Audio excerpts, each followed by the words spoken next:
Good morning, Stephanie. Would you like to do a mic check? Hello. Good morning. We can hear you loud and clear. Thank you very much. Wonderful. Thank you. Uh-huh.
Good morning, Celeste. Would you like to do a mic check? Good morning. Thank you. We can hear you loud and clear. Thanks. I have a question. There's a few members of San Jose Water that are going to join when our agenda item comes up. Well, is that going to be a problem, or does this meeting get locked? If they got a Zoom invitation, they can join. Otherwise, the meeting is locked to avoid Zoom bombers. Yep, got it. They got meeting invites. Thanks. Perfect. Thank you.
Good morning, Chris. Would you like to do a mic check?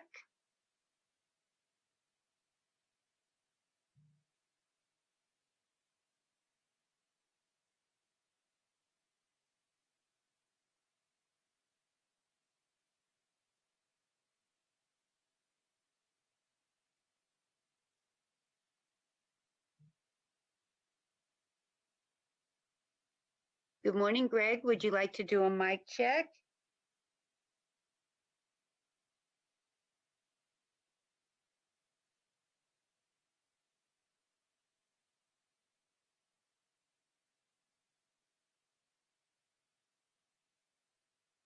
Good morning, Todd. Would you like to do a mic check?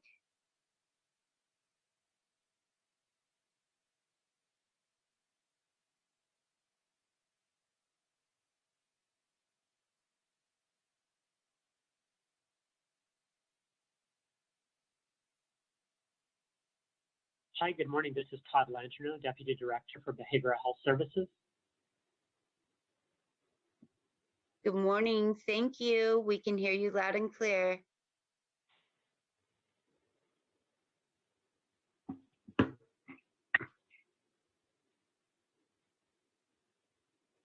Hi, this is Chris Capozzi. Can I do a mic check? Hi, Chris. We can hear you loud and clear. Thank you. Hi, this is Renee Santiago. Can you hear me? Hi, Renee. Yes, I can hear you, and I'm sorry I missed when you came in. And hi, this is Greg Beverlin. Can you hear me? I sure can. Thank you, Greg.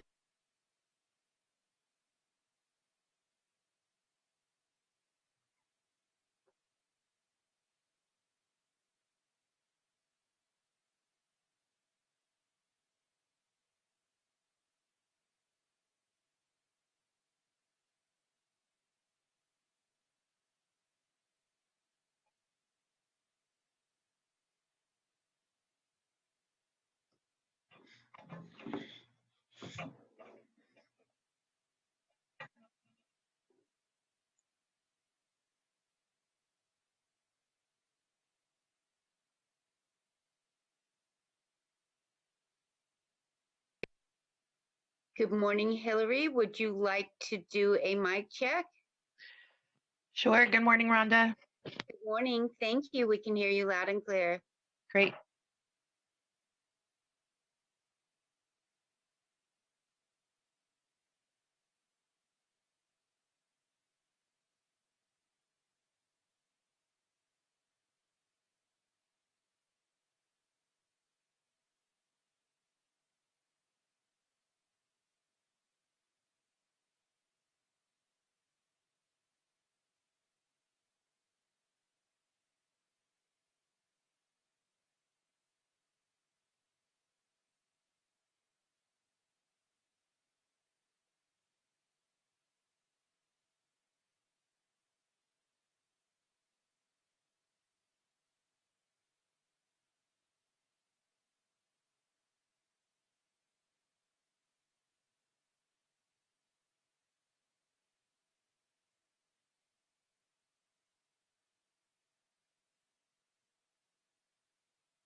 Rhonda, this is Joe Simidian. We were having a little technical difficulties at my end. I just want to make sure we're good to go. Yes, Supervisor Stamidian, we can hear you. Thank you very much. Thank you very much. There we go, Vice- Rhonda. It's Mike Wasserman. Thank you very much, sir. We can hear you. Thank you. And there we go. Great job, Rhonda. Thank you. Thank you.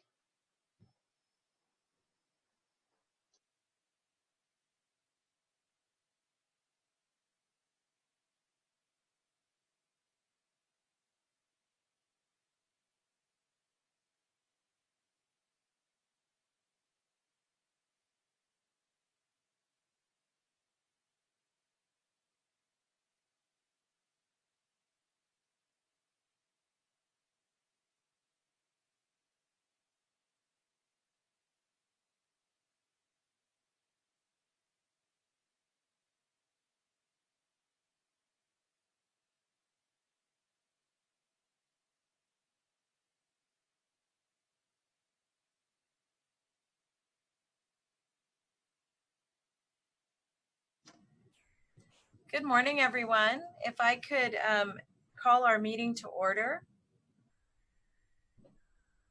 And good morning. See Susan. I feel like Miss Romper Room, but good. I'm glad I see Susan and Stephanie. Thank you. And I just want good, Mike. And I'm looking for Supervisors Cortese. And There's Jacqueline. great. I know the Romper Room. That shows my age, I know. I'm just want to make sure we have all of our colleagues on and connected. And I don't see Supervisor Cortese yet. I want to make sure we're not having, I don't see his name. yeah, let's, we're going to reach out to him for just a minute. But while we do that, maybe I can just explain a little bit about the meeting. Can you have Scott call him? So a little bit about today's meeting. We're gonna, I'm gonna remind folks that if they want to speak under public comment, they should start queuing up for that right now. We're gonna do roll call, the Pledge of Allegiance, which I'm counting on President Wasserman for. And he's got his flag, there you go. And then we'll do invocation, adjournments, and then we're gonna go to public comment. But I wanna make sure we have folks who are interested in speaking on public comment, getting ready for that, because by the time, once we begin public comment, I am going to close public comment and depending on how many speakers we get and also determining time, because just for my colleagues, we have a 10 a.m. time certain and then a 1:30 time certain. 1:30, we're going to be dealing primarily with COVID items, but what I'd like to try to do is get through the morning part of the agenda, give you and staff about a 30-minute break, and then come back to the afternoon session. So that would be my objective. I am gonna just wait a minute more for you were on Romper Room. That's awesome, Susan. Oh, that's so awesome. Let me see if I can find Supervisor Cortese, because I want to make sure he's not having technical difficulties.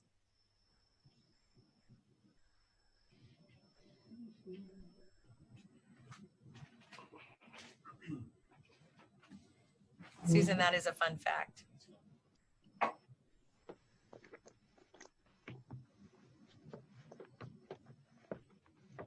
Is he okay?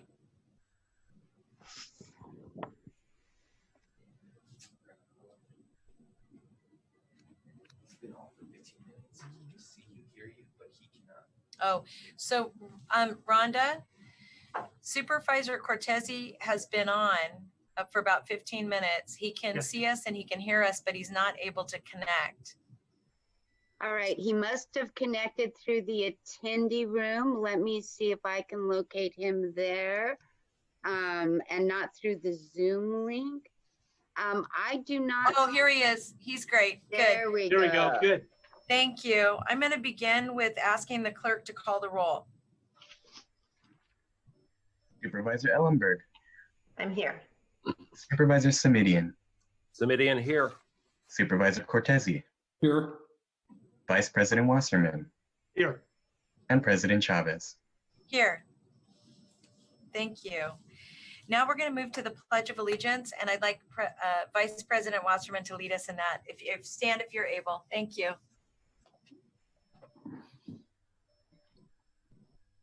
Good morning. Ready, salute.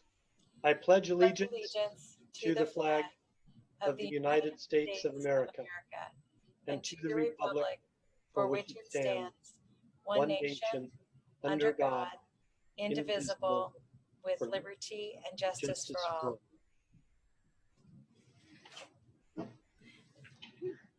Thank you, Mike. And My now I'm pleasure. gonna turn it over to our Vice President. He's gonna introduce our invocator.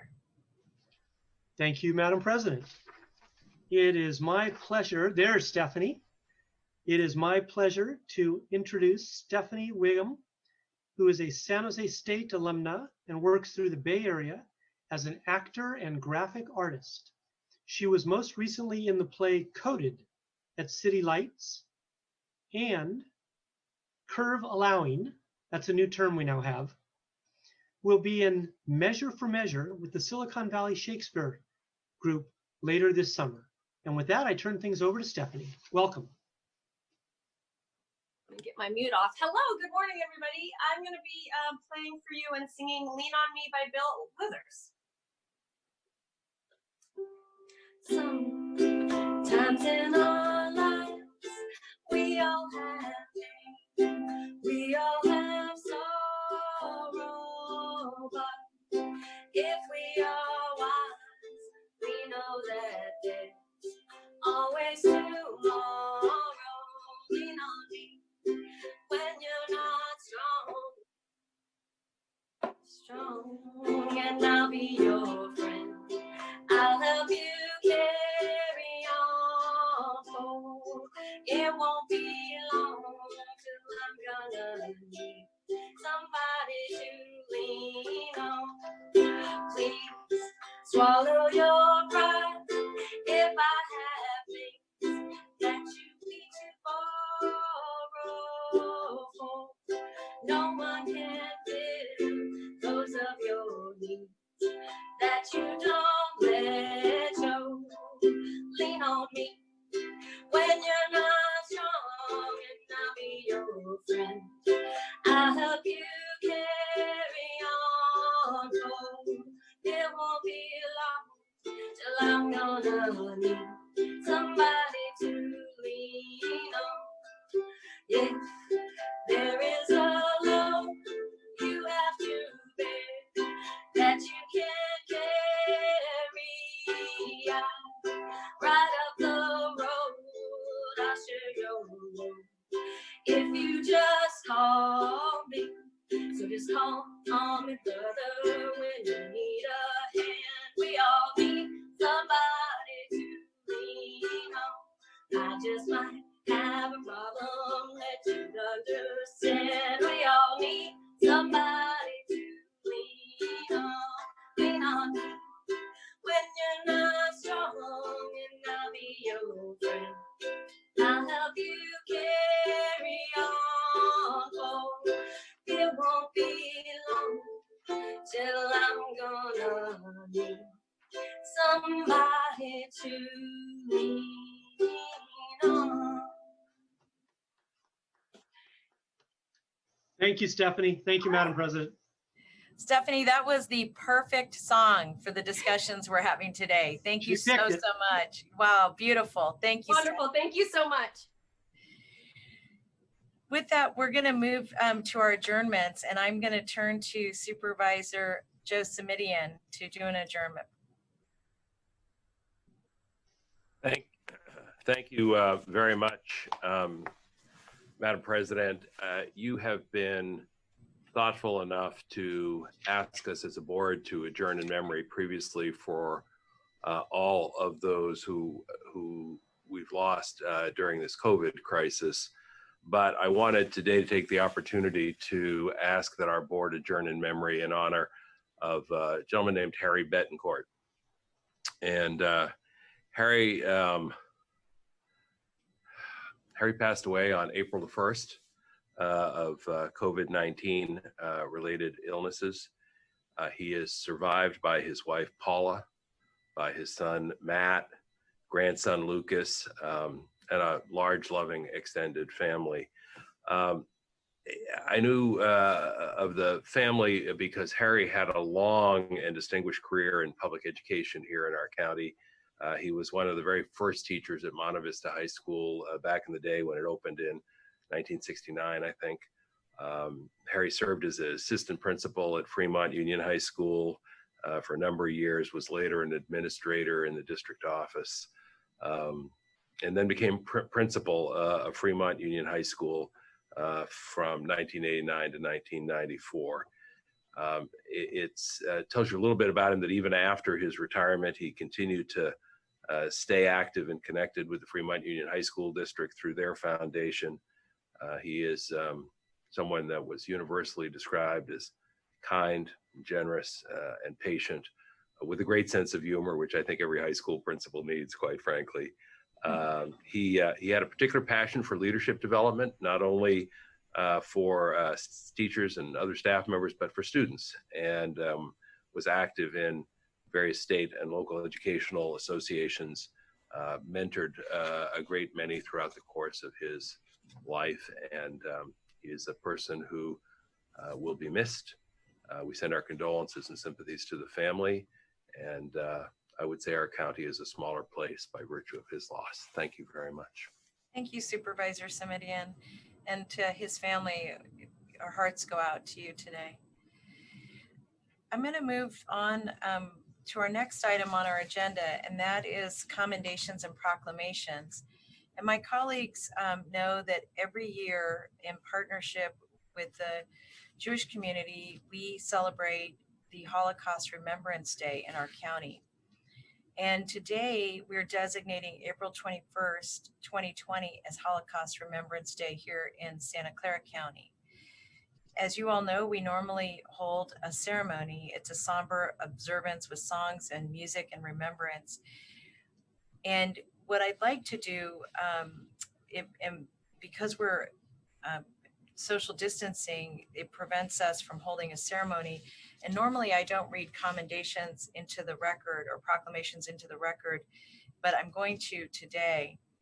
And I'm going to ask my colleagues if we could, just consider this as a placeholder for us to get together next year to honor the Holocaust remembrance ceremonies. So let me begin. Whereas the Holocaust Remembrance Ceremony recalls the systemic, bureaucratic, state-sponsored persecution and murder of approximately 6 million Jews during World War II by the Nazi regime and its collaborators.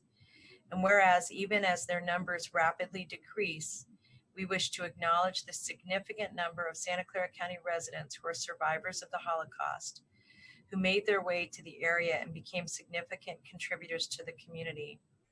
This ceremony is significant and an appropriate way for our community to hear stories, honor their lives, and vow that such an event will never happen in our community.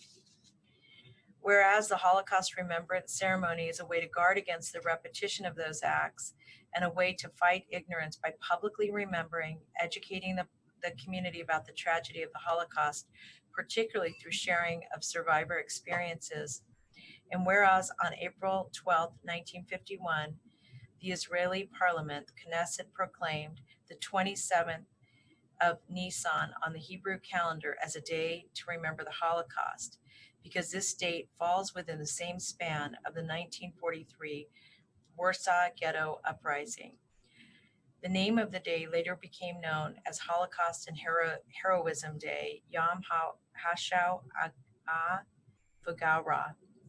Whereas the Holocaust Remembrance Ceremony is a somber observance with songs and music and remembrance and education, the sharing of personal stories and of the horrors that were perpetuated during the Holocaust, and lighting 6 candles in memory of the 6 million Jews who perished, as well as remembering the Roma, gay, disabled, Russians, Poles, Serbs, and other victims, and those who have perished in other genocides throughout history. And whereas the Holocaust Remembrance Ceremony will be observed on April 21st, 2020, now therefore be it resolved, the Board of Supervisors of the County of Santa Clara does hereby proclaim the 21st day of April 2020 as Holocaust Remembrance Day in Santa Clara County, and commend the Holocaust Remembrance Ceremony Planning Committee members for their leading in the bringing awareness to our residents, that this is passed and adopted by the Board of Supervisors of the County of Santa Clara on the 21st day of April 2020 with a unanimous vote. Thank you, colleagues. I thought it was important to read it into the record because we're not having this ceremony today. Supervisor Wasserman, did you want to make a comment? Yes, I did, Madam President. Thank you very, very much for what you just did. Today would be the 10th consecutive year without fail that I have not missed the Holocaust ceremony that was held in our board chambers. And what you just did kind of enabled me to virtually, enabled all of us to virtually be present and to remember this. Thank you very much for doing that. And I look forward to being in our board chambers next year. Supervisor Ellenberg. Thank you. Thank you, Supervisor Chavez, for affording our board the opportunity to join in this global commemoration of one of the most horrific periods in history. As we move farther away from the time of the period of the Holocaust, I believe that it becomes more challenging to reignite year after year the outrage and horror that these atrocities were perpetrated on millions of innocent people. How do we talk about atrocities so horrible that even hearing of them can be traumatizing, and yet understand that if we don't name these horrors, we can't fully comprehend what unchecked hatred, bigotry, and dehumanization can and has led to? One of our residents, one of my D4 residents, had shared his experience as a survivor with great purpose to many, including in board chambers in past years. And I'm sad to report that he's not with us today.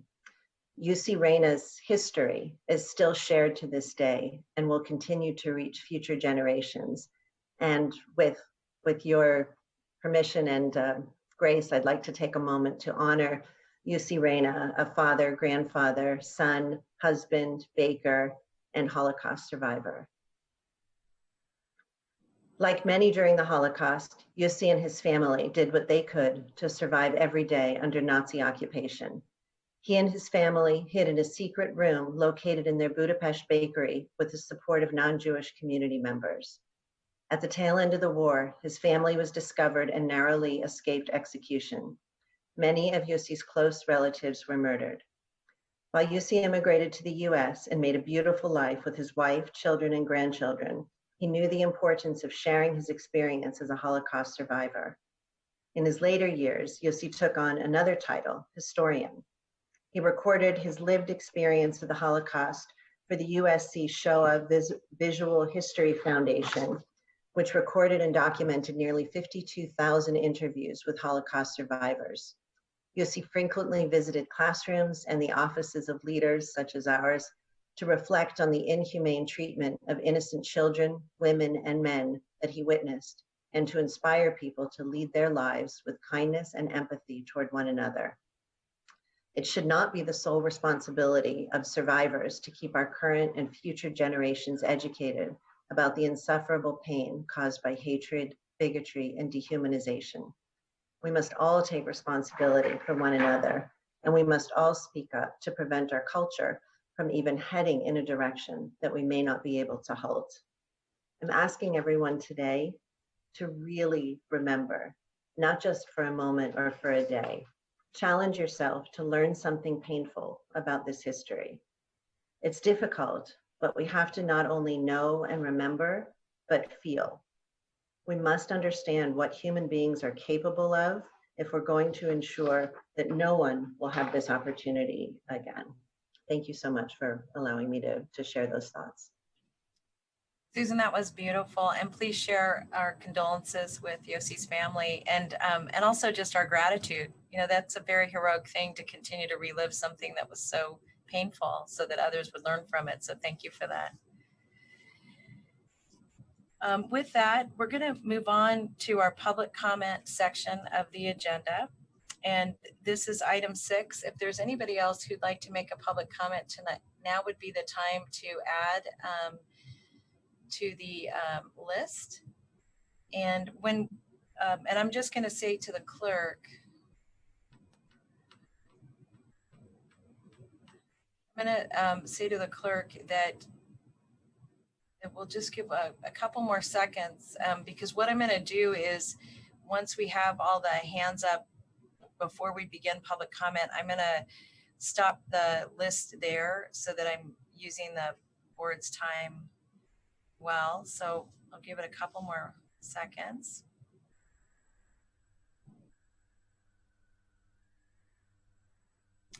So we will begin with public comment, and each speaker will get 1 minute to speak. And I'll ask the clerk if you could go through all the speakers. I will allow for, right now we, to my colleagues, we have 15 speakers. As we begin, I will allow another 5 speakers if they come on, but then I will cap it at that. So I'm asking the staff to help me with that. And if the staff could begin calling names would be great.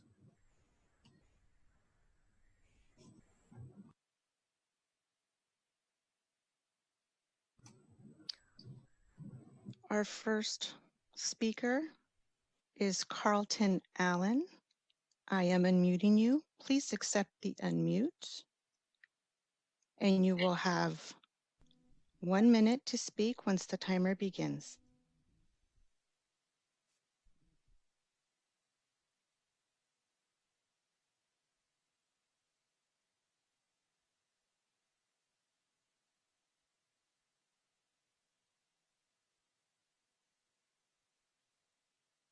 Things in the executive management for all the things that they're doing. One of the things that I want to hopefully that can be on the agenda for us that are working in healthcare is the looking forward and making sure that we are the SEIU, RMPA, and the other unions are included in discussions moving forward when we look at the next steps when it comes to our PPE equipment, instead of using the minimum standards CDC has put back, to allow us to use the proper standards that we're supposed to have when we're caring for our patients. Witnessing some of the things that I've seen, reusing equipment has never been a standard I've ever seen in my 25 years. Thank you.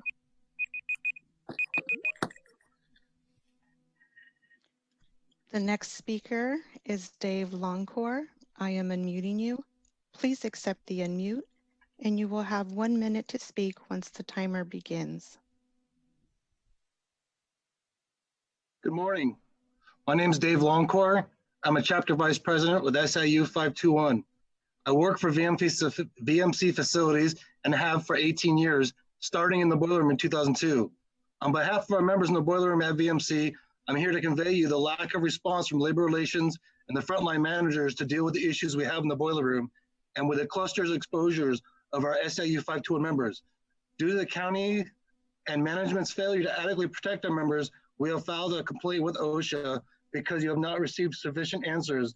With the daily cleaning of the area and the new directives to provide PPE, we are resolved in that issue.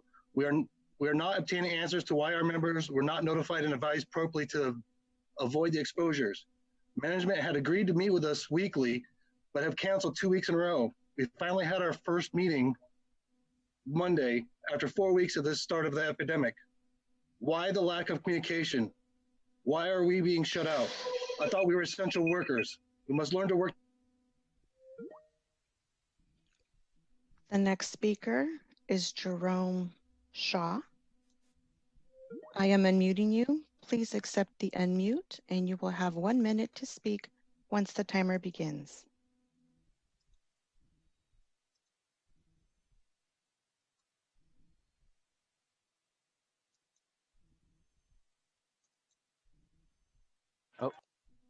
My name is Jerome Shaw. A resident of the Sunnyvale shelter. I'm calling again to, implore, the board to remove all clients from the shelters and place them into hotels. I do appreciate what's being done for COVID victims and those that have been exposed to the COVID virus, and the state and the county's willingness to place them into hotels. But these individuals that are in shelters go out on a daily basis, frequent places unknown, and then come back into the shelter environment, risking everyone who is in the shelter with whatever.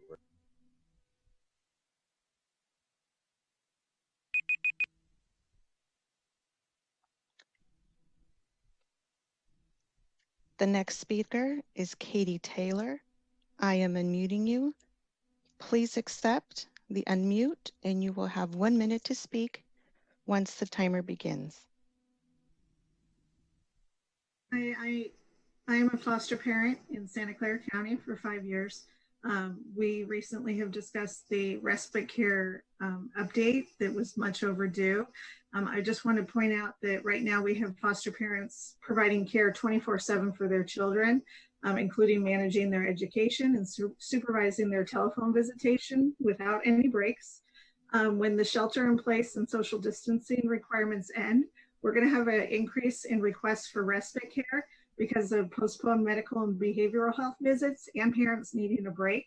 I just want to make sure this respite care changes do not fall off the board. I know there's a lot of important things going on right now, but please continue to move those forward. Thank you.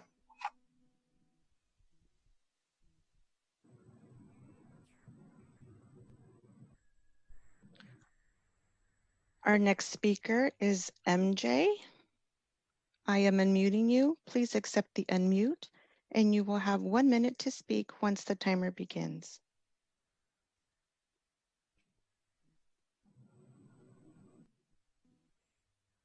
Good morning. My name is Michael Jenkins. I'm a resource family parent, foster parent with a capacity of 5 here in Santa Clara County.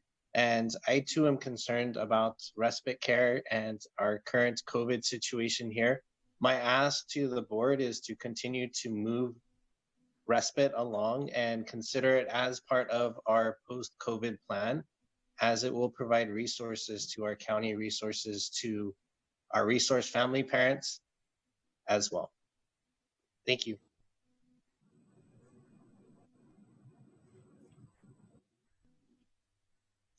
Our next speaker is Maggie Kakain. I am unmuting you. Please accept the unmute and you will have 1 minute to speak once the timer begins. Hi, my name is Maggie Cocaine. I've been a resource parent in Morgan Hill for over 6 years. I understand that the report back from DFCS on the rake and respite have been on hold due to COVID-19. However, the needs of the children and the needs of the resource parents that take care of the children have not been on hold. In fact, the needs have increased exponentially. Schools used to be respite, visits used to be respite, counseling sessions were another time to catch up. Not only have we lost all those breaks, we now have to facilitate, which means following a 2-year-old with a phone for an hour with their counselor while having 4 other kids to supervise. This is why respite is crucial. We also know there will be an increase in child abuse referrals when the SIP is lifted. If you want us resource parents to increase our capacities, which we want to do, we will need the resources such as increased respite and help with transportation. Governor Newsom has already acknowledged the need and has provided funding with flexibility for counties to use reimbursement to make sure that foster children can stay in their homes and not be moved into shelters or facilities. We're asking the county to use that respite. Nancy, our last speaker on this item will be Chris B. I'm gonna not add any new people to this section. Thank you.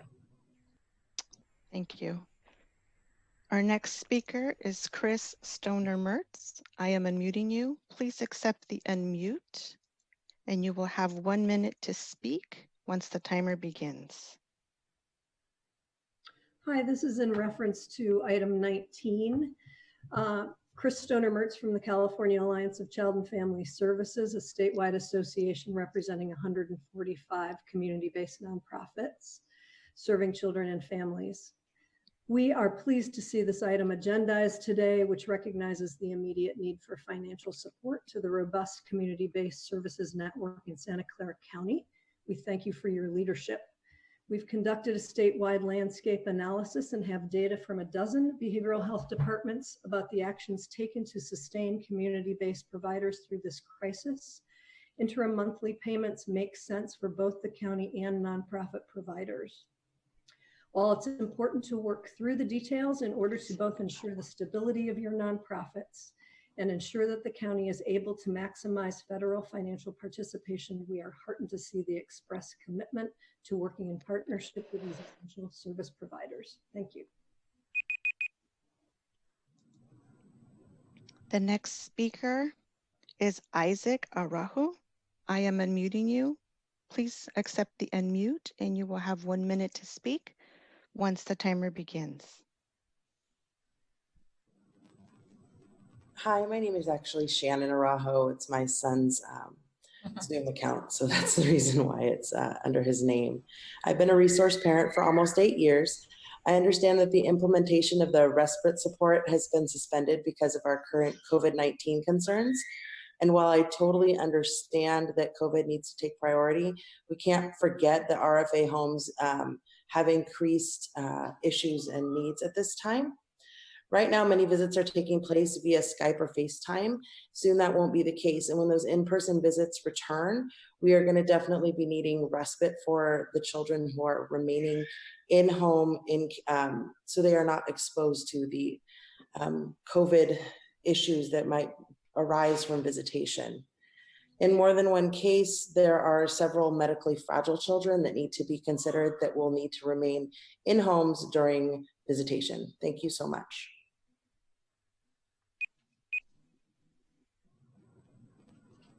Our next speaker is Janet Diaz-Perez. I am unmuting you. Please accept the unmute and you will have 1 minute to speak once the timer begins. Good morning. My name is Janet Diaz, president of SCIU 521. Santa Clara County has been recognized for its effective response to the pandemic, resulting in saving lives. Daily, thousands of SCIU frontline workers proudly report as disaster service workers. Looking toward long-term plans of normalcy, simultaneously containing the spread of COVID-19, we would like to continue our partnership in this effort. However, we've encountered 2 issues provoking cause for written agreements between SCIU and the county, outlining principles and guidelines of 1, how DSW assignments are initiated and implemented, 2, how to uniformly utilize the emergency paid sick leave and enforce a countywide process that does not push employees to return to work while symptomatic or prior to release, as current method revealed. The agreements would increase the response as DSW and ensure the well-being of employees. Members of the board, we are requesting your immediate assistance in this matter.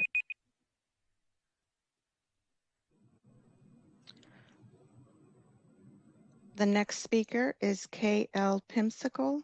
I am unmuting you. Please accept the unmute and you will have 1 minute to speak once the timer begins.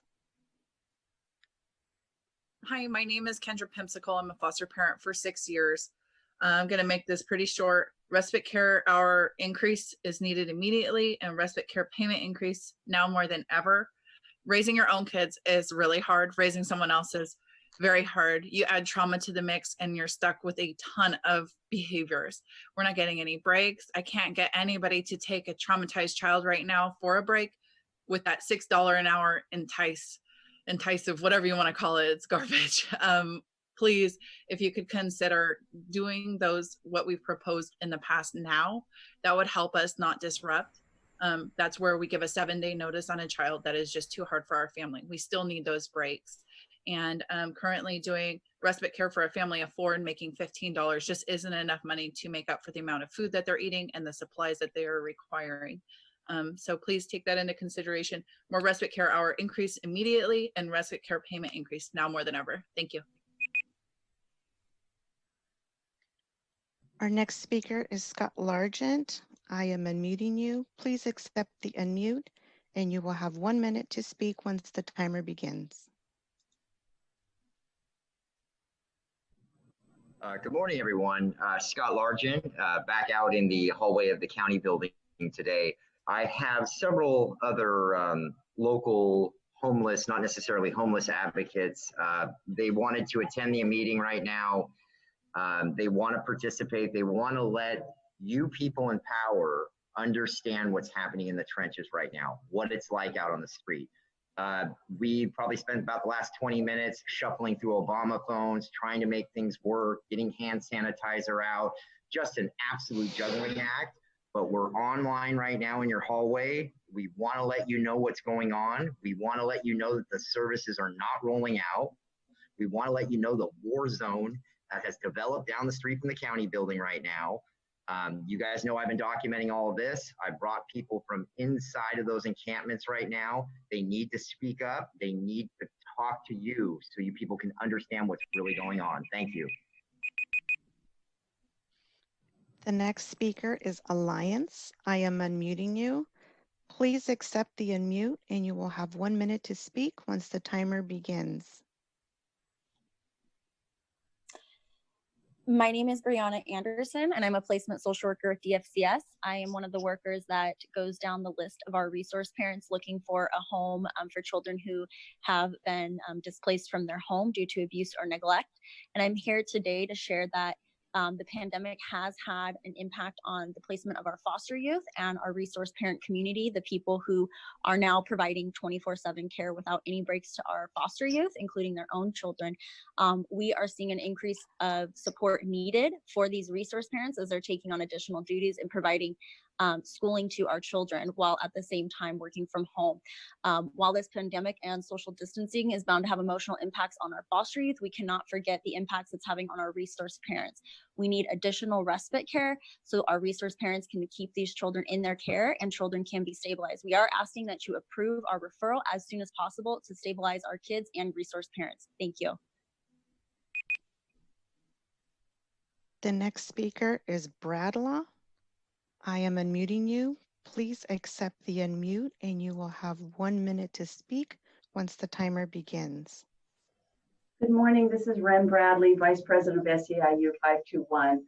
I just wanted to let you all know that our members and our union are unequivocally committed to protecting the health and safety and preservation of lives and property in Santa Clara County, and we're urging you to continue to partner with us. It's unfortunate that our demands for clear guidance, support, and safety for our members assigned to disaster service work are often minimized by managers and labor relations. Our members, more than anyone, understand their duty under the Disaster Service Act. Please, we anticipate our members will be required to respond to COVID-19, not just for months, but maybe for years. The sooner we partner and get on the same page about how we will respond to this emergency, the more effective we can all be at beating this virus. I also want to let you know that our members approved $1,000 to the VMC Foundation for personal protective equipment, and I want to thank our members for doing that. We recognize that our members are on the front line, and we wanted to do our part. Thank you. The next speaker is Mike. I am unmuting you. Please accept the unmute and you will have 1 minute to speak once the timer begins. Hi, I'm observing today's Board of Supervisors meeting on behalf of the Preservation Action Council of San Jose with specific interest in items number 24 and 25. And I just, because there isn't an apparent opportunity for public comment, I just wanted to thank the board for that program and offer up any sort of after the fact feedback if you'd be interested in, you know, the process with which the applications are processed. On a personal note, I just want to, with a daughter that works in the Valley Med Center as a nurse, I just want to thank our incredible Board of Supervisors for their support and protection of my daughter. Thank you.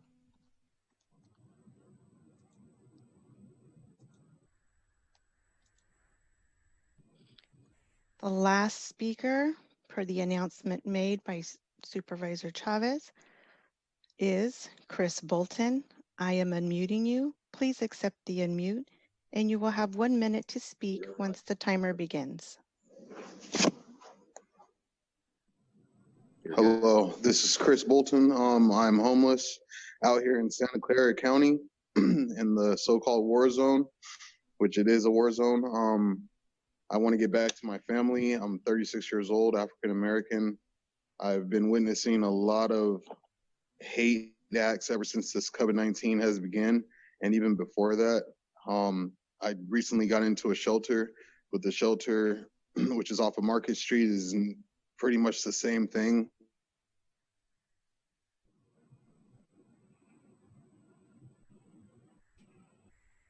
Just hoping that the resources can come faster. It's hard for me to sleep on the little cots that they have. Somebody told me it was twin size mattresses, but there's no mattresses. Hotels would be really good for the people that want to get back to society and want to contribute. And I'm just hoping you guys can push it forward.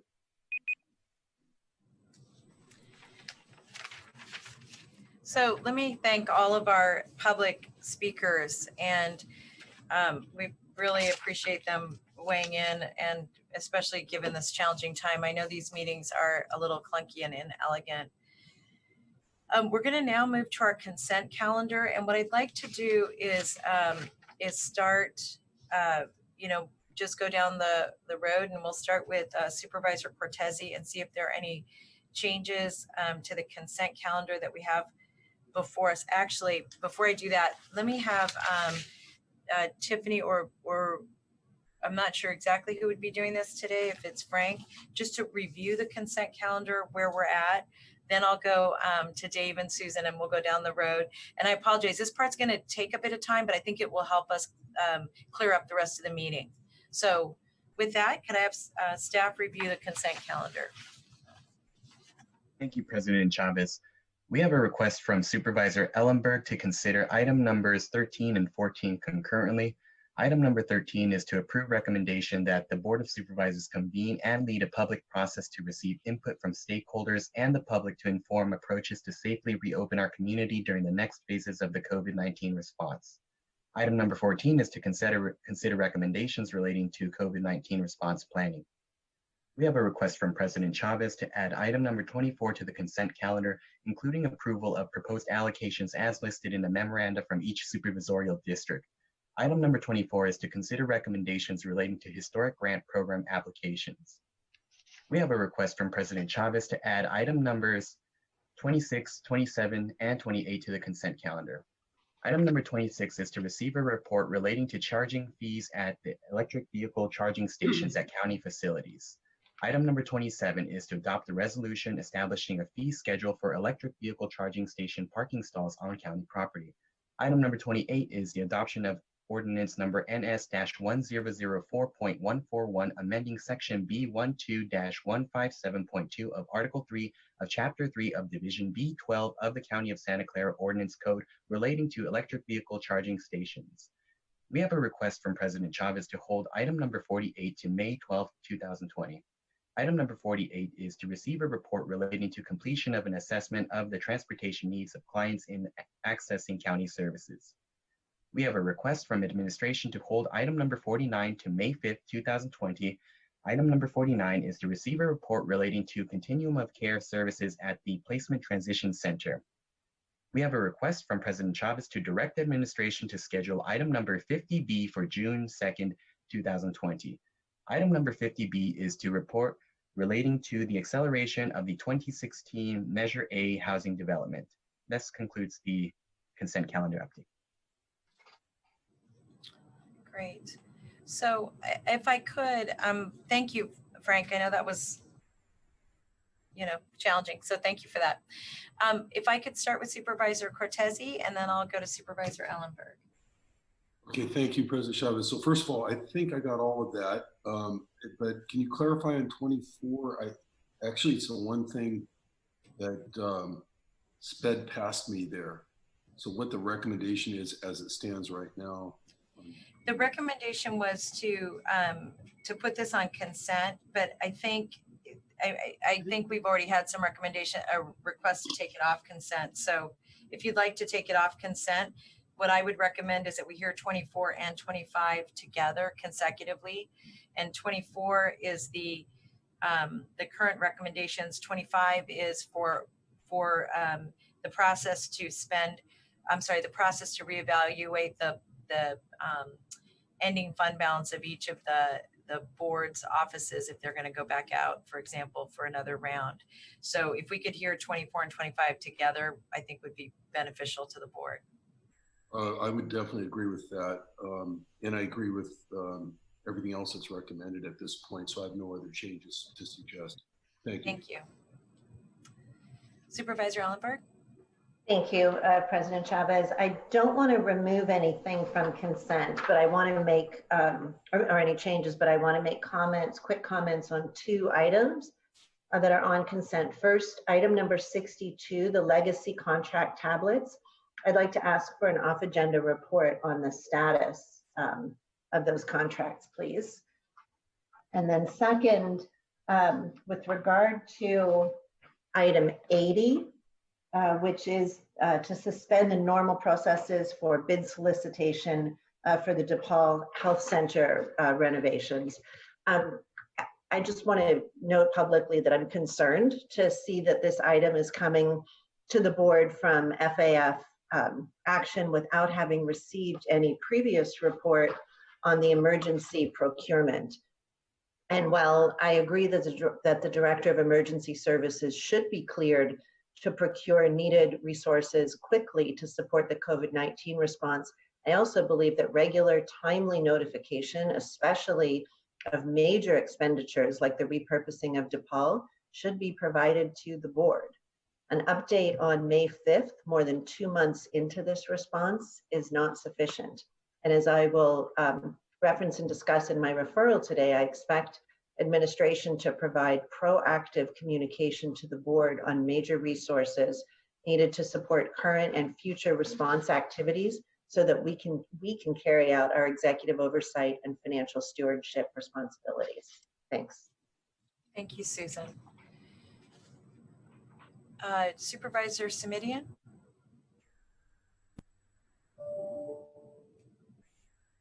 Thank you, Madam President. Forgive me, a lot of moving parts this morning, so please bear with me. On,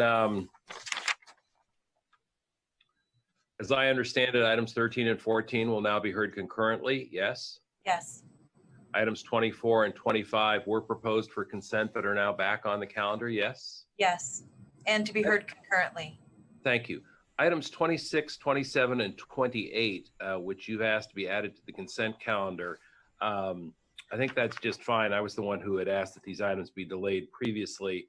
I have, however, been in conversations with the staff, and I've indicated to them that I would ask for an annual report to and through Hewlett within a year of today's date, obviously, as to the level of use once the fee system is put in place. And the concern or interest is just to ensure that we don't disincentivize the move toward electric with the fee level. Staff doesn't think that's likely to be the case. I hope that's right. I think there's a good chance, but I've asked them and would ask as we take action today that we call for a report back to Hewlett on an annual basis and certainly within a year. My expectation in talking to staff is that they'll have at least 6 months of data on the level of use by that time.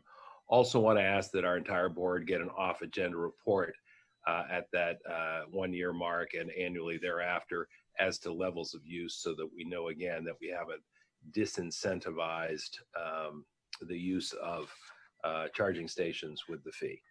And so that's the one change there. I do want to just also make a comment on items 62 and 63, which deal with the tablets, but also with telephone calls. Madam Chair, you may recall, some of my colleagues may recall, this issue of free telephone calls as opposed to the charges that we once imposed, which I think were really excessive. Here we are 7 years later, and it's nice to see we finally made some progress. It's perhaps a modest measure in the eyes of many, if not most. But I think in terms of keeping people connected to family and community, and frankly, just comporting ourselves the way a governmental entity should, that's something worth taking note of. And let me just double check Want to express some concern about item 39. Not going to ask that we pull it. This is the delegation of authority relating to whole person care. Have been getting some concern from folks in our nonprofit service provider world that they're worried that this may authority may be used to sort of push back on some of the contracts. Just want to ask the staff to be sensitive to that. And I think other than that, I'm good to go. Thank you. Great, thank you for that. Supervisor Wasserman? Thank you, Madam President. I'm fine with everything on there, including approval of 26, 27, and 28. I would just say on 26, there were two options, an option 1 and option 2. Staff's recommendation was option 1. So I'm just confirming that our approval of that item is to include staff's recommendation. Can you remind me? I'm sorry, Supervisor Wasserman, which item is that? 26 has an option 1 and 2. Staff's recommendation is that item 1 be yes. approved. Yes. And that's certainly my preference as well. So I just wanted for the record to make sure when we approve them together that it meant option 1 was being approved. Thank you for that, Supervisor. Great.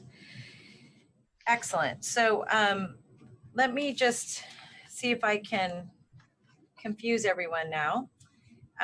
So I want to make sure that we add item 5.A to our agenda for adoption as part of the consent calendar. That's the Holocaust remembrance.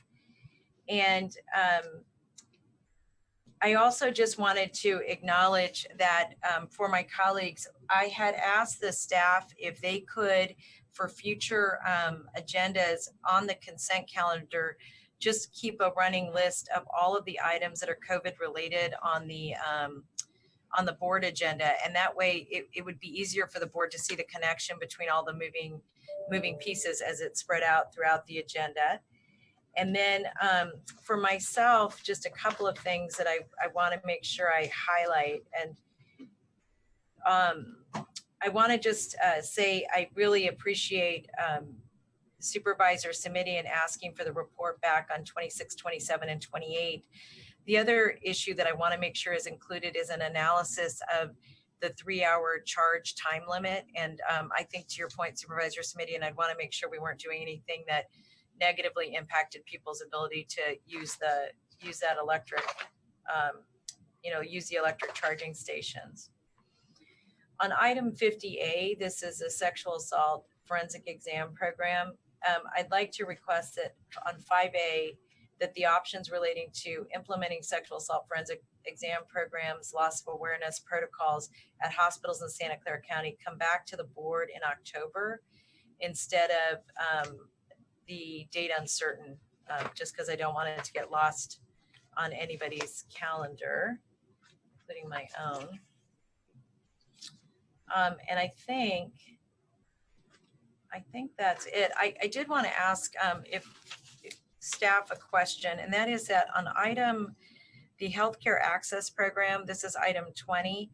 I know this has been heard at Health and Hospital System, and I was interested in whether or not this is something that could go on consent. It's great news. It's a really great program. I just didn't know if that needed to be heard or if it could be put on consent. And I wanted to ask Supervisor Simitian your thoughts about that item. Item number which, Madam Chair, again? Item 20, and it's the healthcare access program. I think it would be useful to have some brief conversation about that. Okay. It's a significant item that we've worked on with staff for probably a year and a half now. I do think if we could have a brief conversation, that'd be helpful, Madam Chair. Very good. All right, Dr. Smith, did you have anything you wanted to add? Supervisor Simitian? No, we're okay. Thank you. Okay, thank you. Supervisor Simitian and then Supervisor Wasserman. Thank you, Madam Chair. I neglected to mention earlier, I'd like the clerk to record an abstention on item 43, please. Thank you. Supervisor Simitian, an abstention on item 43. Supervisor Wasserman? Thank you. I just wanted to say when our facility and fleet does do their study on the the charging stations, that they make some sort of notation regarding the months of March, April, and May about COVID, because whether there's a little fee or no fee, the use of our stations will obviously be down as the public is not out there. I'm on week 5 now with the same tank of gas. Okay, thank you, Supervisor. Just wanted a notation in there when we compare one to the other. That's actually a great point. Thank you. Anybody else on the consent calendar? Supervisor Cortese? Yes, can we have the clerk just read back where we landed here on consent? Sure. How about I will do that if it's okay with my colleagues. Sure. We're going to hear items 13 and 14 concurrently. We're going to leave item 19 on the agenda, and this item 19 is a CBO contract delegation. Item 24, which is the allocations for historic resources, and item 25 will be heard concurrently. Items 26, 27, and 28, referring to the electric vehicle charging stations, the fees, and the fee schedules, will have a 1-year report back with the level of service of to be included that will include whether or not the cost was a discouragement or the timing that people could charge was a discouragement, with the points that Supervisor Wasserman raised about making sure that we're mindful of the appropriate level of evaluation given COVID-19. That item 48 will be held to May 12th, and that is the report, the transportation report. That item 49, which is essentially the rake item, will come back to the board on May 5th. And I'm going to ask that we also make sure that we include the discussion of respite care has been raised today. That item 50B, this is the acceleration of housing for Measure A, will come back on June 2nd.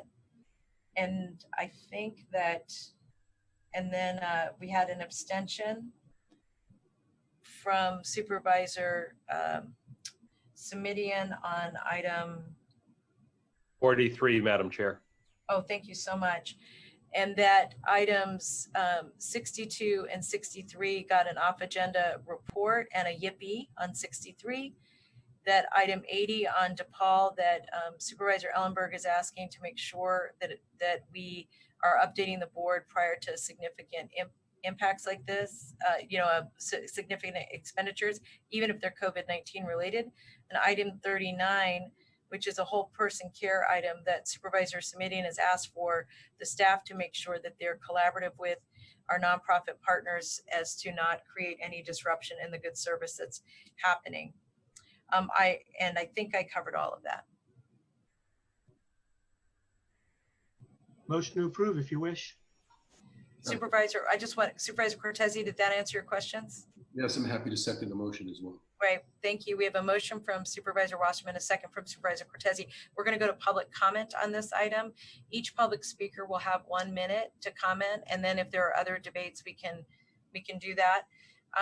We're going to open up public comment now. I'm going to allow we have 4 speakers on the item as we speak, and I will ask for the clerk to go to those 4 speakers. First speaker is Leandra Clark Harvey. I am unmuting you. Please accept the unmute and you will have 1 minute to speak once the timer begins. Hi, this is public comment for item number 19. Is this the appropriate time? No, it will be heard a little later, but if you speak now, you just won't speak then. Okay, great. So I'm Leandra Clark Harvey from the California Council of Community Behavioral Health Agencies.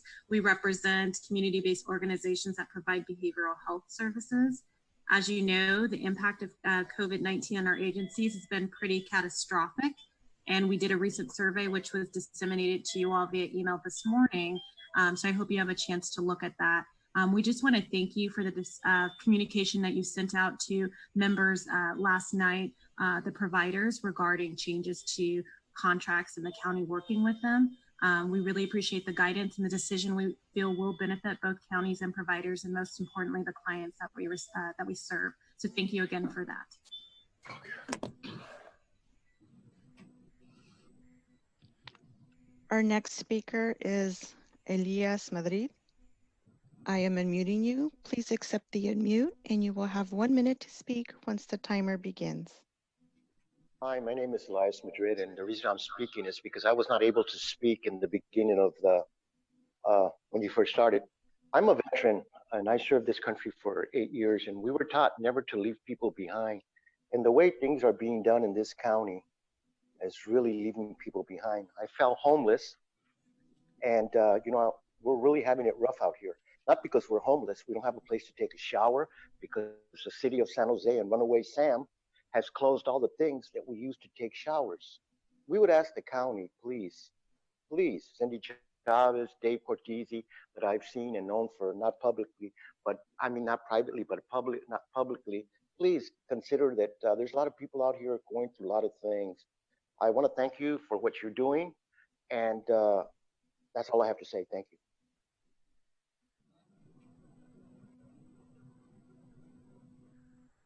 Our next speaker is Scott Largent. I am unmuting you. Please accept the unmute and you will have 1 minute to speak once the timer begins.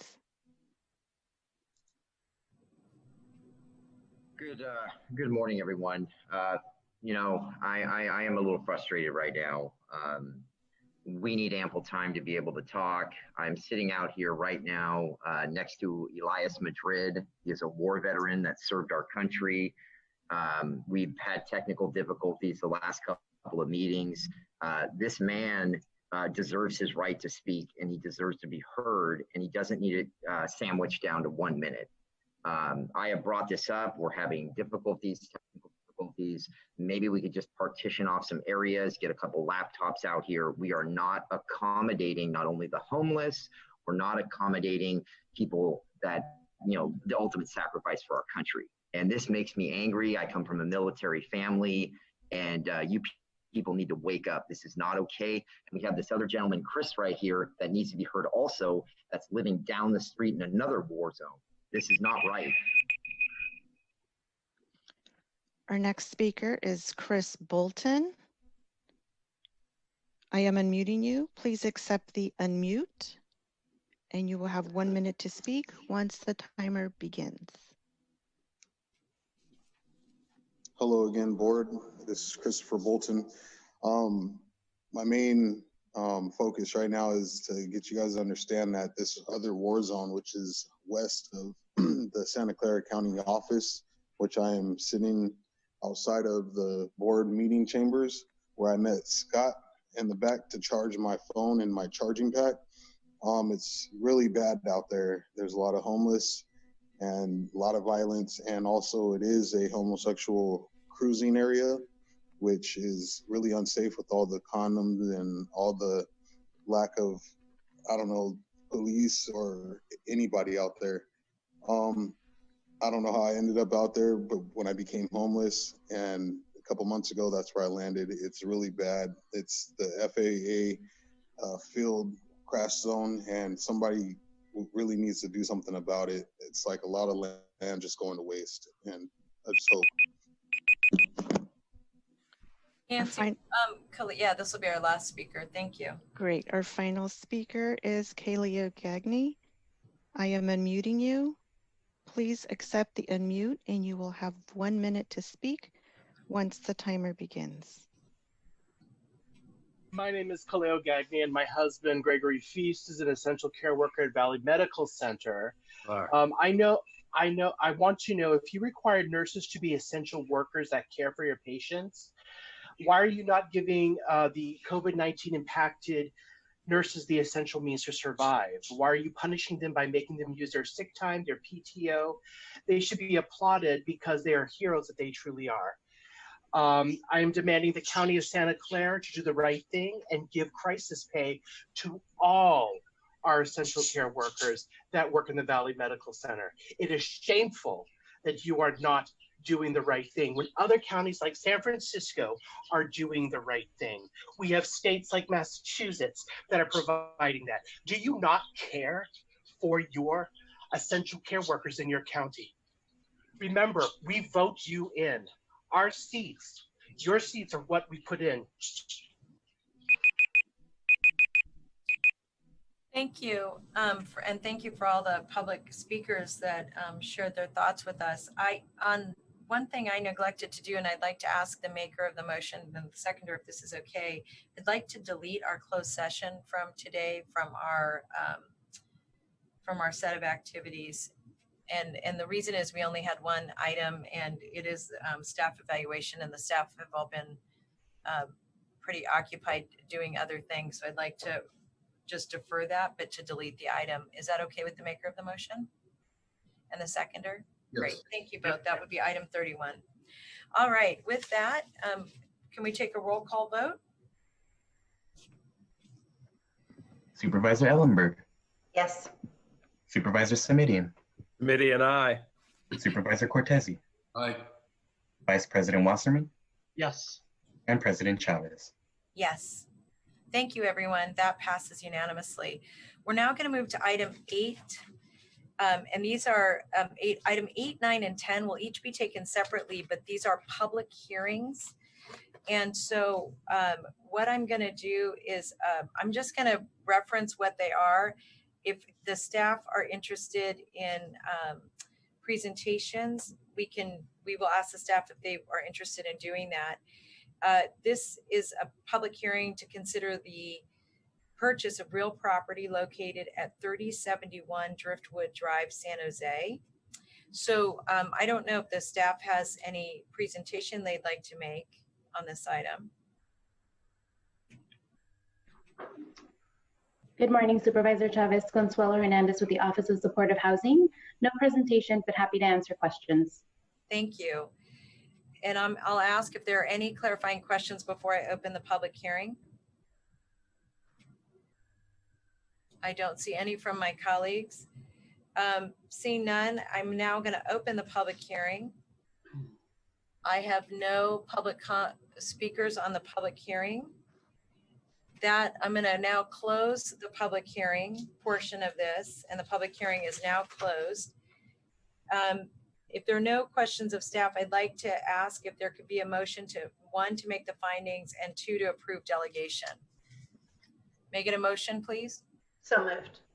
We have a motion from Supervisor Ellenberg, a second from Supervisor Wasserman. If there's no other discussion on the There is motion. one quick question, Madam Chair. Please. I just wanted to take this opportunity to ask staff what the circumstances suggest going forward in connection with the second tranche of bonds, which I think had been slated for November. Are we still on track to do that? Yes, no, where are we? Forgive me if I've caught anyone unawares. Consuelo, could you respond to that question? Yes, absolutely. Thank you, Supervisor Chavez and Supervisor Semidian. We can provide an update on the next tranche of funding when we come back to the board on June 2nd in our response to the acceleration of Measure A. Currently, the plan was to go in November with the issuance of the second tranche. And I guess the question I was just asking, Madam Chair, and through the chair and to the staff, is is that plan still a go, given everything else going on in the Valley and with the COVID crisis? I'm not. Yeah, I think they're going to need to answer that on June 2nd. And part of the reason that they requested that we move that item, the acceleration item off, is that I think they're trying to do an assessment. But Supervisor Semidian, I'm anxious to know the answer to that as well. Okay. Thank you. Look forward to that. Thank you. Any other questions? May I get a roll call, please? Supervisor Ellenberg. Yes. Supervisor Semidian. Semidian, aye. Supervisor Cortese. Aye. Vice President Wasserman. Aye. And President Chavez. Yes, with a specific request to have, as part of the report out on June 2nd, a discussion of the second tranche is how I'd like to pursue that. All right, great. So we're going to now move to item 9. And with this is a public hearing to consider the purchase of real property located at 9360 No Name Uno, love that name, and Gilroy. We will begin by asking whether administration wishes to provide a presentation or any additional information that is not available in our written materials. Good morning, President Chavez and the board. This is Jeff Draper from the Facilities and Fleet Department. I have no new information to provide, and I'm not ready for any presentation this morning. Thank you. Colleagues, do you have any clarifying questions before I go to the public hearing? No, nope. Seeing none, are there any speakers from the public? I see none on this item. That concludes our public testimony portion of the hearing. The hearing is now closed. Colleagues, if there are no further questions of staff, I'd like to ask for a motion to adopt the resolution, establish the capital project, and approve the appropriation modification. We have a motion from Supervisor Wasserman, a second from Supervisor Ellenberg. Any other discussion on the motion? Seeing none, I'd like to ask the clerk to take a roll call vote. Supervisor Ellenberg. Yes. Supervisor Semidian. Semidian, aye. Supervisor Cortese. Aye. Vice President Wasserman. Yes. And President Chavez. Yes. And that passes unanimously. Thank you, colleagues. We're now going to move on to item 10, and this is San Jose. This is the San Jose Water franchise. This item, which is a public hearing to consider the award, of a franchise by ordinance to San Jose Water for water delivery in the unincorporated county. We will begin by asking whether or not administration wishes to provide a presentation at this time or any information in addition to the written materials. Is there a presentation from staff?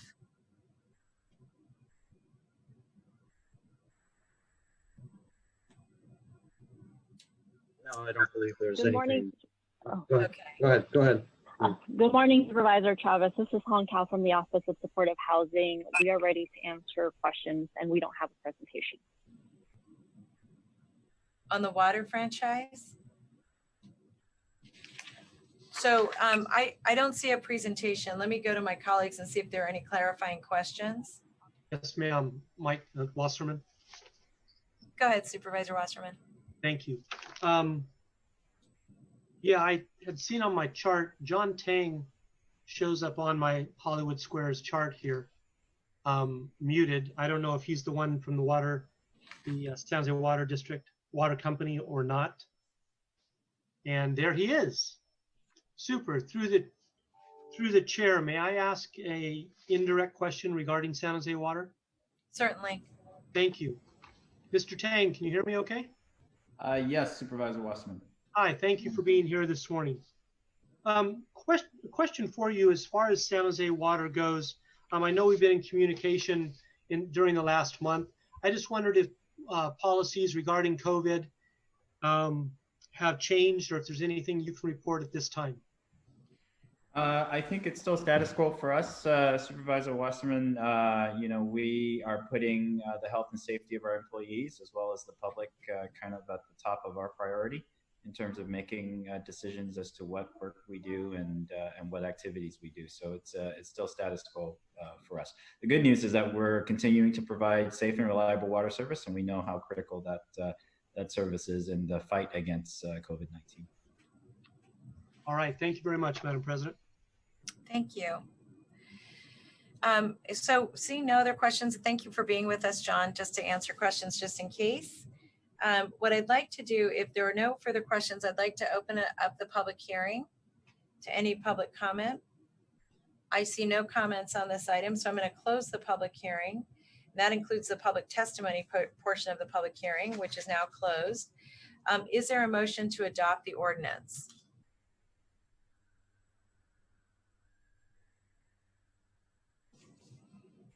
Colleagues? I'll move the item.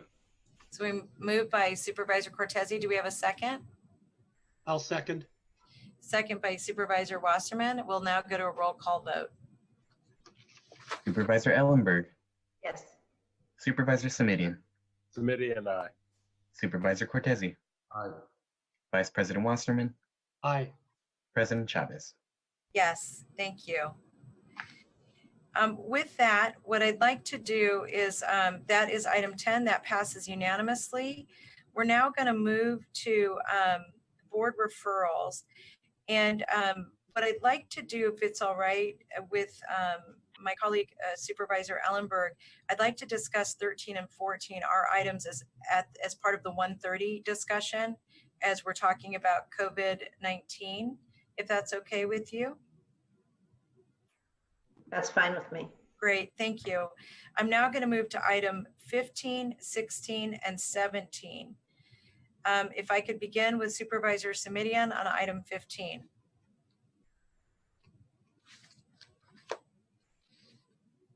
Thank you, Madam Chair. You threw me for a loop there for a minute, rearranging our calendar like that. So bear with me. Colleagues, as you can see, this item number 15, is co-authored by Supervisor Chavez and me. It is essentially a request to direct staff and the tax collector specifically to simply waive the 10% penalty that is standard on a late payment of property taxes. Excuse me. I think many of you know, and perhaps some members of the public will know, that there is a process for an individual hardship application or an exception or a waiver. Actually, I don't think it is a hardship exception. I misspoke. There's a waiver with very narrow circumstances. What I'm proposing here, and Supervisor Chavez has been kind enough to join me in the motion, is simply that we direct the county tax collector to consider the crisis across the board as a justification to waive the 10% penalty. I've had some questions, Supervisor Chavez, in the last week or so about why this particular action as opposed to the action some other counties took. And I think it is probably helpful and important just for the record to say the timing of this was that the item was placed in our agenda and made public on Monday the 13th, right after the April 10th tax due date.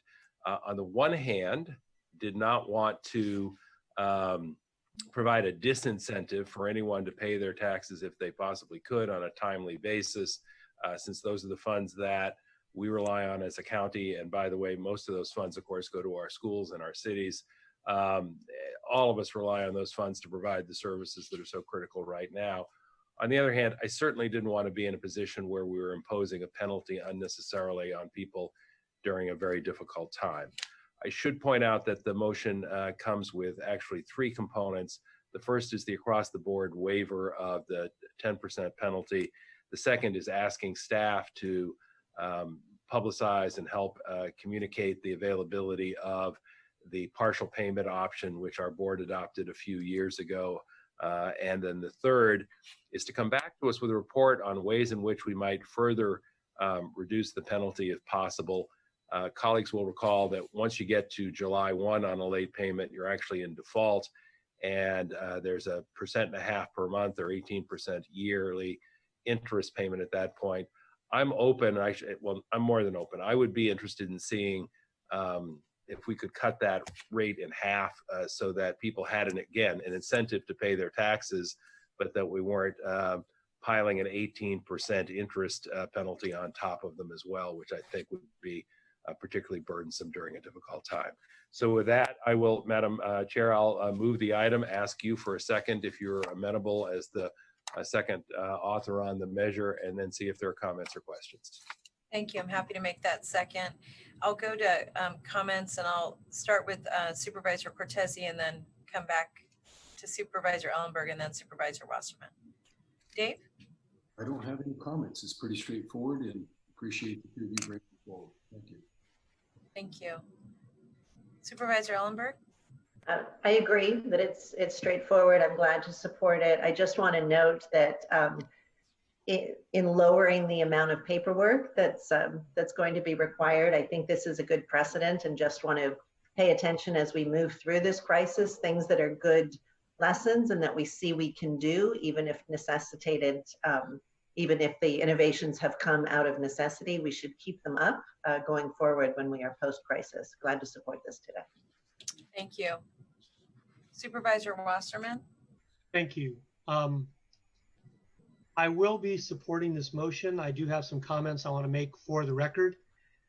First of all, Santa Clara County is a teeter county. And that means that we front all of the dollars based on what's billed, not collected. So while we defer payments from our taxpayers, we still have an obligation of dollars going forward because it's based on what has been billed by our assessor and our tax collector. So that's my number one. I do want to say thank you to President Chavez and Supervisor Semidian for bringing this referral forward. Amid the COVID crisis, many of my constituents have had concerns about their ability to pay or finish paying their property taxes by the April 10th deadline to avoid penalties. On the other hand, Supervisor Semidian, thank you. I don't know the exact number, but I'll bet about 95% of the people paid their property taxes by April 10th, knowing that they were due February 1st and late after April 10th. I'm in favor of the county finding ways that are within our purview to help alleviate the burden put upon our taxpayers. And I want to congratulate Alan and Margaret for coming up with the waiver request form for anyone adversely affected by COVID that is already in place. I've heard from Alan, our finance agency director, and Margaret, our tax and collection director, that if this extension goes beyond June 30th, it would not only affect general fund revenues, but would also impact the county's delinquency rate. So I had a sentence here that I'm going to read. I feel a little bit differently about it now, a little on the fence, but I want to read this first. I said, with that said, I would ask that Alan and Margaret come back to the board with an extension that does not exceed June 30th, so that vital county services are not jeopardized. And again, I'll note that we're a teeter county, that we have to put up all the money based on what's been billed and not what's been collected. So I'm going to vote in favor of A, B, and C. I was just going to do A and B and not C, but I strongly want to encourage a second look, that they simply come back, as we say, direct administration to report to the board on a date uncertain with additional potential. So that's not certain to me, that's potential relief measures for taxpayers with unpaid second installments. The reality is interest is a motivation to pay. At 0% interest, and that's kind of what's there right now, there's no incentive to pay for 5 years until a tax sale is forced upon them. So I'm looking forward to whatever they bring back to us, including a date certain, so that this is not just open-ended. Supervisor Chavez, I'm happy to respond if it would help address Supervisor Wasserman's comments. Thank you. Thank you. I don't think we need additional language. I think the flexibility that Supervisor Wasserman is looking for is contained in the language, and mindful of the concerns that he articulated, the language was in fact drafted, as he noted, to simply say, please come back with a report on potential relief measures. And I want to be very clear. I don't anticipate that we would say zero interest, because to Supervisor Wasserman's point, there does need, excuse me, there does need to be some incentive for people to pay. But as I said earlier, I think the current rate, which kicks in on July 1, is 18% a year, 1.5% a month. I think that is excessive under the circumstances. So I tossed out a possibility, which is that we simply cut that number in half. I think if someone has to pay 9% interest on an outstanding obligation, they've got an incentive to pay. On the other hand, I don't think we are then essentially benefiting from somebody else's difficulties during the time of a crisis. There's no magic to that formula. That may or may not be the right one or where we choose to land. But I share your view, Supervisor Wasserman, that on the one hand, we need to make sure that we are not unduly burdening taxpayers. On the other hand, we do still have to provide some incentive to people so that these taxes are paid as timely as is possible. I hope that addresses your concern. Thank you. And through the chair, if I may. Please. Thank you. Yes, it does address some of the concerns I have. The concern I had initially was by deferring the payment, I did not see a date certain. the charging the interest, that is the motivation.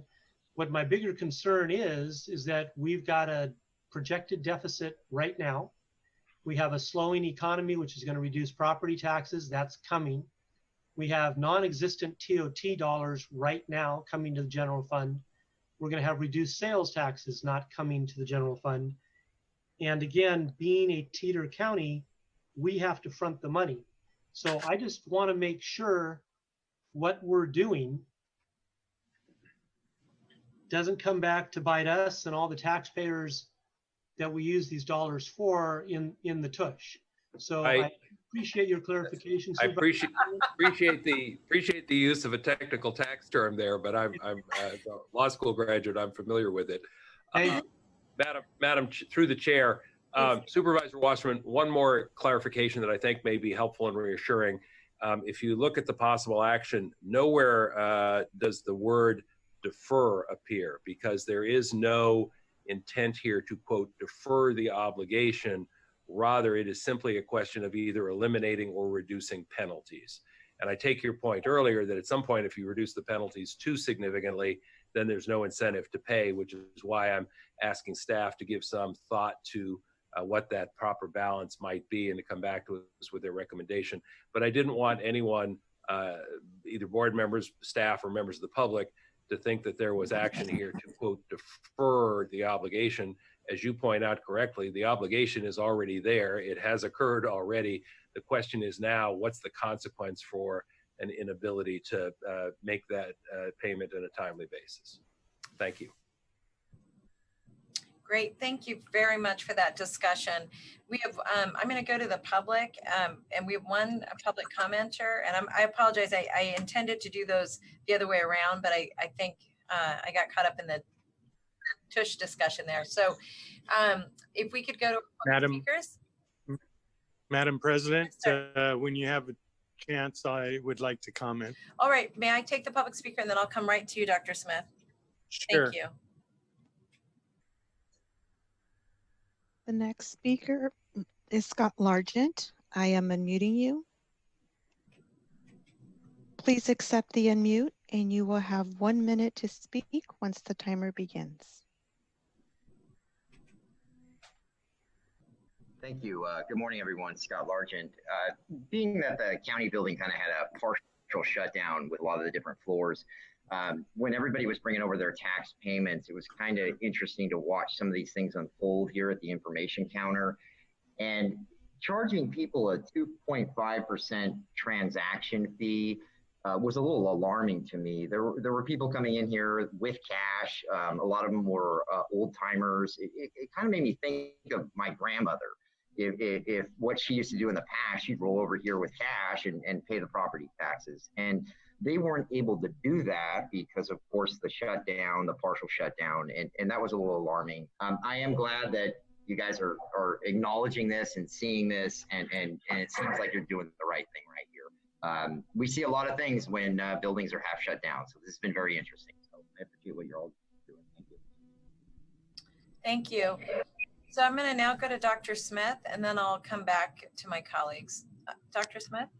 Yes, thank you, Madam President. Just wanted to let the board know that as part of item number C, staff is beginning the research and process to consider moving us out of the teeter situation or relinquishing our teeter program membership. Not that we necessarily are recommending it, but it will take some time to get it prepped for the board to consider it if the board wants to consider it. So when we come back, we will have more information about that process, just so that the board has a complete option or complete understanding of that process if the board wants to take it. Thank you. Madam Chair, Supervisor Simidian again. Oh, I'm sorry, Supervisor Wasserman and then Supervisor Simidian. I'm sorry. I apologize, Supervisor. Thank you. No worries. Thank you, Madam Chair. I just wanted to respond to the previous speaker, Mr. Largent, who I'm sure is listening. The 2.5% he referred to is not charged by the county. It's charged by the credit card vendor. The county is not involved in that transaction at all. And for those people who choose to charge their property taxes in return for miles or dollars back, that's a charge paid straight to the vendor that provides that credit card service. The county does not participate or benefit in any way. Thank you. Thank you. Supervisor Simidian? Thank you, Madam Chair. Following up on Dr. Smith's comment, my only request would be that if staff wants to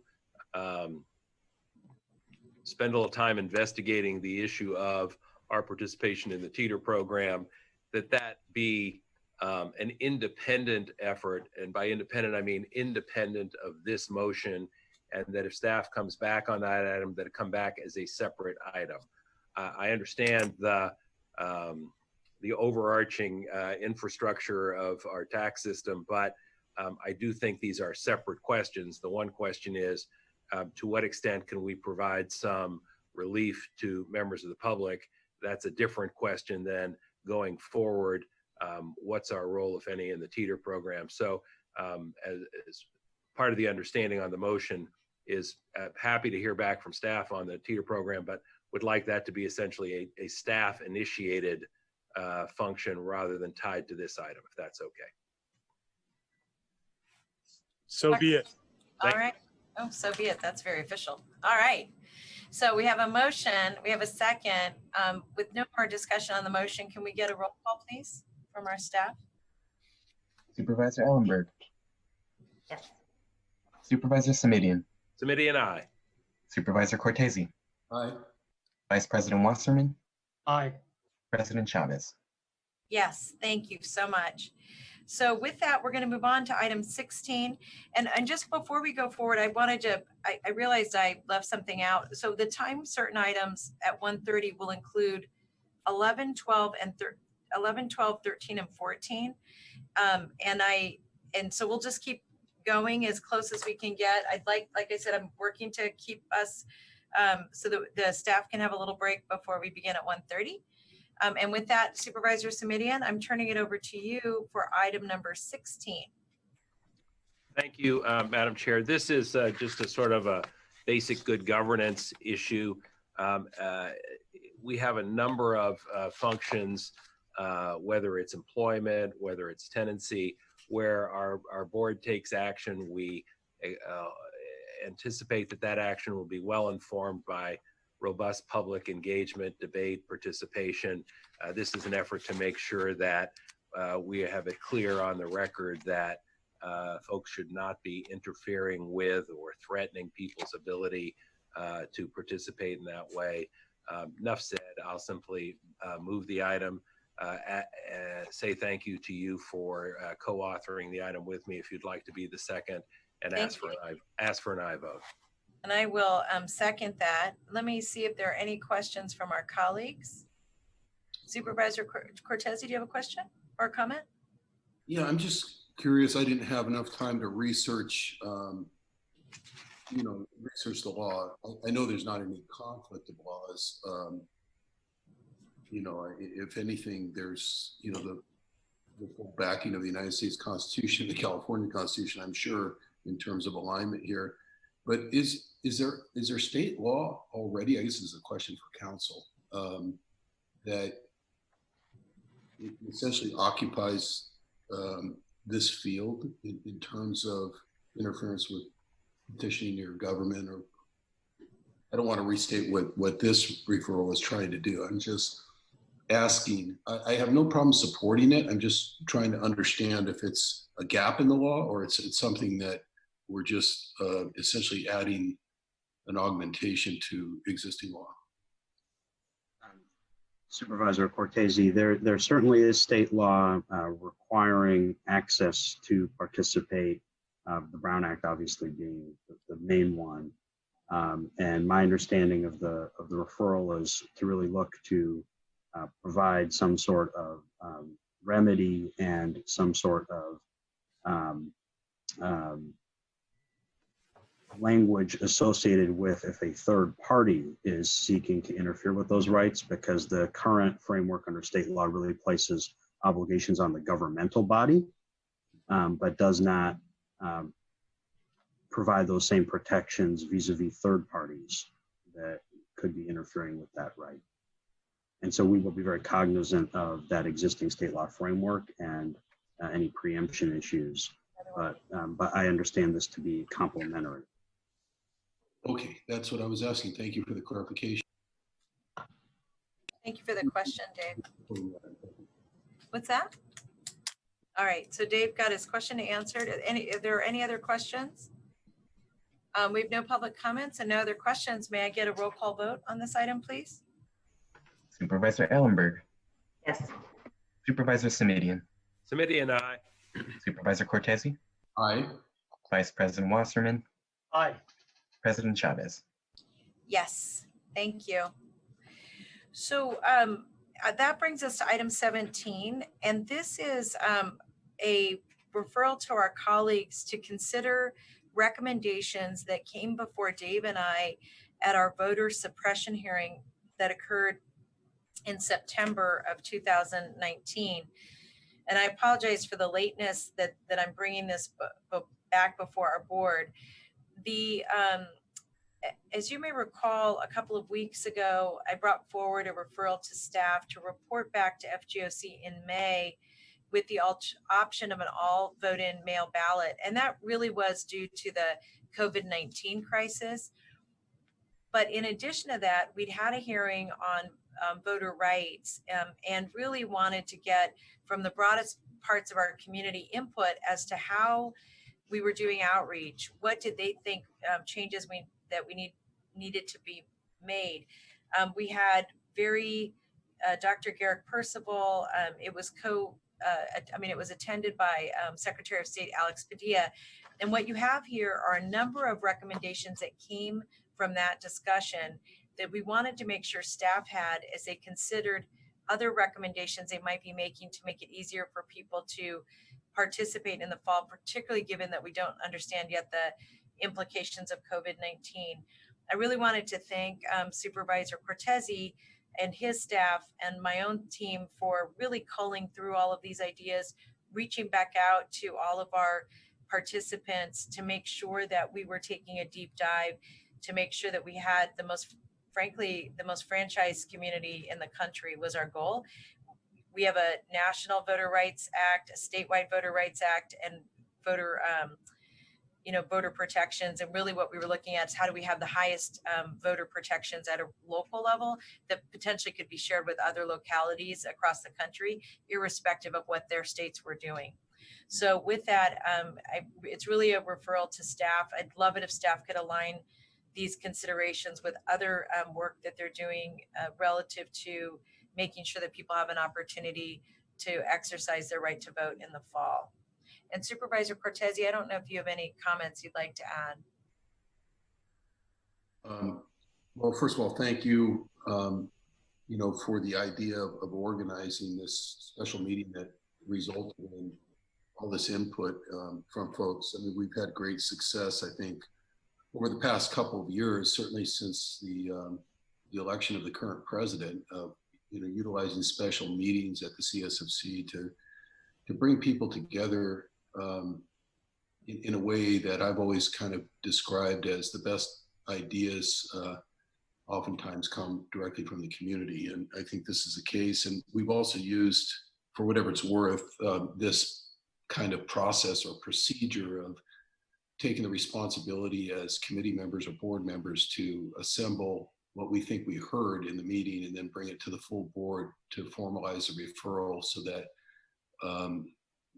the administration has a little better framework themselves for, again, what the committee members thought was important and hopefully what the rest of the board thinks is important. I don't think these ideas are exclusive, and I think President Chavez alluded to that. The administration may have some of their own or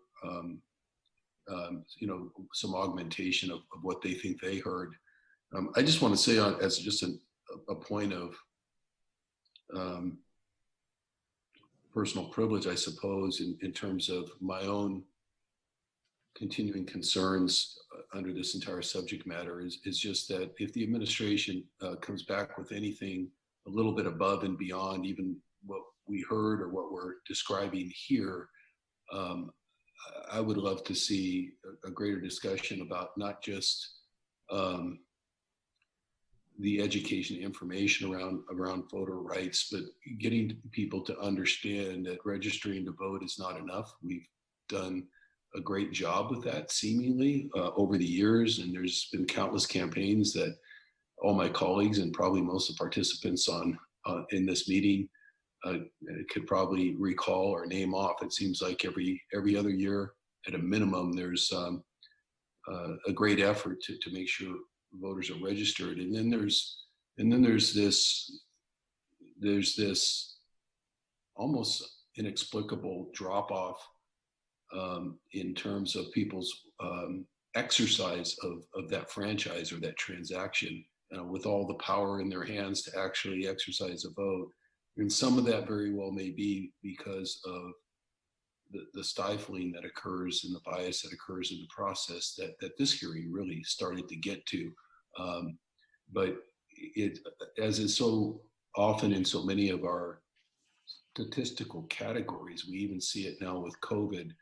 You know, the underrepresented category seems to be the same group over and over and over again. And it should be possible for us, not only as,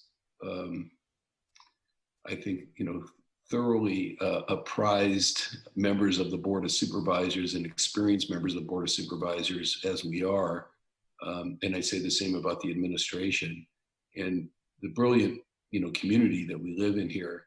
We really should be a model of new thinking around this, whether we bring in things like data analytics to try to figure out whether we're even looking at the problem through the right lens. So that's not really going anything too much further than was already said in the hearing, but I just want to emphasize what I think, again, many of us already know. There's a mysterious underrepresentation out there that defies logic, especially as powerful as we all know the right to vote is. It's not being exercised across the board in any kind of equitable manner right now. So thank you again, Supervisor Chavez. I know your staff really took most of the lead in trying to assemble this particular memo, but I enjoyed participating in the process, and I'm proud to be a part of this referral. Hopefully our colleagues will sign on here with their votes as soon as they've had the opportunity to weigh in. Supervisor Cortese, would you like to make a motion on this item? And I'll second it. I'd love to move the item. Thank you. Great, thank you. Are there any other questions or comments? Supervisor Ellenberg? Thank you. I'm going to support this. I'm really pleased with it. I just want to add two pieces. The first is that I'd like the referral request that administration presents options as to actions that may need to be implemented or accommodations made in anticipation of whatever scenario we may be confronting as a result of possibly continued or new COVID-19 public health orders. That's the first. And the second, we shouldn't consider, I believe, any new initiatives, no matter how obviously laudable they are, without understanding the resources that would be required to implement them so that we can do transparent cost-benefit analyses. Again, I'm going to support this, but I'd like the recommendations that the administration puts forward for the board's consideration to also include an estimated cost for implementation with an estimate of its effectiveness to achieve the goals of increased participation by eligible county residents. And I hope both of those are acceptable to the motion maker and the seconder. Those are really good points. Supervisor Cortese? That's agreeable. Great, thank you. Any other comments on this item? We have no public speakers. Oh, Supervisor Semidian? You're on mute, Supervisor. Thank you, Madam Chair. My apologies. Thank you. I too am supportive. I do have a question about the timeline for this. As I read the legislative file, my understanding and expectation is this is work that's going to take place over a period of time, not geared towards our November 2020 election. Yes?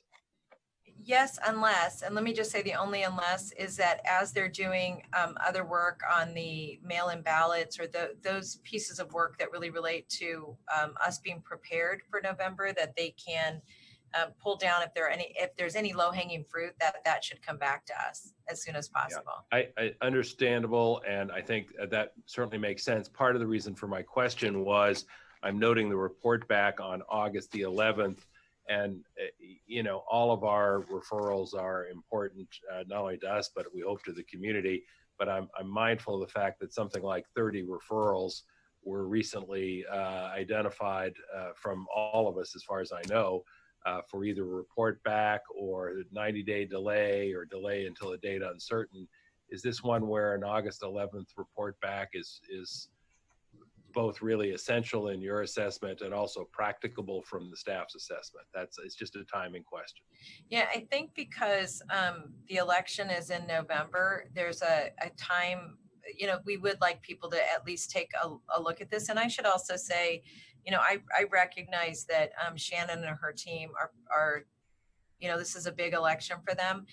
That being said, you know, we did ask for the participation of the ROV, even in the, you know, in both the development of this and getting their feedback. But again, what I'm really looking for is them to give their best assessment of where there may be opportunities. And I don't want to, I want to acknowledge both what you're saying, Supervisor Simitian, in terms of workload. I think the ROV is pretty stretched. I also want to acknowledge the point that Supervisor Ellenberg raised about what may be the cost benefit analysis, but some of these may really fit into what's happening in November pretty directly. Thank you. And thanks for that. Any other comments on this item? Seeing none, what I'm going to ask is with the inclusion of the two recommendations that Supervisor Ellenberg raised, with no public speakers, we're going to go to a roll call vote. Supervisor Ellenberg. Yes. Supervisor Simitian. Simitian, aye. Supervisor Cortese. Aye. Vice President Wasserman. Aye. President Chavez. Yes. Thank you. That passes unanimously. And thank you for those good pieces of query and input. We're going to move on to the county executive's report, item 18, unless you'd like to do that, Dr. Smith, as part of COVID, the COVID report at 1:30. It's up to you. We are open to your. Maybe I'll say something a little bit about reimbursement right now, and then more later if the board desires. I think the board is all aware of the following facts, but I want to make sure that the community is aware. The CARES Act passed by the legislature and signed into law by the president was obviously a big plus for dealing with the effects that the coronavirus has had on the community.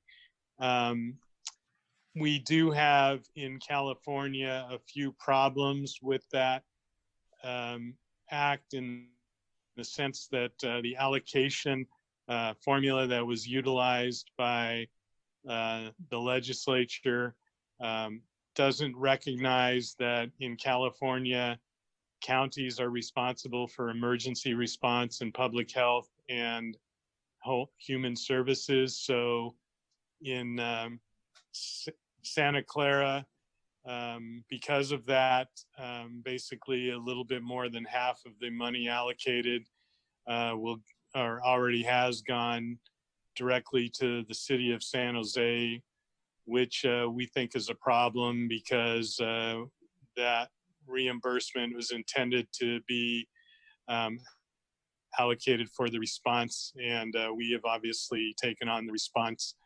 Same is true in Southern California with LA or any other county where one city has a population greater than 500,000.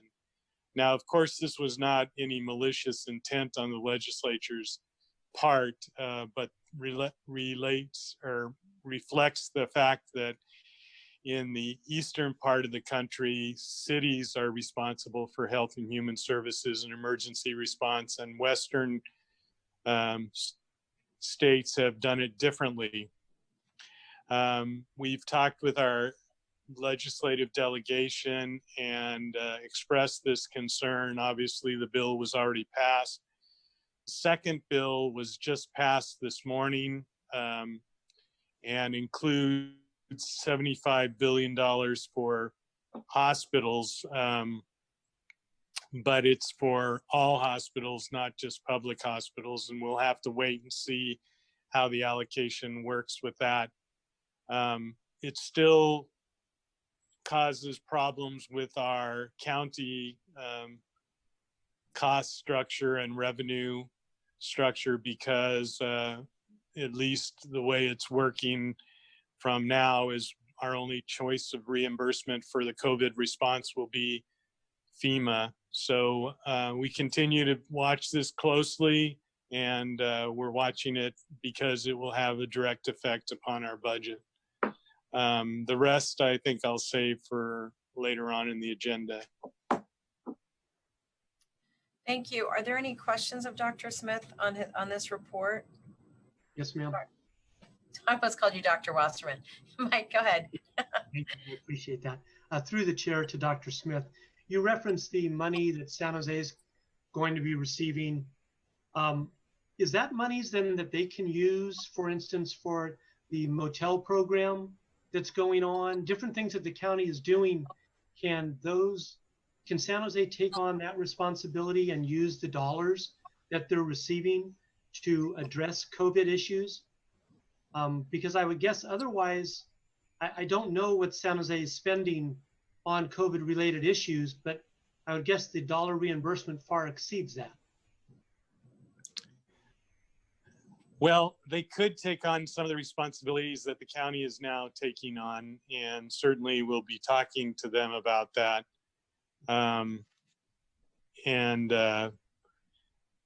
We'll see how that plays out. Okay, because I mean, our citizens are their citizens. So, right. Thank you for that, Dr. Smith. Thank you, Madam President. Thank you very much. Are there any other questions, Supervisor Simitian?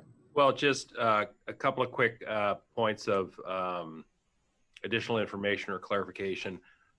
Dr. Smith used the term legislature, which is technically correct, but just so folks are clear, and I think most folks will be, he's talking about the federal legislature, meaning the Congress of the United States. Yes, Dr. Smith? Yes, I'm sorry.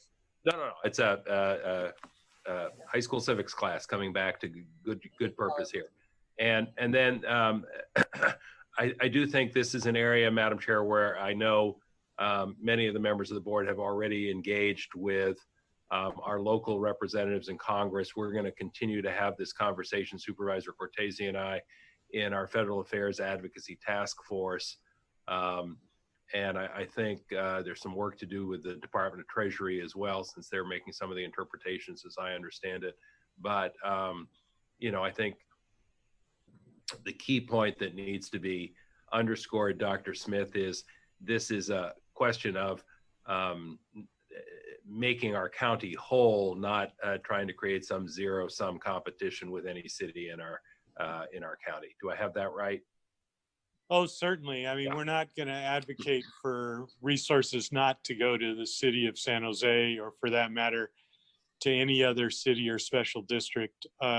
The real question, as you say, is making sure that if we're spending the money through the county treasury on services, that somehow we get reimbursed for that. And of course, this is going to play out in Congress and the U.S. Senate and with the president over some time. And I think it's great that the Federal Affairs Task Force is going to take it on, because I'm sure there will be many opportunities in the near future to raise our voice and make sure that we're not left out of the discussion. Thank you. And through the chair, I think, excuse me, one of the points that I would just highlight, underscore, emphasize, whatever, is, now that we've had this experience and learned that we need to be mindful of this, I also think it's, there's an opportunity here to make sure we keep underscoring, look, whatever future efforts come, we want to make sure that they're structured in a way that is mindful of the roles and responsibilities and cost distribution, frankly, that Dr. Smith alluded to earlier. So, because we're certainly hoping this is part of a much longer series of federal assistance. So I'll let it go at that. Thank you again. I really appreciate that. I think one of the requests I would have, and I'm not sure, Supervisor Semenian, if this goes to your committee or if this is something that we're going to want from Dr. Smith, is that I do think that it's really critical that we give our delegation some very specific areas to consider. And as an example, the mayor of Los Angeles made a point that all the money that they've gotten assigned to them doesn't allow them to use that money for the whole they're going to have in their budget over sales taxes. So they've got I forgot what it was, like $500 million going to the city of LA. And what the city of LA is going to be doing is asking each employee to take a 10% pay cut in order to address the gap while they have this money that they can't actually spend at the same level because of the way it was structured. So in my mind, there's some key things that we need to make sure our delegations understand relative to all the discussion that's happening at a national level, because at a national level, they're saying, we're going to fund healthcare, we're going to fund healthcare, and we're going to fund healthcare. And to the point that Dr. Smith raised, that doesn't actually translate to our opportunities on this, on this coast. So it does appear to me that if we could give a very broad framework, that it may be easier for our legislators to act on our behalf, because I think it goes to your point from being very simple to very complicated very quickly. So for example, we want flexibility. We want money to be given directly to where it's being spent, from our healthcare systems. And then other smart things that I'm sure your committee is going to come up with, so that our board can be very consistent as we're talking to folks across the state.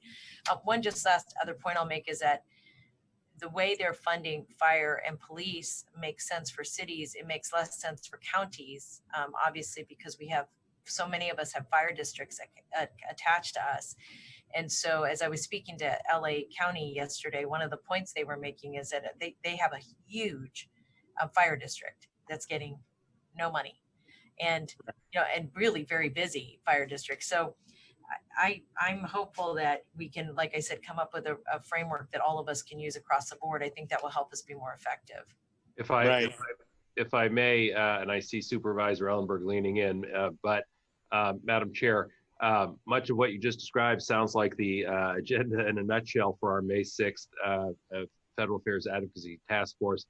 I will just say, while we're going to take these matters up at the committee, time is of the essence, of course. So the administration has, in my view, totally appropriately been reaching out independently, working through some individual board offices. I think the committee gives us a good opportunity to make sure that we aren't missing anything and that efforts are being coordinated. But very clearly, we can't wait for our committee schedule to be weighing in on these issues. So I thank you to both the County Counsel's office and the County Executives team for making sure that we're on it sooner rather than later. Thank you. Thank you. Susan? Thank you. I want to add to the the really critical piece of advocacy, the importance of working collaboratively here locally. I'm, drawing a thin but somewhat connected analogy to the flooding that happened several years ago in San Jose, the city of San Jose, and the EOC created a partnership. The city of San Jose took the lead, and there were a lot of good examples of collaboration there. That's what we should be focusing on as well right now with the city of San Jose, to really be looking together as to how funding might be divided, what they are looking to use the funding for, how we can really build a partnership in this, as we are separately working at a legislative level, of course, to be able to direct additional funding to counties. We have a potential partner here right now who I recommend that we really bring in a collaborative fashion to address a lot of these costs. Great, thank you for that. All right, so we're going to move on then, unless Jeff, you have any last words you want to add to this section?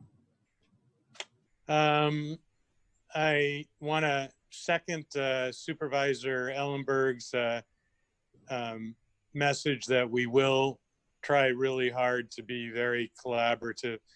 And also I want to bring up something that I neglected to mention that Supervisor Simidian hit on a little bit.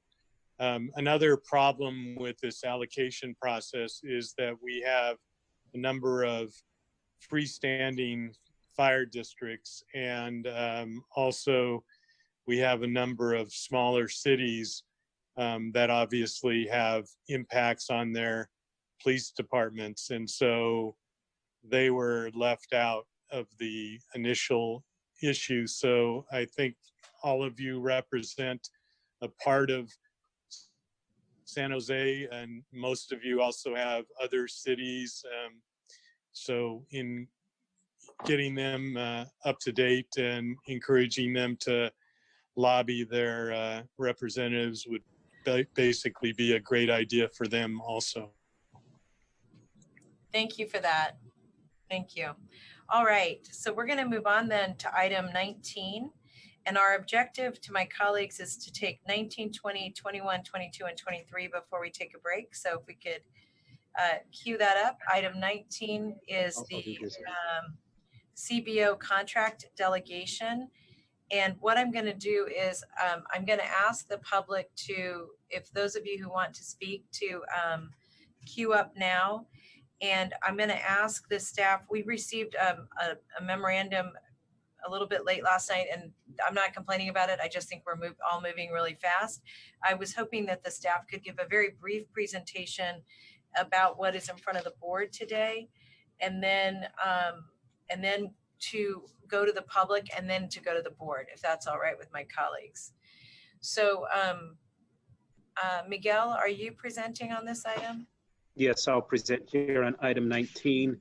I thought a good way to present this would be to provide a quick update on each of the 5 principles that I mentioned briefly at the last board meeting.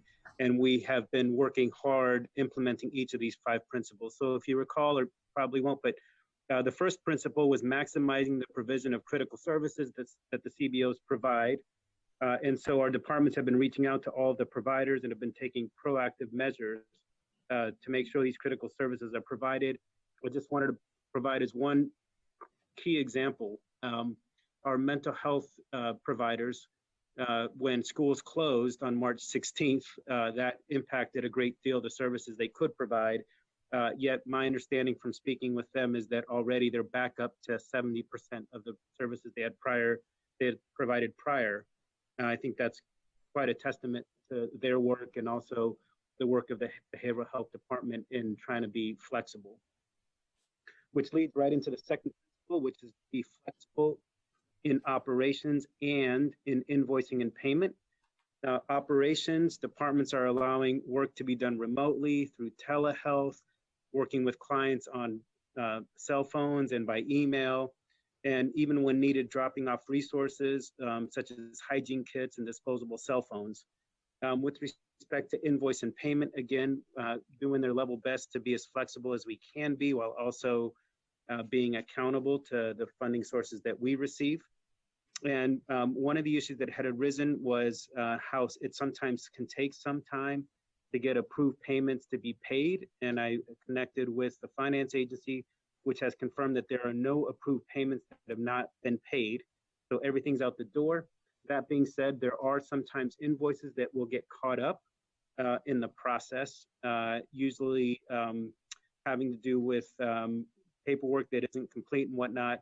And I think we have a team deployed, internal audit, to take a look at those processes to try and make sure that we can get people together more quickly to make those payments get to our CBO partners more quickly. Madam Chair, can I ask a question of a statement that was just made? Yes, please. Thank you. It was just said that no approved payments were not paid. That still leaves, though, any invoices that have not been approved, correct? There, I think when I spoke with Elisa Koff-Ginsburg, there was concern about that. When I checked in, of the 7 people that had responded to her or raised the issue, they had all been paid except for $45,000. And this is back right after the last board meeting. And I know we were looking into that. And then I later got some confirmation that at least from the finance agency that all of the payments that they were going to make had been made. And again, there might be in the process back up between the department and HHS finance, some gumming up there. And so we are committed to looking into that process, getting people together more quickly. Thank you. I may have misstated what my question was basically asking how long when a request for payment is submitted until it is approved, what that length of time is currently running. That's what I was interested in. I know once they are approved that they are paid quickly, and thank you for that. I just wondered what the time was between receipt and review and approval. Thank you, Madam President. And that's the part that we're definitely taking a deep dive into. And Alan and I have worked and assigned internal audit to take a look at that question and find faster ways to shorten that cycle. Thank you. Yep, absolutely. The third principle was to maximize outside funding into the system and to seek alternative dollars.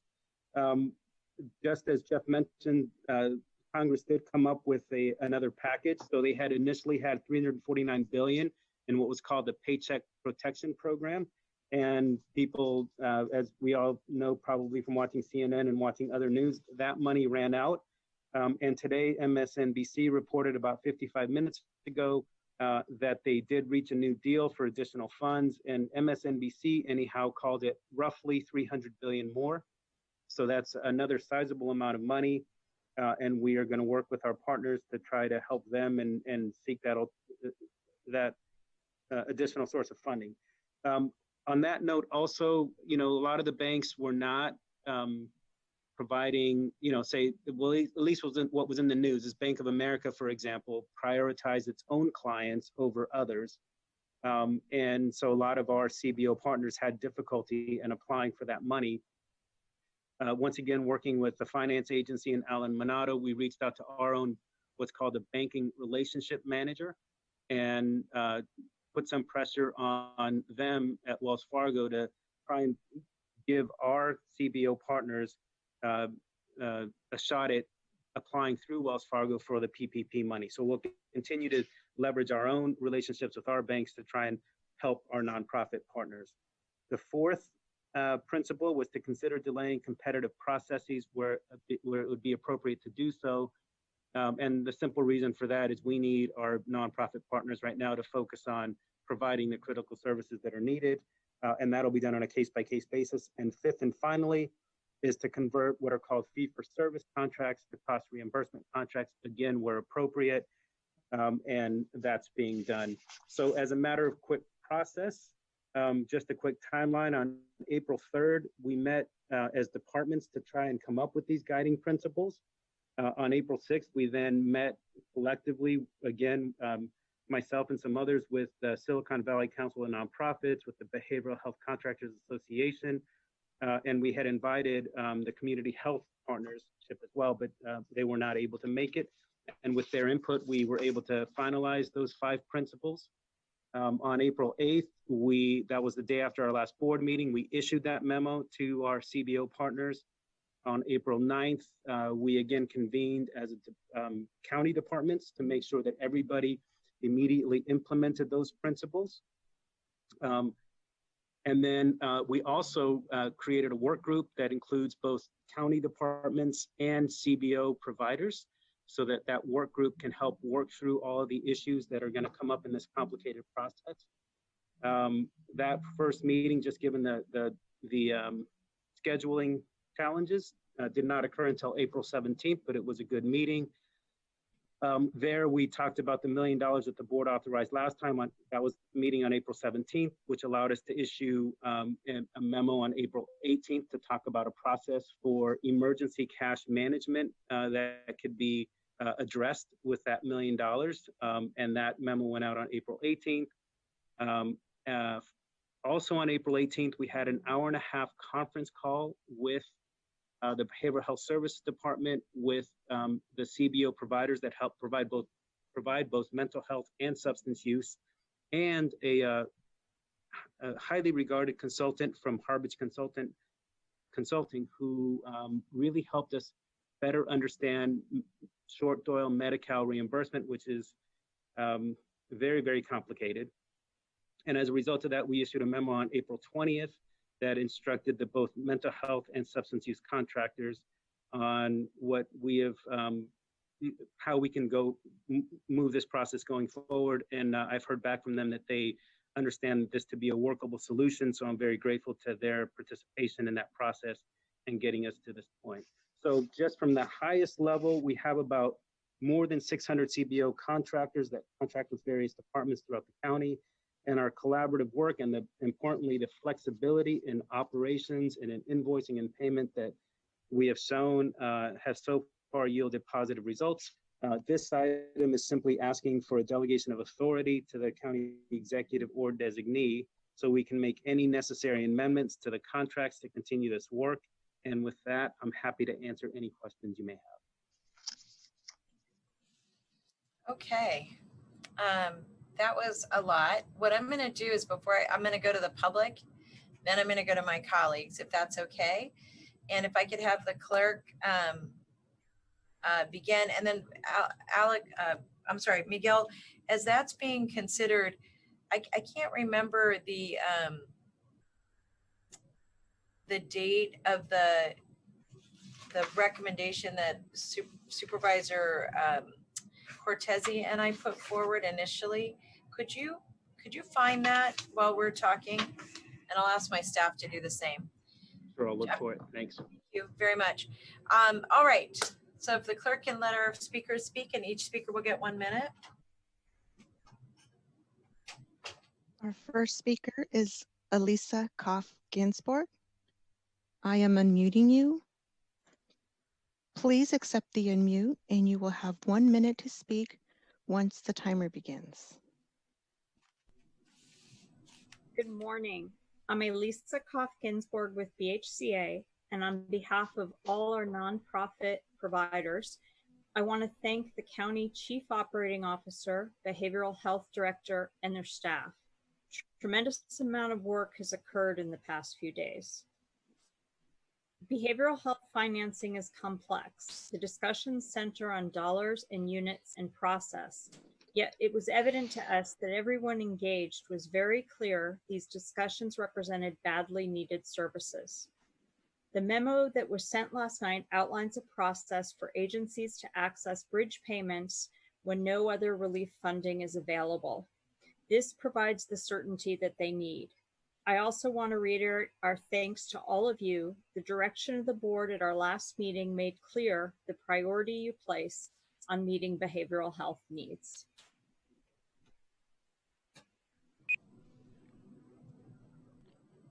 Our next speaker is Aaron O'Brien.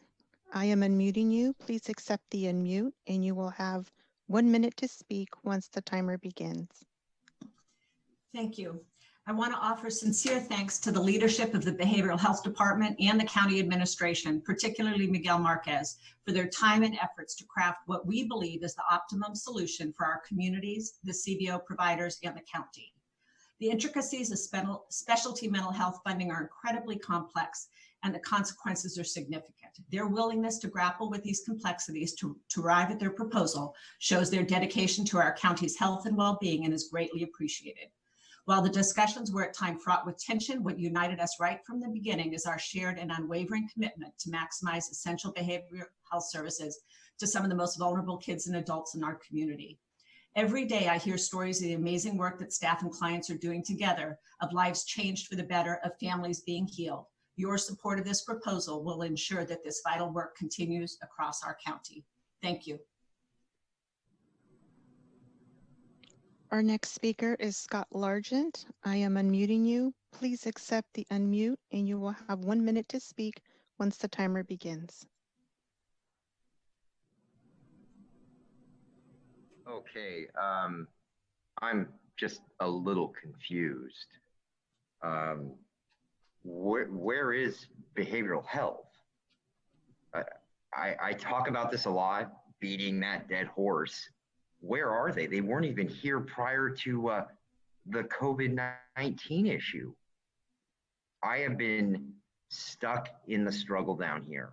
When the light rail got shut down around the county building, Columbus Park, the FAA landing zone, this is turning into the new jungle, okay?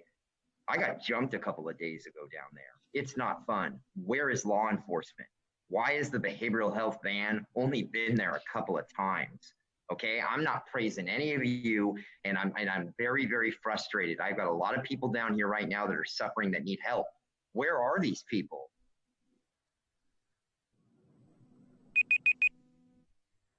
Our next speaker is Sparky Harlan.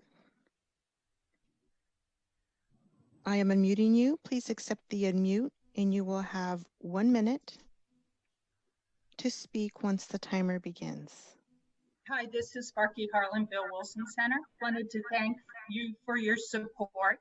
Bill Wilson Center still has several outstanding bills we're trying to negotiate, so heads up on that.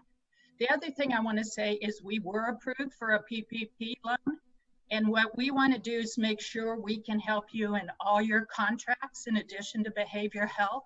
So we'd like to negotiate that we can back out staffing costs on all county contracts to maximize our use of PPP and extend those contracts into next year to maximize services and funding for the county over into next fiscal year.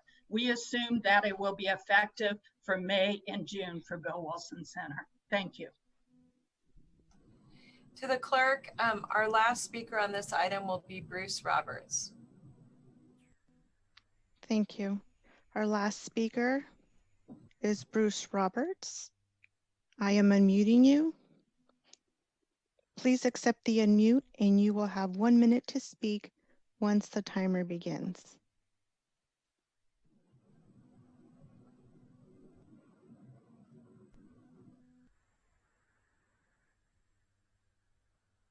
Yes, I would like to add Scott's comments. I have watched a number of his videos and have spoke to a number of people homeless who are not taken care of. And this is not helping Governor Newsom and others in trying to prevent the spread of COVID. As you know, you don't necessarily have to have COVID to be a carrier. Thank you very much.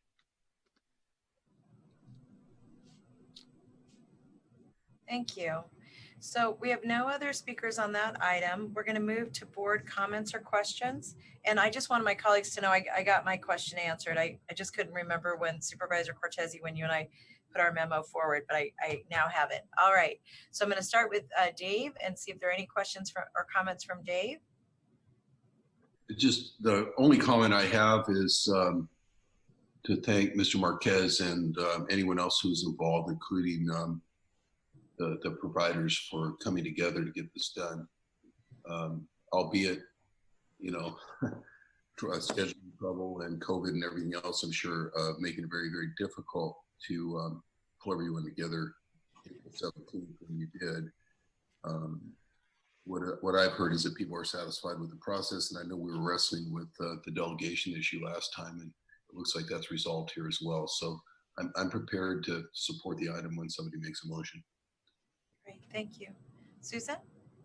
Thanks. I want to add my thanks to Miguel and Tony Tallis and to the providers for working through what has been a complicated and rather protracted process.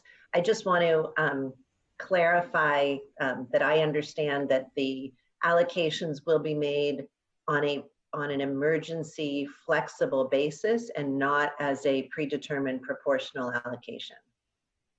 Can someone just confirm that I'm correct? Supervisor, this is Miguel. Are you talking about the $1 million? Yes. Yeah, that was, you know, they worked through a process with the working group, and we can certainly make it, the way the memo was written was to say where you have an emergency cash management issue, let us know right away. We struggle with wanting to be equitable and fair to everybody, but also address the emergency need. And to my knowledge, we haven't yet received any emergency request yet, but it is going to be allocated, as the memo said, as equitably as possible. And that's why the memo has shows everybody's allocation on their MFO, what percentage it equals. But yes, you are, and pursuant to the board's direction, it will be given out with consideration for equity, but to do emergency cash management and make sure that people who need it right away can get it right away. I'm glad, and I appreciate always the equity lens, but I want to make sure here in this case that that each organization, regardless of its proportionate size, may not have the same emergent needs. So predetermining a proportionate allocation in this case wouldn't in fact be equitable if the needs are in fact very different at the different organizations. So I appreciate that you're acknowledging and following a path that will allow for flexibility and emergency allocation that may be disproportionate to other similarly sized or situated organizations would need at this time. Thank you very much. Any other comments or questions? Supervisor Wasserman? Thank you. Yes, I want to thank Tony and the others, Miguel, for working so hard to work with our contract providers. They really are our people out there on the front line dealing with this daily. I want to thank the people that spoke this morning as well, getting to a place that we can support them, because they do a great job at a great price. And we certainly need all the people battling this from all fronts. So I thank everyone involved for making this happen. Thank you, Supervisor Simidian. Thank you. Madam Chair, if we don't have do we have a motion on the floor? Because if not, I'm prepared to offer a motion to adopt the resolution. All right. So glad to second it. And a second from Supervisor Ellenberg. Any other comments on the motion? The only other thing I would add, in addition to the thanks that's already been referenced, is this is one of those times when you know, a large bureaucratic operation, and I don't mean that disparagingly, we are 20,000 plus people, is going to have to work very hard to be nimble, and I appreciate the effort to be nimble because time is of the essence, and want to exhort folks to keep that front and center in their thinking and approach to this particular set of challenges. Thank you, Madam Chair.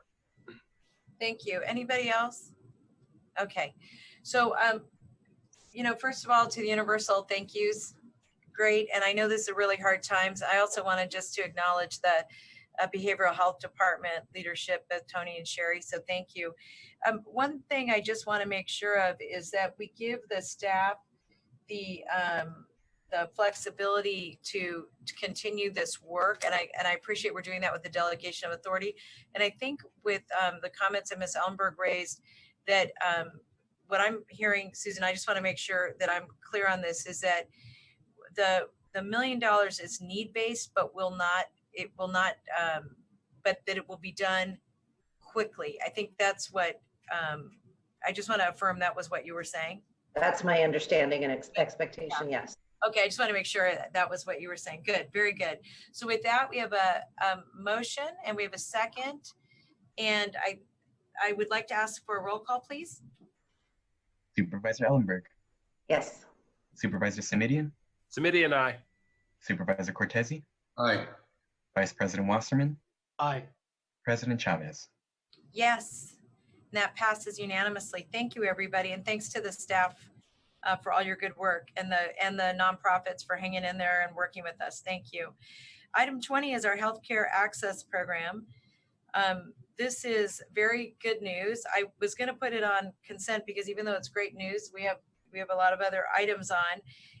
What I wanted to do is, Supervisor Simidian, I think this was an item you wanted to make sure we had a chance to discuss today. And so I'm assuming that this is something you would like to make some comments on and maybe get us started. And then if we need a staff report, we could have a staff report, but I'll leave that to you, Supervisor Simidian.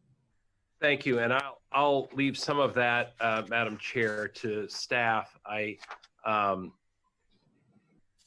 Board members, you will recall that at the State of the County address in early 2019, I chose to focus my comments at the time exclusively on the issue of healthcare, and early on in the remarks, spent some time on the importance of providing additional coverage for folks who do not have health insurance still. And at the time, the estimate that I had was that perhaps something like 93.5% of the folks in Santa Clara County had health insurance. That was considered a good number by comparison with other counties. I think the staff report suggests that using the American Community Survey, the current estimate is 95.9%. I tend to think that's a little high. And, you know, while you want to accentuate the positive, I think, you know, it's important to highlight that even if, quote, just 5%, end quote, of the public does not have health insurance, in a county our size, that means that notwithstanding everyone's best efforts over a very long period of time, we're talking about 100,000 folks who still don't have health insurance. So, you know, I want to begin with appreciation to Dr. Smith and his staff, and Renee Santiago and his team, and all the others who have spent the last year plus pulling this together.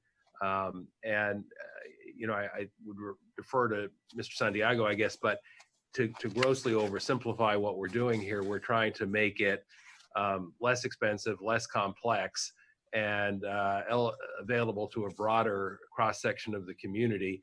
And if we do those three things, I think we can make progress in getting some significant number of that 100,000 covered with insurance. I think based on the staff's estimates, we're looking at getting something like another 20,000 folks who are squared away. I want to underscore, because I know everyone is anxious about costs these days, and understandably and appropriately so, given the current direction of our budget, but the cost is relatively modest. Less than $3 million is the staff estimate. We'll see if that continues to be the case. But as we often discuss in the healthcare arena, we're also hoping that by making that expenditure, there are some costs that are avoided by providing people with good primary care. If Mr. Graves were in the room or on the Zoom meeting here, he would remind us that those were not bankable or cashable savings, as I think he used to say. But again, this is a very significant accomplishment. If we can pick up another 20,000 folks who are otherwise out there uninsured and uncovered and at risk. Last point, Madam Chair, and the irony is I got an alert on my smartphone here just as this item was coming up from CNN, talking about the fact that I think the headline was something like, COVID first took away their jobs, now it's taking away their health insurance. I think particularly as folks who have relied on employer-based healthcare are finding themselves in a difficult time and place, this is going to be an especially important effort. So thank you again, and I'm happy to move approval of the item. Thank you. We have a motion for approval. Are there any other comments from my colleagues? There are no speakers on this item. Any of my colleagues have a comment? I'll second the motion. We have a motion by Supervisor Smith, a second by Supervisor Cortese. And with that, I'm going to go ahead and ask for a roll call vote. Supervisor Ellenberg.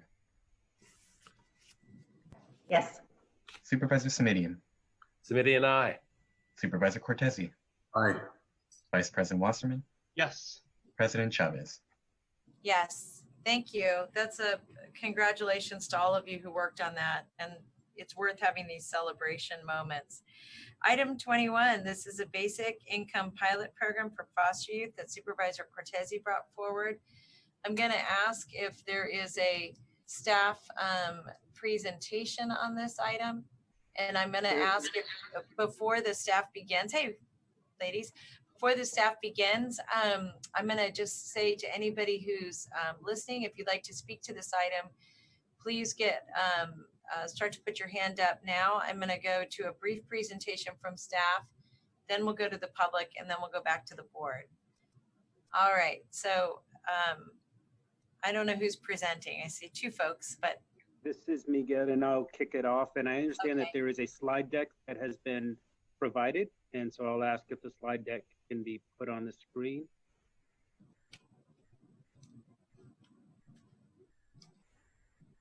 Oops. Does the clerk have the slide deck, and can they put that on the screen?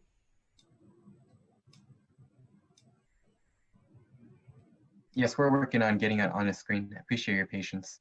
President Chavez, Yes, Supervisor. a couple of comments just in terms of the direction I'm going to recommend while they're working on the slides, because the slides I think have some options, and I just wanted to try to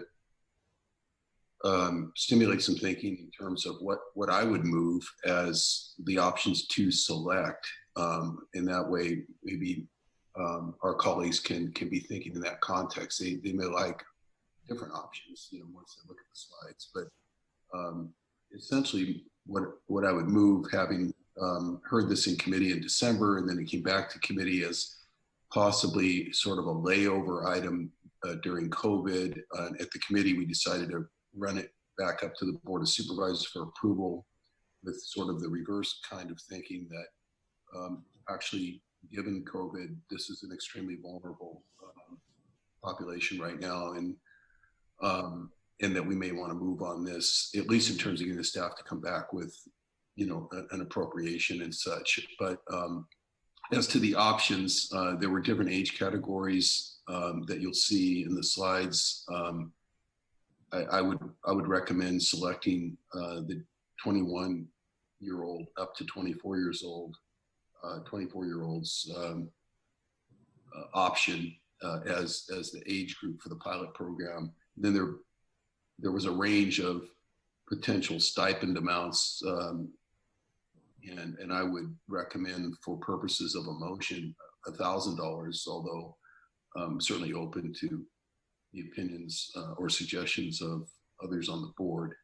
But the idea, I think, now would be to, if we can move this forward, to get a budget appropriation action brought back to the board, at which point we would get one more bite at the apple, as we say at the Board of Supervisors, in terms of a final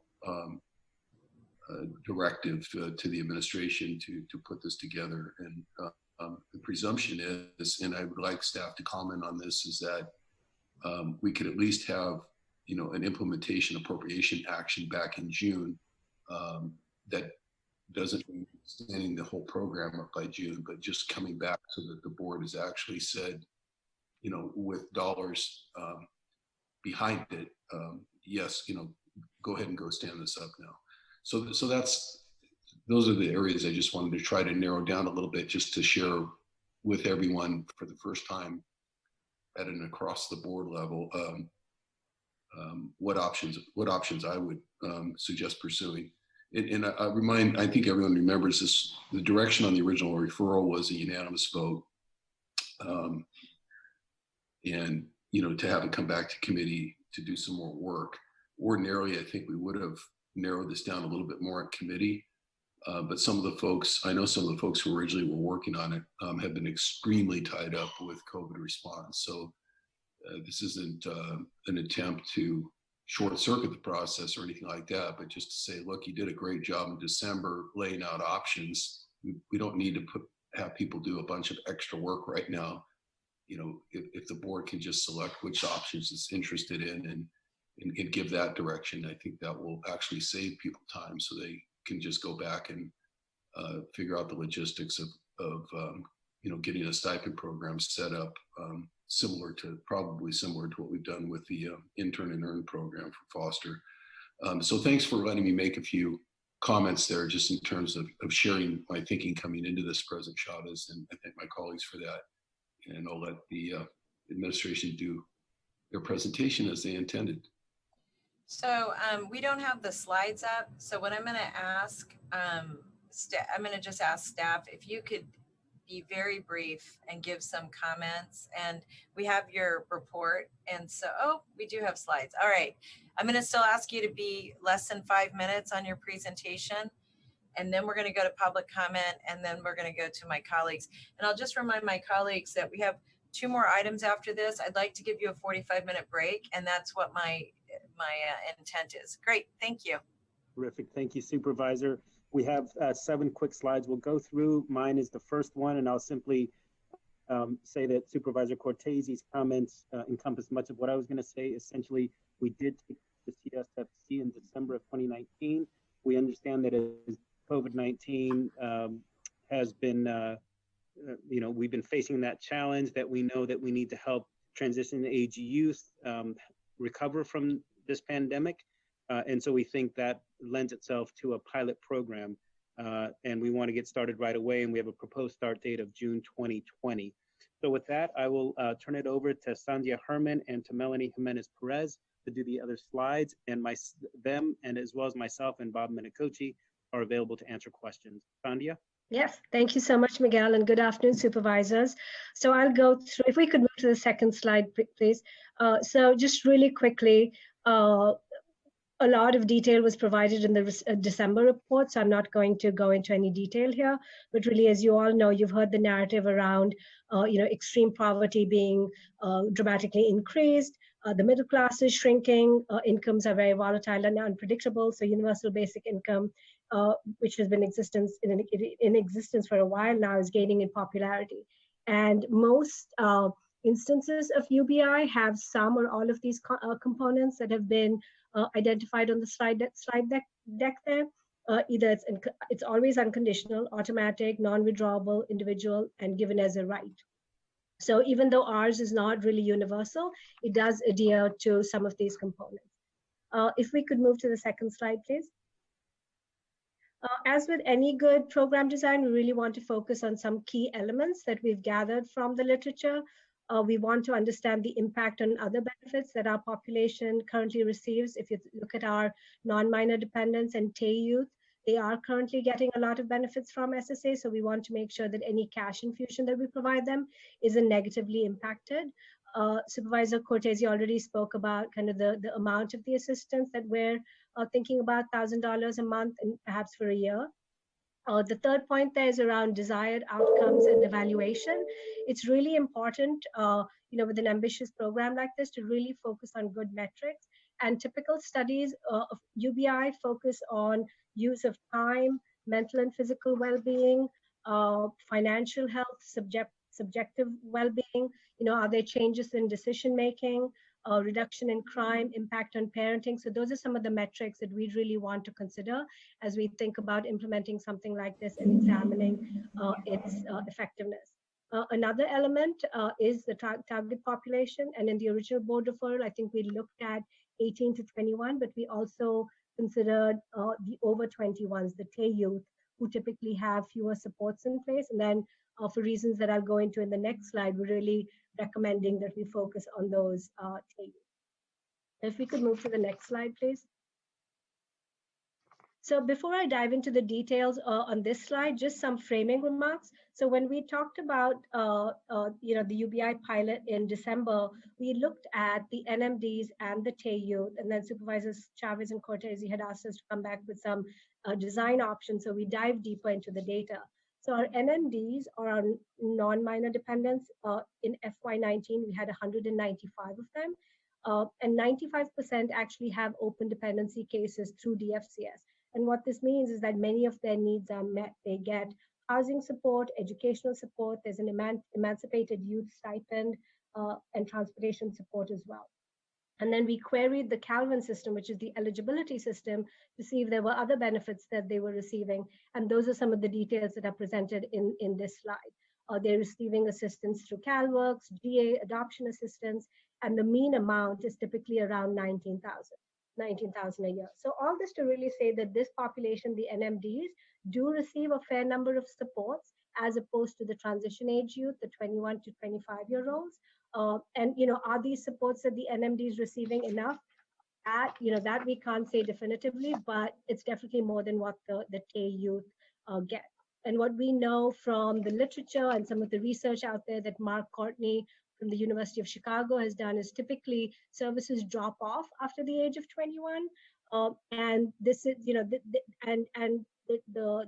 youth are a group that typically have huge educational deficits, and this typically translates into lower income, more volatile income. And I think for all of those reasons, providing them with some kind of cash infusion to stabilize them into young adulthood would be great. And I'll turn it over to Melanie, who will talk a little more about the pilot. Thank you. Next slide, please. Thank you, Rhonda. So really, we had done a lot of analysis looking at some best practices, some case studies, and also researching what data we had available throughout the county for this youth. And all of that work was done, as we've already alluded to, pre-COVID-19 pandemic. So when that happened, we re-engaged some of our thought partners. We have the General Fund for Humanity, Destination Home, and the Silicon Valley Community Foundation, who have really helped us and guide us through this process and connected us to some of the economic stability experts that we have both locally and nationally who are looking at this issue. And we have come up with a one-year pilot program that focuses on the transitional age youth, who we are referring to as our TAY youth.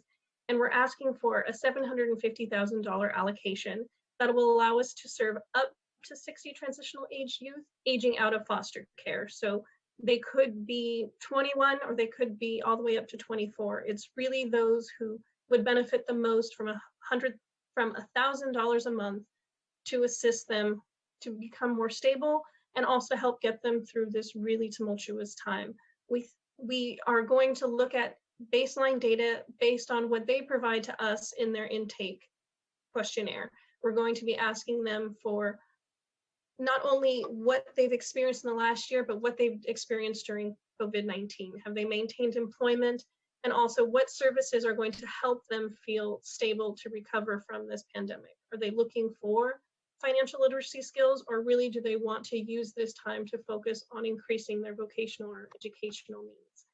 So that also means we're going to be not fully no strings attached. We are asking prior to disbursement that any participants complete the intake questionnaire, and then we'll be reaching out to them every 3 months to get additional information on how things are going, what other services we could be providing, and also what challenges they're still continuing to face, because we don't know kind of what our economic landscape is going to look like for the next year. We don't know what the job market is going to look like. We want to be able to respond to the needs of the TAY youth as they arise. Next slide, please. In line with the board recommendations, we are still continuing to have discussions about a potential public-private partnership. We have been working with the philanthropy community, and we've had initial conversations which have been very promising. And the administration would partner with the community foundation to engage stakeholders to develop a potential long-term strategy that's based on the findings that we will document during this year pilot program. The Silicon Valley Community Foundation are critical partners, not only because they have been working in this realm, but they also were part of the Stockton UBI demonstration project. And we've reached out to the city of Stockton so we can learn operationally how they were able to stand up a program that did not impact other benefits and all of the logistics side of it for their program, which was 18 months and it was 100% private funding. So our initial conversations have been very promising. I think everyone is excited that we have a project that is potentially going to assist this vulnerable population during a crisis, and people are really ready to step in and get something done quickly. Next slide, please. In conclusion, once we have approval from the board, we will engage our stakeholders and flesh out some of the details that are needed in order to allow for a July pilot program start. We know that this is a critical time, not only for our vulnerable populations, but also for our SSA staff who are engaging in processing applications to ensure we're getting benefits to any of those who need aid during this critical time. We know economic recovery is going to be a slow process, so this pilot program is going to be a vital resource for our TAY youth during the next year as they focus on how to recover from the pandemic and how to position themselves for long-term economic stability. We will be providing quarterly updates to the committee, the Children's, Families, and Seniors Committee, and we'll also plan to bring a full project evaluation to the board prior to next year's proposed budget. With that, that ends the formal presentation, and we are all available to answer questions. Thank you. Thank you, ladies. I appreciate that. And board members, if it's all right with you, we'll turn to our clerk for speakers. Our first Yes. speaker. I'm sorry, Supervisor Committee, it looks like a question first. Oh, no, forgive me, Mr. Wasserman. I'm happy to hear from the speakers first, and then I do have a question when the time comes. Thank you. Thank you. Go ahead with speakers. The time allotted per speaker will be 1 minute. First speaker is Sparky Harlan. I am unmuting you. Please accept the unmute and you will have 1 minute to speak once the timer begins. Hi, this is Sparky Harlan. I did want to propose one slight amendment to the 60 of the TAY youth to include 10 youth who had been in foster care but weren't eligible as aging out of foster care. 30% of our homeless youth population have been in foster care but were not eligible for the aging out services because they were reunited before age 16. We just did a survey of 200 of our homeless youth and what their needs were with COVID-19. That was done by USC.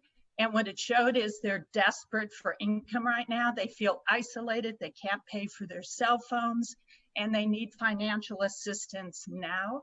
So I would ask you to include at least 10 youth that had aged out of foster care but weren't eligible for THP Plus services. Thank you, Sparky. Our next speaker is Giselle Huff.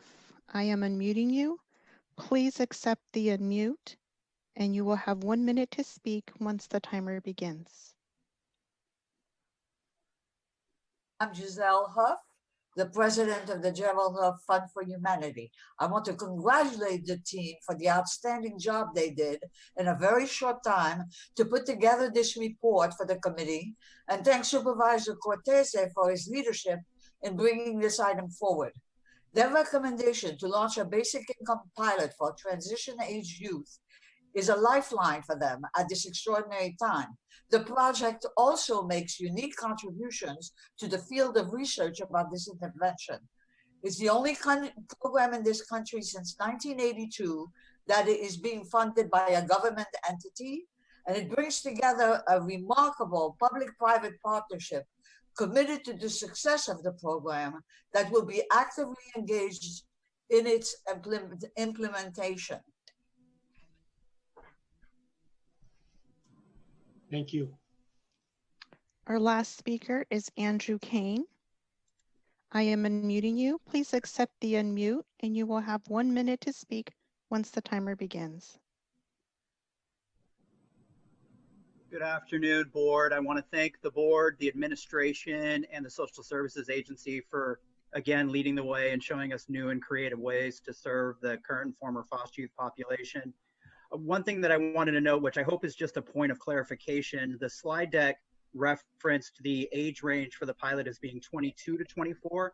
I heard Supervisor Cortese, and I think it was Melanie, mention age 21. My hope is that should this go through, that 21-year-olds are eligible for this.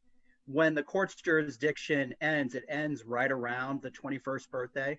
So for that group who is waiting to turn 22, having this additional funding bridge will be critical for them as they continue to transition into adulthood. Thank you. Thank you very much.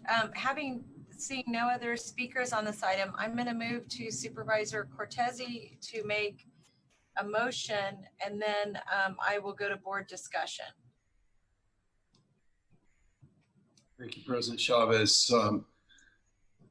So I'll move for the administration to return to the Board of Supervisors with a budget appropriation action for the implementation of a pilot program from June 2020 or thereabouts through May 2021 that is responsive to the current needs of our foster youth during and after the COVID-19 public health emergency that will serve all youth aging out of foster care who are 21 years old and up to 24 years old in Santa Clara County with a stipend of $1,000 per month. And that will work in partnership with service providers experienced with mentoring and assisting transition age foster youth, and that the efforts to continue to seek public-private partnership and private foundation funding will continue.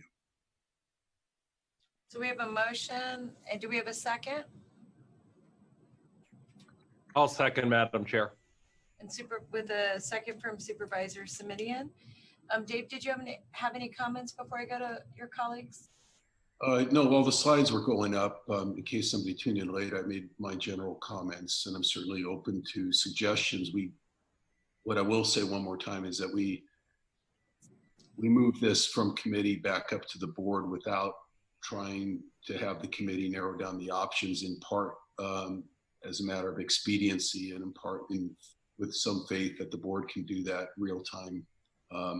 So you just heard my motion as to how I would deal with the options presented, and I just want to say I'm certainly open to to modifying in any way that my colleagues feel compelled to put forward. And the only other thing I would say, much as Giselle Huff said, great job, great presentation, great job to the staff, to the people who work so hard to bring this forward. I sense a lot of enthusiasm, so hopefully we can move this forward today. Thank you. Thank you. Supervisor Simidian? Thank you, Madam Chair. And enthusiasm, the word that Supervisor Cortese just used, is what I think I conveyed when we first took this matter back up in front of the full board. And part of the reason for that is, this is a fairly, as speakers have referenced, a fairly creative, innovative approach. And the reason that appeals to me is that, unfortunately, I've been hearing these same conversations about the struggles of foster youth and transitional age youth for more than 20 years, since I was first a board member back in the late 90s, and then when I went on to the state legislature.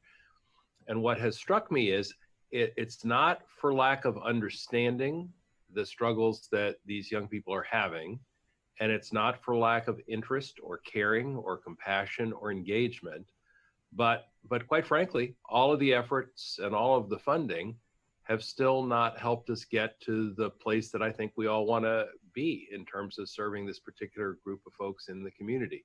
So, trying something new and different is, I think, called for when we have literally decades of struggle to do the right thing by these kids, but are still not where we want to go.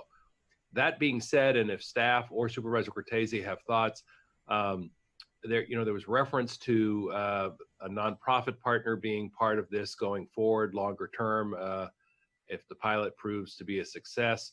There was also reference by one of the speakers to the contribution such a pilot might make to the research in this field. But I think for either or both of those things to happen, we're going to have a really good, robust evaluation process in place. And I know this is an issue that our board talks about with respect to a number of our programs. I gather that this came up during your committee discussions. I saw the reference to no control group, and I'm certainly not tied to that, but I really do feel strongly, this is 60 young people whose lives we hope we can help for the better, but perhaps, a source of even greater importance is the potential this has to demonstrate a successful model.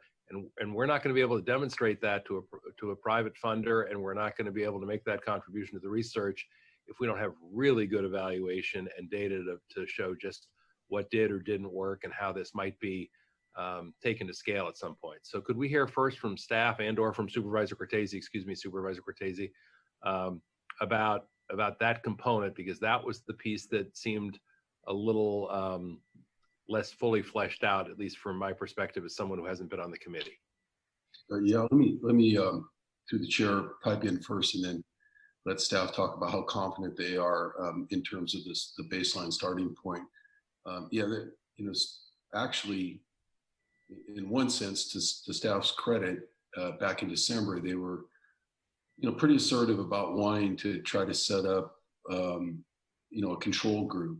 Supervisor Chavez and I really just very independently, but kind of in stereo, responded to that.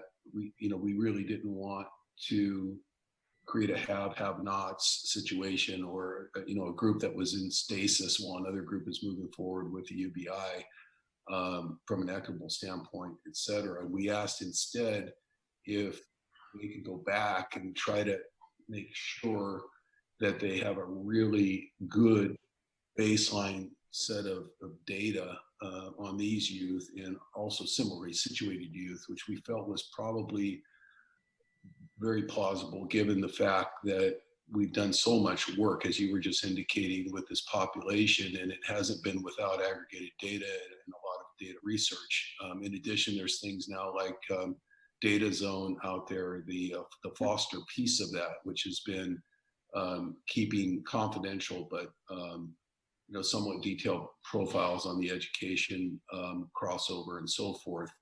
So I know they had to speed through those slides, but they did talk about the base, having that since December, they did go back and listen to us and, take that point seriously. And they feel like, it sounds like they feel like they have a good baseline set of data by which to judge if this is working or not going forward. Maybe there's some more ideas that can be put forward there. But something like baseline data seemed a lot, I don't want to put words in Supervisor Chavez's mouth, but we both said on the record, it just felt a lot better and more equitable than trying to set up a true control group that would basically have to be operating in effect without benefits while the other ones went forward with benefits. It would give you a beautiful statistical analysis, but also probably further traumatize the young people who didn't get to be included in the group that was actually getting the stipend. So I would like to defer to our two presenters and ask them how.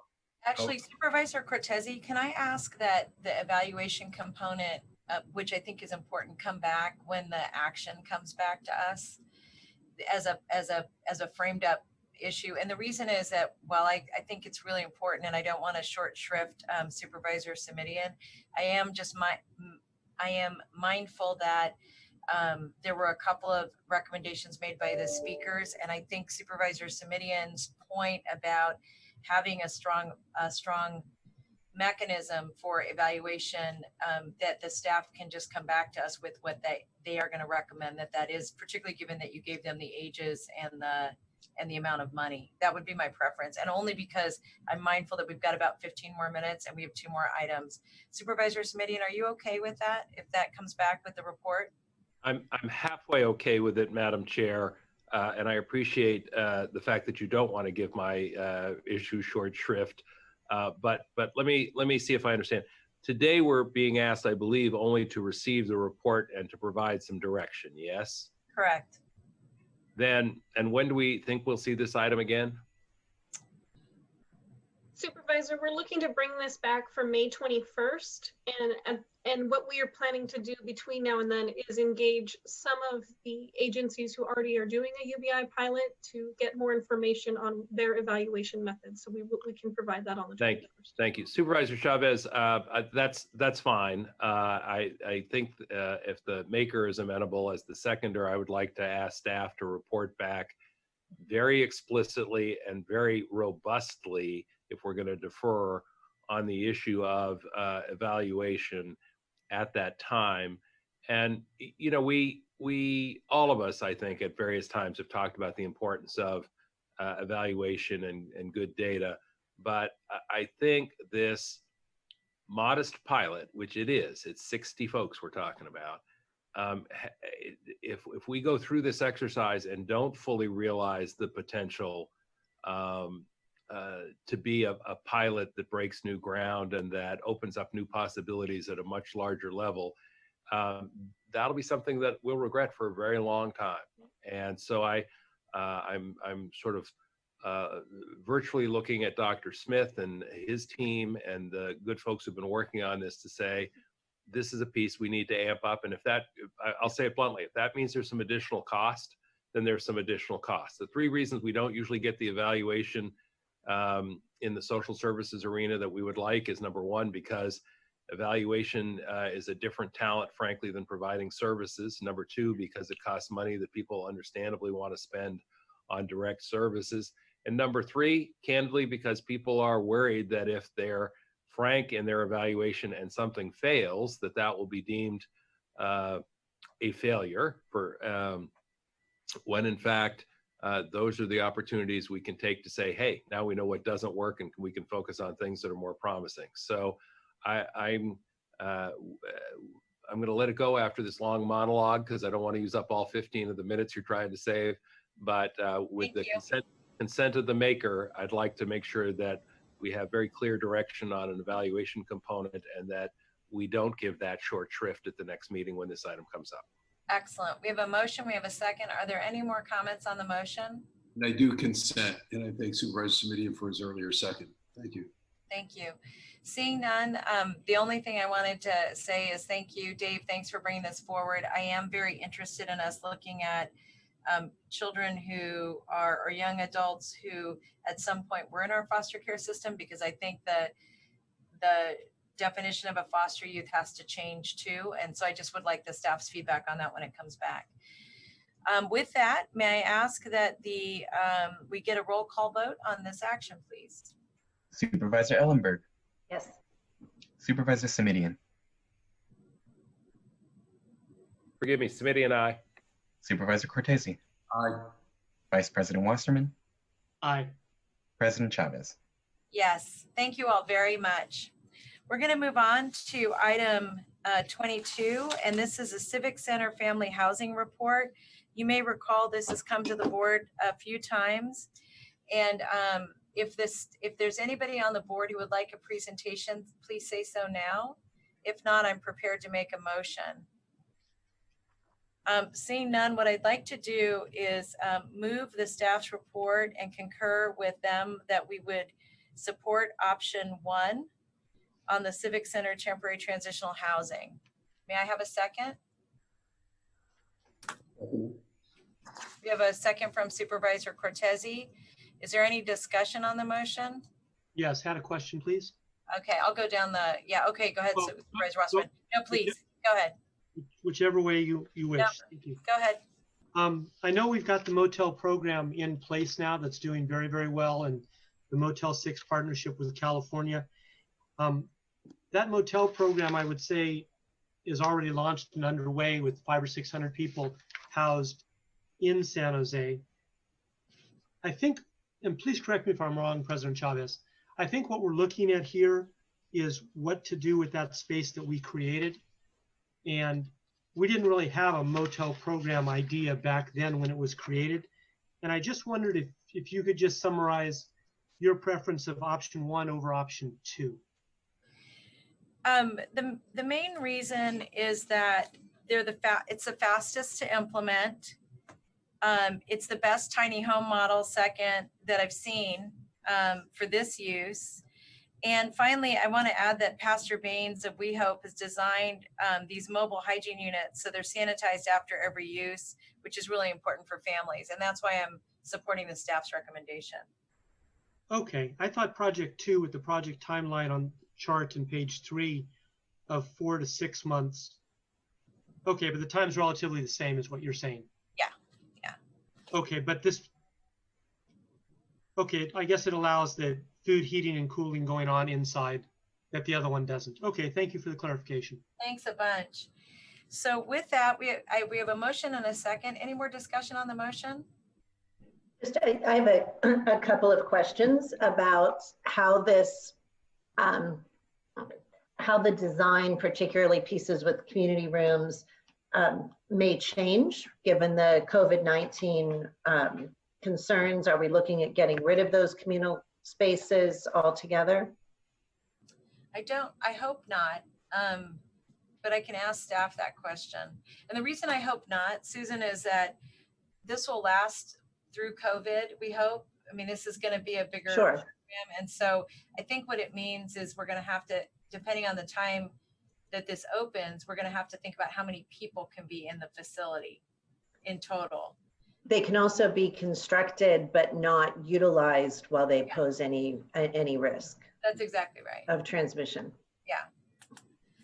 Any Just other want to make sure that's on the radar. That's all I Yep, have. absolutely. Okay, we have a motion second. Any other comments on that? If not, if we can get a roll call vote, we have no speakers on the item. Supervisor Ellenberg, Yes. Supervisor Simidian, Simidian, aye. Supervisor Cortese, Aye. Vice President Wasserman, Aye. President Chavez. Yes, and that passes unanimously. I want to thank the housing staff. I'm sure they're saying, don't make me come back. So thanks, you guys. Good job. Okay, so item 23 is affordable housing mitigation fee. And this is the county's nexus study, which justified the affordable housing fee and inclusionary zoning for Stamford that is now being applied to the non-Stamford developments. So if the staff wants to make a presentation, or if I have a colleague that has a preference on this, would staff like a presentation? I mean, would my colleagues like a presentation on this item? Yes, no? No, I don't need a presentation. Happy to make a motion of approval. I have comments. Okay, we have a motion. Have a second with a request for an amendment to the motion for approval. Okay, so we're going to go with that motion, and then Supervisor Simidian with you can make a recommendation, and then I'll go to Supervisor Wasserman for comment. Thank you, and I will see how well I anticipate Supervisor Wasserman's take on this issue. Let me just ask staff. My reading of this is that it would impose a mitigation fee on residential construction. Do I understand that correctly, staff? Yes, good afternoon, respected supervisors. This is Manira Santhir, Principal Planner with the Planning Department. The approach that staff has presented includes a mitigation fee for small-scale residential development, so up to 2 units, and proposes an inclusionary housing requirement for 3 units or larger development. I think what I'd like to ask the maker to, if she's amenable, is to simply eliminate the fee on residential development, leaving the inclusionary requirement for the 3 units and up. And the reason, Madam Chair, that I make that suggestion is that we've had this discussion before, and the consultants and the analysts, I think, do a very good job of explaining why the creation of housing actually creates a demand for additional housing at an affordable level. By the same token, our board has taken the view previously that we don't want to impose a fee on residential development because it's an impediment to further residential development. And so the way we have, the way we've sorted that out is to simply say, no fee for residential development. And if Supervisor Ellenberg is amenable, that's what I'd like to suggest again. I see Supervisor Wasserman grinning like a cat there. So if I could hold my response on that, Joe, to just hear what Mike has to say, then I would love to circle back. Thanks so much. Okay, may I, Madam Chair? Please. Thank you. And just because I had my prepared speaking points here, Supervisor Simidian, I agree with, I'll just shorten it. I agree with what you said. I wanted to thank staff for the thoughtful work. We're in a housing crisis. More residential development, not less, is an important part of the solution. We should be encouraging as much housing as we can sustain. Like all costs, the affordable housing mitigation fees will likely be passed on from developers to home buyers, adding to the cost of housing. Many residential developers may shy away from building homes in the first place if the cost of construction is too prohibitive. With that in mind, I'm not comfortable creating more fees for residential development. So thank you for that. I do want to say that fees on office, commercial, industrial, and academic spaces, I believe are appropriate. And I'm just going to end it there. Susan, and then Dave. I appreciate that. I wanted to see if there was going to need to be a second amendment to the motion, but I'm absolutely amenable to Supervisor Simitian's suggestions. Thank you. Yeah, President Chavez. First of all, I'm afraid I'm going to be a no vote. I do appreciate the redacting or deleting of the impact fees. I think that's smart if this is going to go forward. I've stated this before, and I wouldn't necessarily expect anyone to have memorized it, but I have never in my career supported an inclusionary housing requirement without some offsetting factors or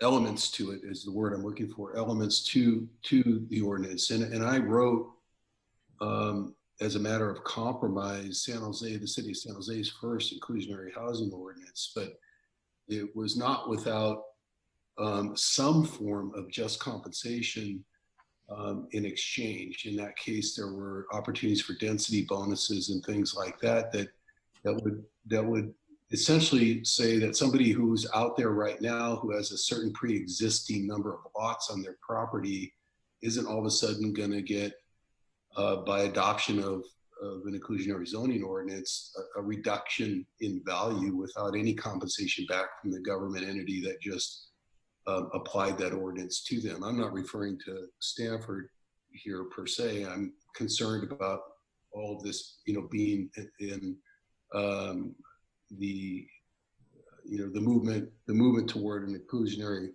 housing ordinance countywide.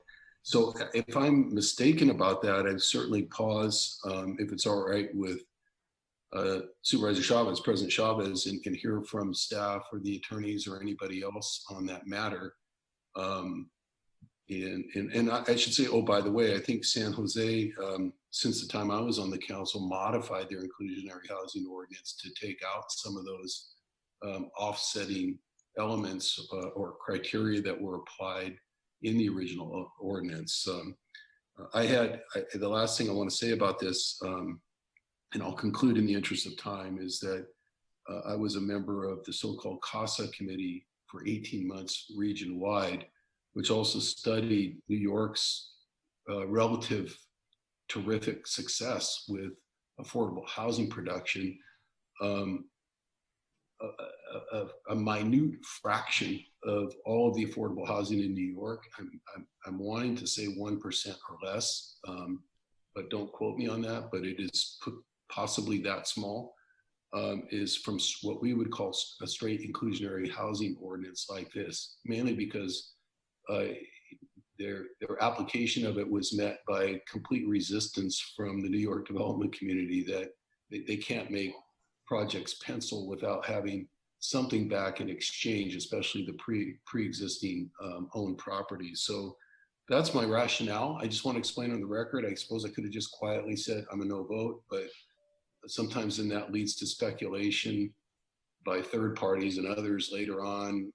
I've had that happen to me. I'm sure we all have, where someone says, we don't know why you really voted no, and we think it was because of X, Y, or Z. Well, I'm trying to explain the X, Y, and Z's here.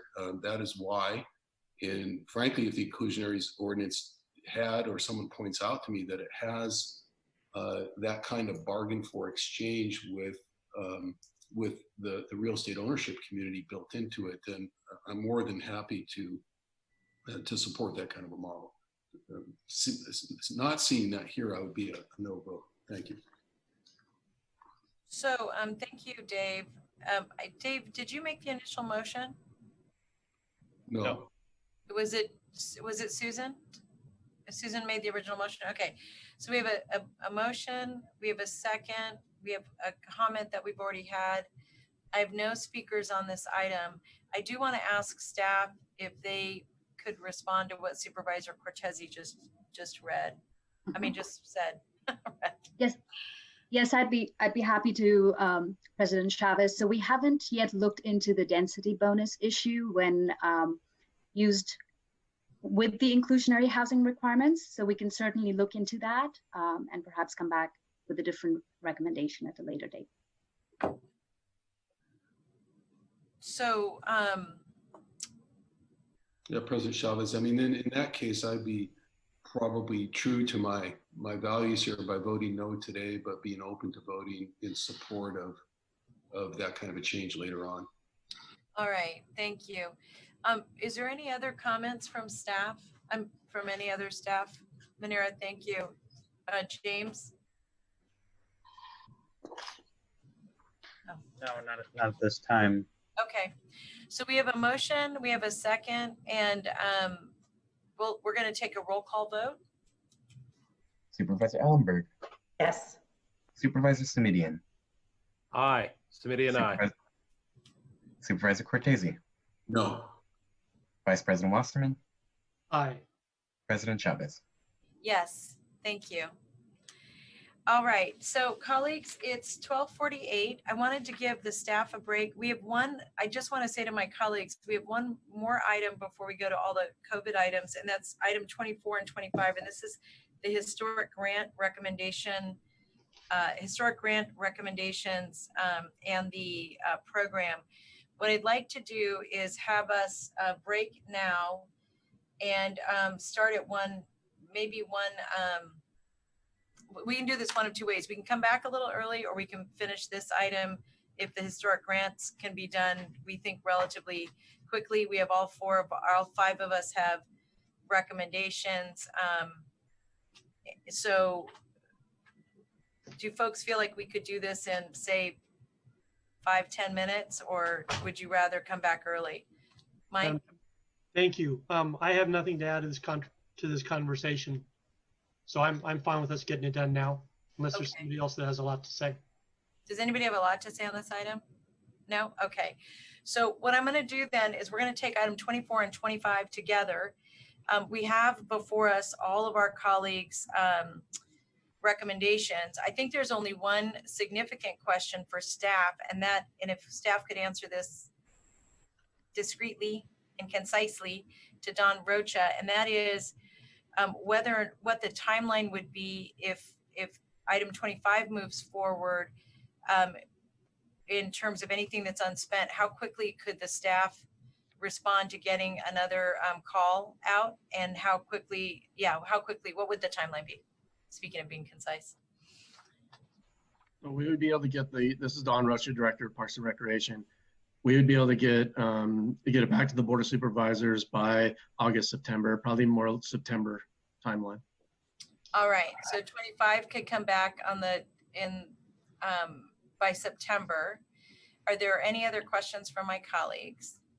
Yes, Seeing Madam none- Chair. Oh, yes. Mhm. I just want to make sure that what we're talking about is moving forward on the recommendations that have been submitted by individual supervisors. And I think each of us now has those of us who had unexpended funds have put forth a set of recommendations, and that the one supervisor, I think, that had some unexpended funds was Supervisor Cortese, so that a motion to approve would mean that we were approving the various recommendations from all five members or those who've made them.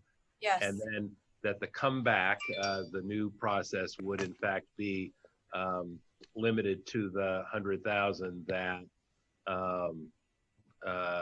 is unexpended in Supervisor Cortese's set of recommendations. Do I have that right? Yes, or any other member who has money, and some do. It's not just Dave. It could be Susan. Yeah, I do too. So 24, we're accepting all each other's recommendations. 25 is the timeline, and allowing for any board member who has money that's unspent. And there could be other reasons that money becomes unspent, like somebody can't do the project, that would come back through a process that the Parks Department would have come back to us before September. I just want to clarify that the unspent funds from my office have been returned to the general fund. is what you'd like with yours. Yes. Okay. So could we have a motion to that effect from somebody? I just have a clarifying question, President Chavez. Same topic.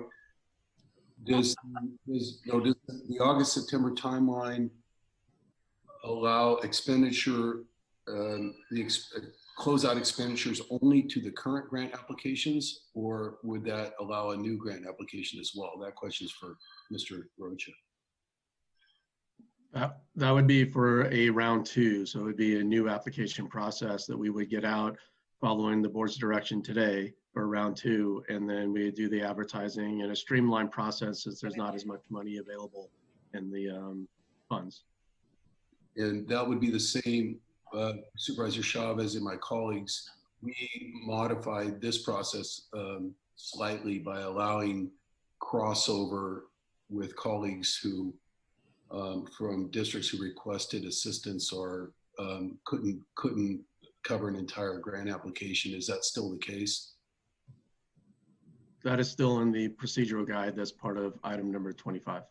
Okay, I just want to make sure that's not changing, only because some of what's left potentially on the table for me were actually crossovers into Supervisor Chavez's district.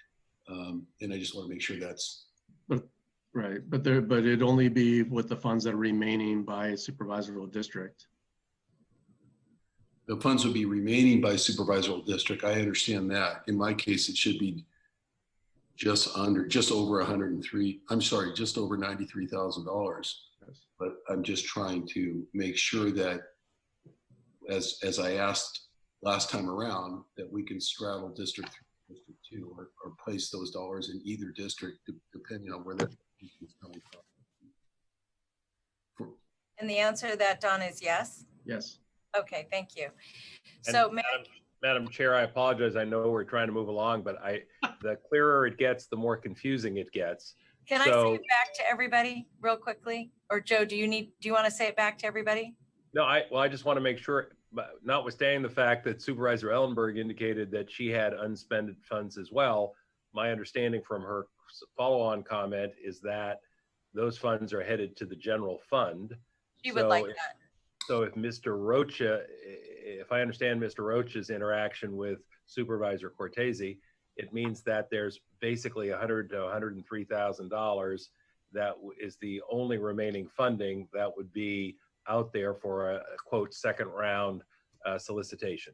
I want to be clear about what we're voting on, since a lot of this is moving pretty quickly at the 12th hour, and it's outside our typical process.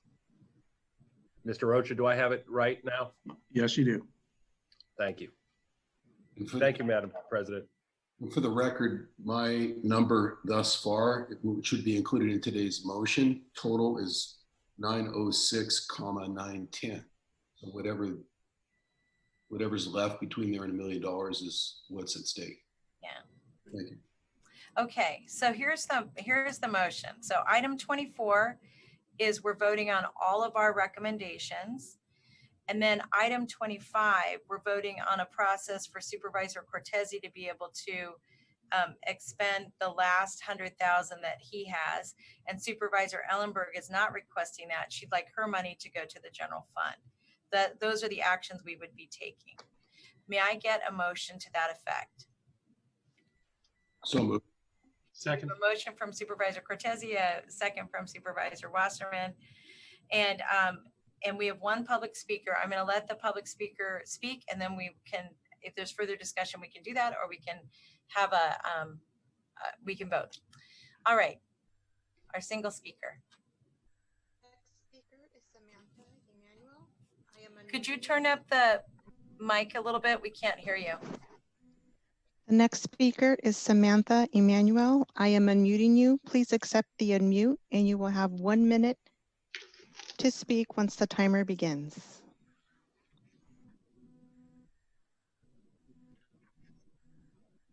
Samantha, we can't hear you. Yes. Can you hear me now? Yes, perfect. Thank you. My name is Samantha Emmanuel, and I'm here today on behalf of the Mayfair Mural Project, which intended to create community murals that beautify, reflect, and represent the Mayfair community, and is located in Santa Clara County, District 2. We applied for historic grant funding, and to our delight, our project was scored very high by the review committee, and we were recommended for full funding by staff.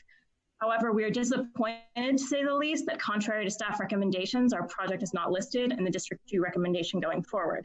When the historic grant program was established, the board put in place a thorough set of guidelines so that various proposals would be considered on equal footing, and the process was promoted as being fair and competitive.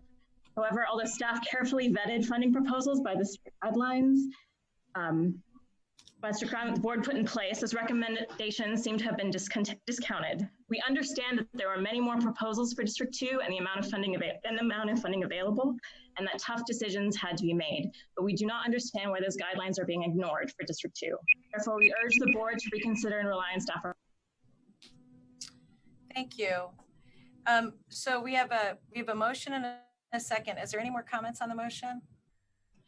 I do want to just say to my colleagues, thank you very much. And I appreciate we crossed each other's jurisdictions to help each other out. And I particularly want to thank you because in my district, we received almost 1.7 million in requests. And so thank you, all of you for helping and sharing through this process. I also want to thank the park staff. I know this was a new process and something that Supervisors Committee, and in fact, this was a while back, Supervisors Committee, and that we got this rolling. So thank you all very much. With that, we'll take a roll call vote. Supervisor Ellenberg. Yes. Supervisor Simidian. Simidian, aye. Supervisor Cortese. Aye. Vice President Wasserman. Aye. President Chavez. Yes, thank you very, very much, everybody. We will meet back here at 1:30 sharp. Thanks, everyone.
So we'll give everybody a minute or two to, we have a couple more minutes just to let our staff know we'll be starting in a couple more minutes. Thanks, everyone.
So I'm going to call our meeting back to order and get all of our colleagues back.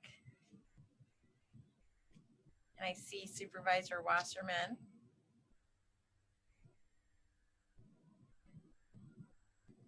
Supervisor Allenberg, and I can't see that. What is that? Joe DiMaggio? On the front was a card, 110 years old, of Shoeless Joe Jackson. And on the back was Mickey Mantle's rookie card. So you know I only know one old baseball player. No. All right, everyone, we're going to go ahead and get started. And I'm just going to check in with all of you to make sure I'm right, that we have 11, 12, 13, and 14 left. Does that sound right to everybody? Mike, I know You've been tracking that. Thank you. So what we'll begin with is a Valley Homeless Healthcare Program report, then the COVID-19 report from staff, and then we'll take 13 and 14 together, and those are the recovery public processes that both Supervisor Ellenberg and I have put forth for your consideration. So if we could start with the Valley Homeless Healthcare report. President Chavez, shall we do the roll call? Oh, okay. Let's do that then, Frank. Supervisor Ellenberg. I am here. Supervisor Simidian. Here. Supervisor Cortese. Here. Vice President Wasserman. Here. President Chavez. Here, thank you. Sorry about that, Frank. All right, so may I ask, is Paul, will you be presenting on this item? Yes, President Chavez. Welcome. Thank you. So President Chavez, members of the board, again, this is Paul Lorenz. I'm the Chief Executive Officer for Valley Medical Center and also the Healthcare for the Homeless Project Director. In your package, you have the report, the written report. What I want to do is just give a few brief updates, some of which you are aware of. But the first is that the homeless program has been working with the Office of Supportive Housing and the Joint Operations Center, along with the EOC, in staffing the program in order to ensure temporary shelter and placement of homeless individuals.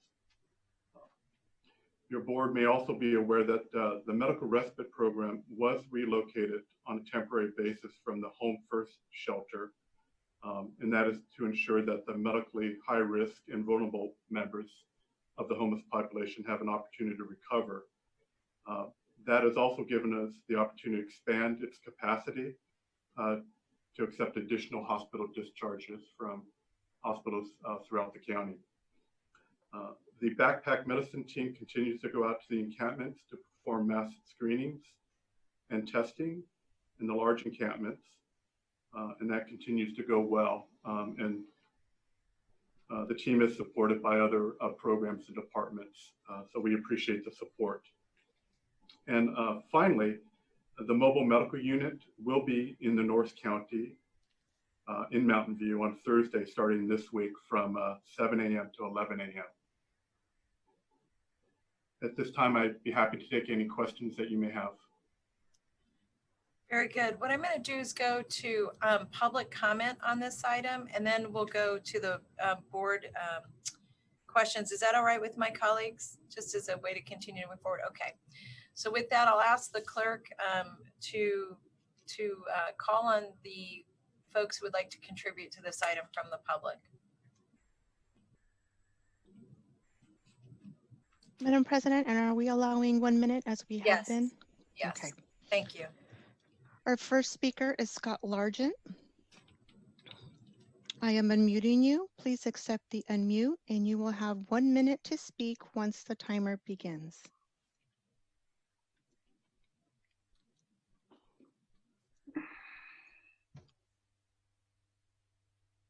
About 4 or 5 times, not sure why. So I hope everybody can hear me. You know, I think this is a good program, and I always have thought that. I would like to see it more often. I do keep kind of throwing up that flag right now of what's going on down the street from here. I haven't seen enough out there right now. I've seen the big bus pull through there twice. Robert Nagiri and I were in the hallway, and we got to see it kind of cruise by the county building.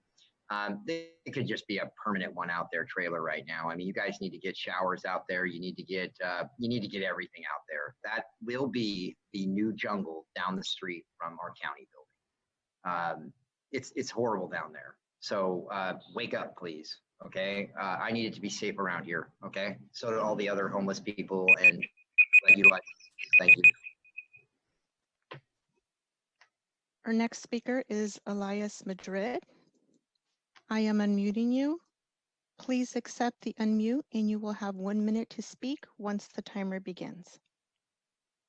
Hello again, my name is Elias Madrid, and I'm really concerned in regards to what's going on as far as the homeless people here and the testing that this gentleman says that they do.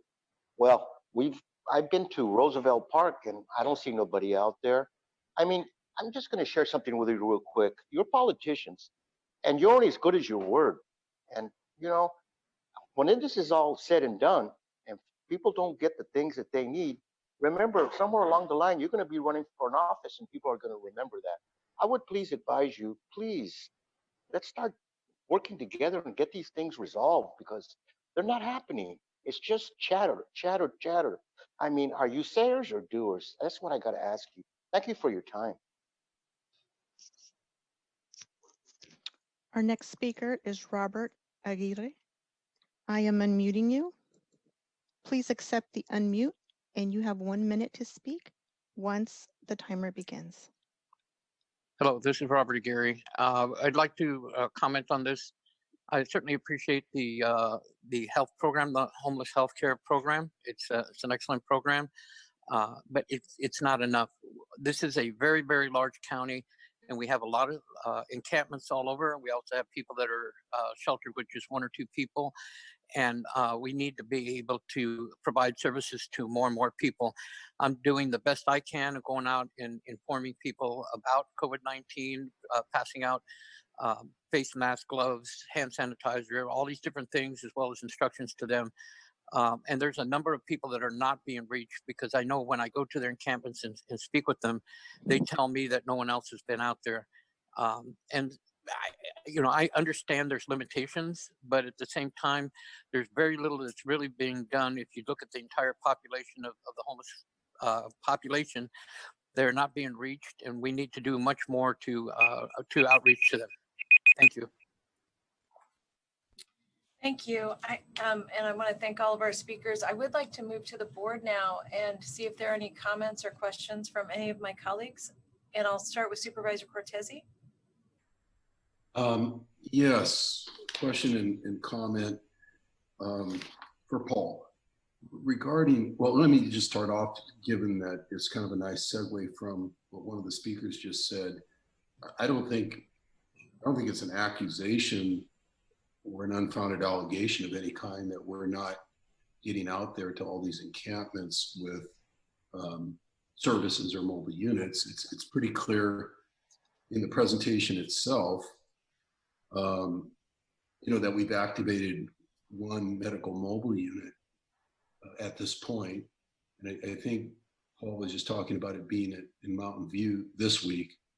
But with a long list of encampments out there, I know I forwarded such a list to the county executive recently, that's used by most of the homeless advocates as actual locations of known encampments. There's a couple dozen there.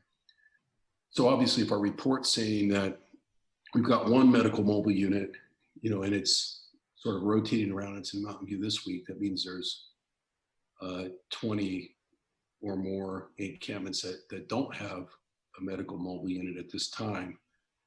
So I kind of join in with the chorus of, great on effort, on getting something going, on getting a medical mobile unit that's at least rotating out where it can. But I believe we need to do more. And I believe the consequences of not doing more could end up being a cluster or outbreak in one or more encampments, especially if we're not out there doing screening. So I guess the question is, what would it take to increase capacity? I think we only have 2 or 3 medical mobile units, Paul. Is that the case? And what are the possibilities in terms of increasing capacity and frequency of visitation to these encampments? Thank you, Supervisor Cortese. So you're correct. We do have 3 mobile medical units. We do have one that has been designated as the COVID mobile medical unit, which is not the one that is going to Mountain View. Obviously, we're going to continue to utilize the mobile medical units in the locations that it's typically scheduled to ensure that we're reaching our regular population. I can also share with the board and with you, Supervisor, that we have augmented the healthcare for homeless staff from other parts of the healthcare system, nurses, social workers, and other staff, to ensure that they can not only support the transitional clients that are in temporary housing, but also to ensure that the backpack medicine team and the other teams that would typically go out to the encampments are well-resourced. And that doesn't mean that we're going to get to every location that where a homeless individual may frequent. We're actually looking at large encampments or larger encampments. Initially, we started at looking at encampments of 50 and more, and now we're going to smaller encampments, if you will. And to the extent that we can further that effort over the coming weeks, that's something that we are looking to do. I would also add, there were some comments about additional support beyond just the screening. We are partnering with Dignity on Wheels, Shower to the People, so that we are able to provide showers and food while the homeless outreach workers are out in the encampments. And of course, at the same time of doing the screening, we're providing hygiene kits and food, as well as hand sanitizers and water. So we'll continue to figure out how we can, build up the robustness of our teams to get out to more locations. But that's what I can share with you at this time. What would it take to share more detail with us on a day-to-day, week-to-week basis, Paul? Just my inclination is to ask for a dashboard, as to where your efforts are showing up on a day-to-day basis. When I say your efforts, of course I mean the Valley homeless healthcare efforts per se. I don't believe we have anything like that at the Board of Supervisors level. You may or may not be aware of that. So I think the questions that come up from me and others, including advocates, members of the media and so forth, members of the public, in terms of what are we doing? Have we been out there? You know, I don't know if you've been out to Roosevelt or not. I've been out to Roosevelt as recently as early March. And I wasn't expecting to see anybody from Valley Homeless Healthcare out there, just, as a quirk of fate, showing up at the same time I was. And I think advocates need to probably, recognize that too. It could be that you're passing like ships in the night, but my point is, why depend on anecdotal information at our level? Maybe I should be asking you, and through the county executive, if it's appropriate, and through the chair, if it's appropriate to accept today's report. And I know these are action reports required by the grant, the underlying grant. Accept today's report with some direction to begin taking whatever internal dashboards you're already keeping and just put those into something that can land on the desk of each supervisor, as a public document.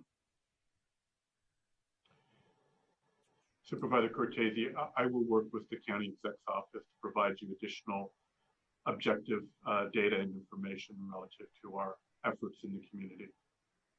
Yeah, I'm really just to clarify, after all that lengthy explanation, I'm just looking for, a trip report. Where'd you go? Who, what, why, when, where? Basic dashboard information. And Dr. Smith and I have talked as recently as yesterday a little bit about the possibility of getting you some help in terms of, either mothballed ambulance fleet over at Falk, or, I suspect very, very soon our friends over at AMR are finally going to be calling us, telling us that they're in dire straits because vehicle collisions are now down about 60%. I believe their revenue is going to start falling accordingly. And I'm sure that's going to lead to them coming to us for either a bailout or to ask us to drum up some more work for them to do. So I'm kind of lying in wait for that to happen, because I think we got plenty of work to do out here, and that they could participate in that. But in the meanwhile, I'd like to just see, maybe you're getting out there all in all more than I suspect, and maybe more than others suspect. So I'd like to get that baseline established by a dashboard as soon as possible. Thank you, Supervisor Chavez. Thank you, Dave. Are there other comments or questions?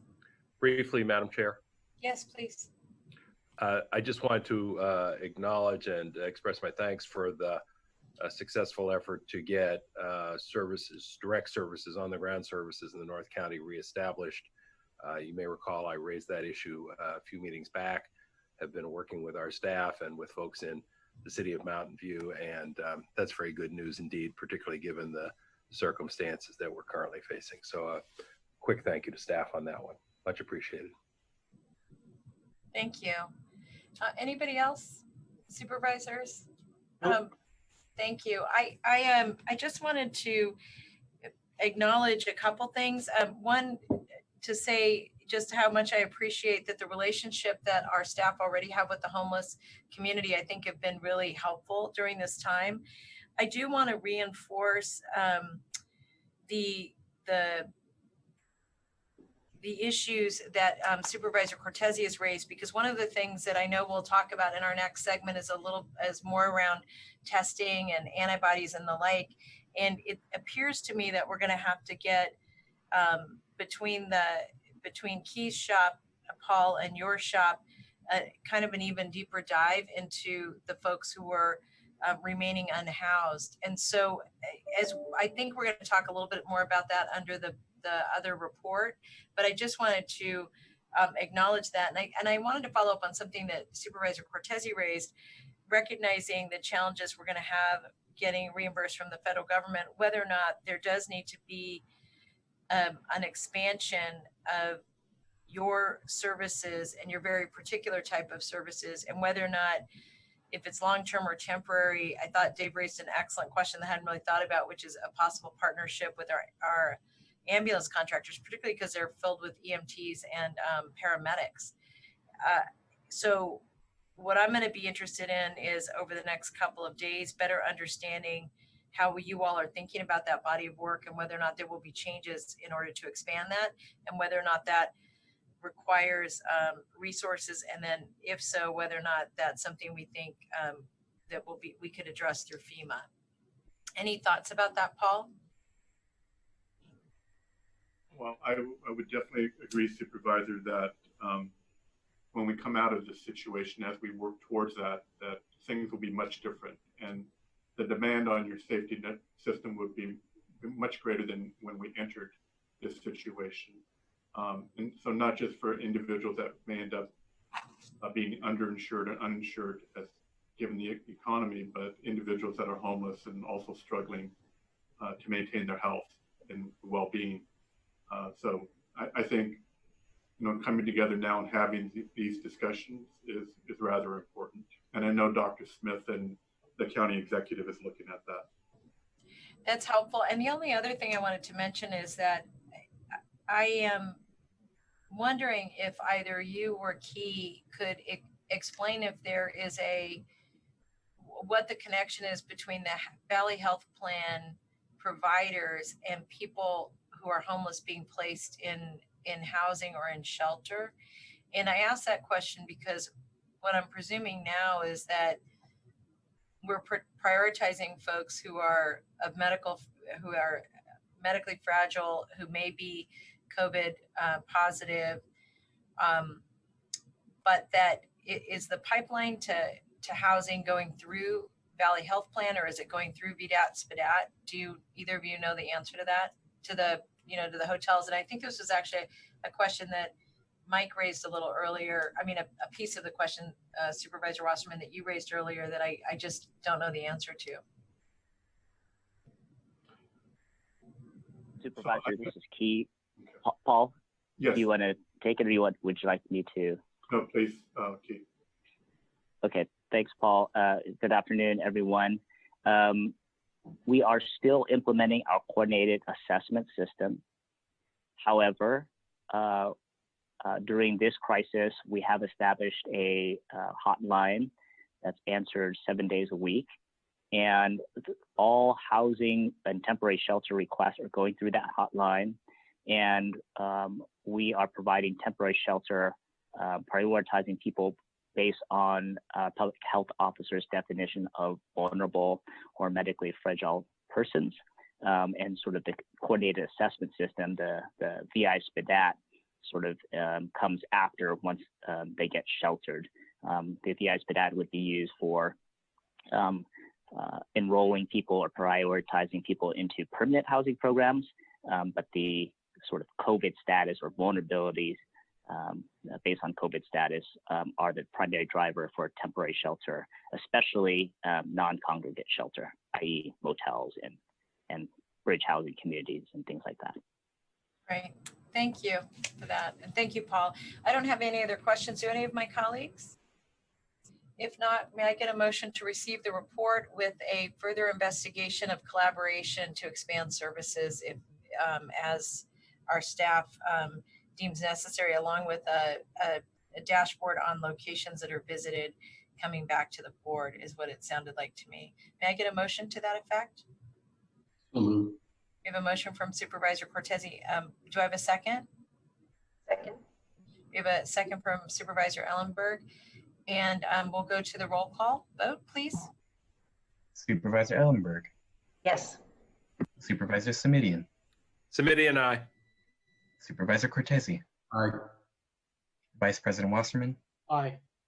President Chavez. Yes, thank you. And that passes unanimously. We'll now go on to the COVID-19 report from the Public Health Officer and the CEO. Madam Chair, I'm going to start off the presentation with a little bit of discussion about what's going on in the EOC and the Medical Health Joint Operations Committee, and then we'll turn it over to Sarah. As the board knows, the County of Santa Clara was the first to experience the COVID in the Bay Area and rapidly moved during the late part of January, early part of February, to open up our medical health joint operations committee, and also in February to activate our emergency operations center. Both of those were done because of the concern that the public health officer had about the spread of COVID rapidly into the Bay Area. And we have been operating since in a manner consistent with the standardized emergency management system that's mandated by the state and the National Emergency Management System, which is mandated by FEMA. We've had FEMA representatives and CDC in the Emergency Operations Center. We've also had representatives from all of the major jurisdictions that are participating in this emergency operation, either in the center or talking with them on a daily basis with the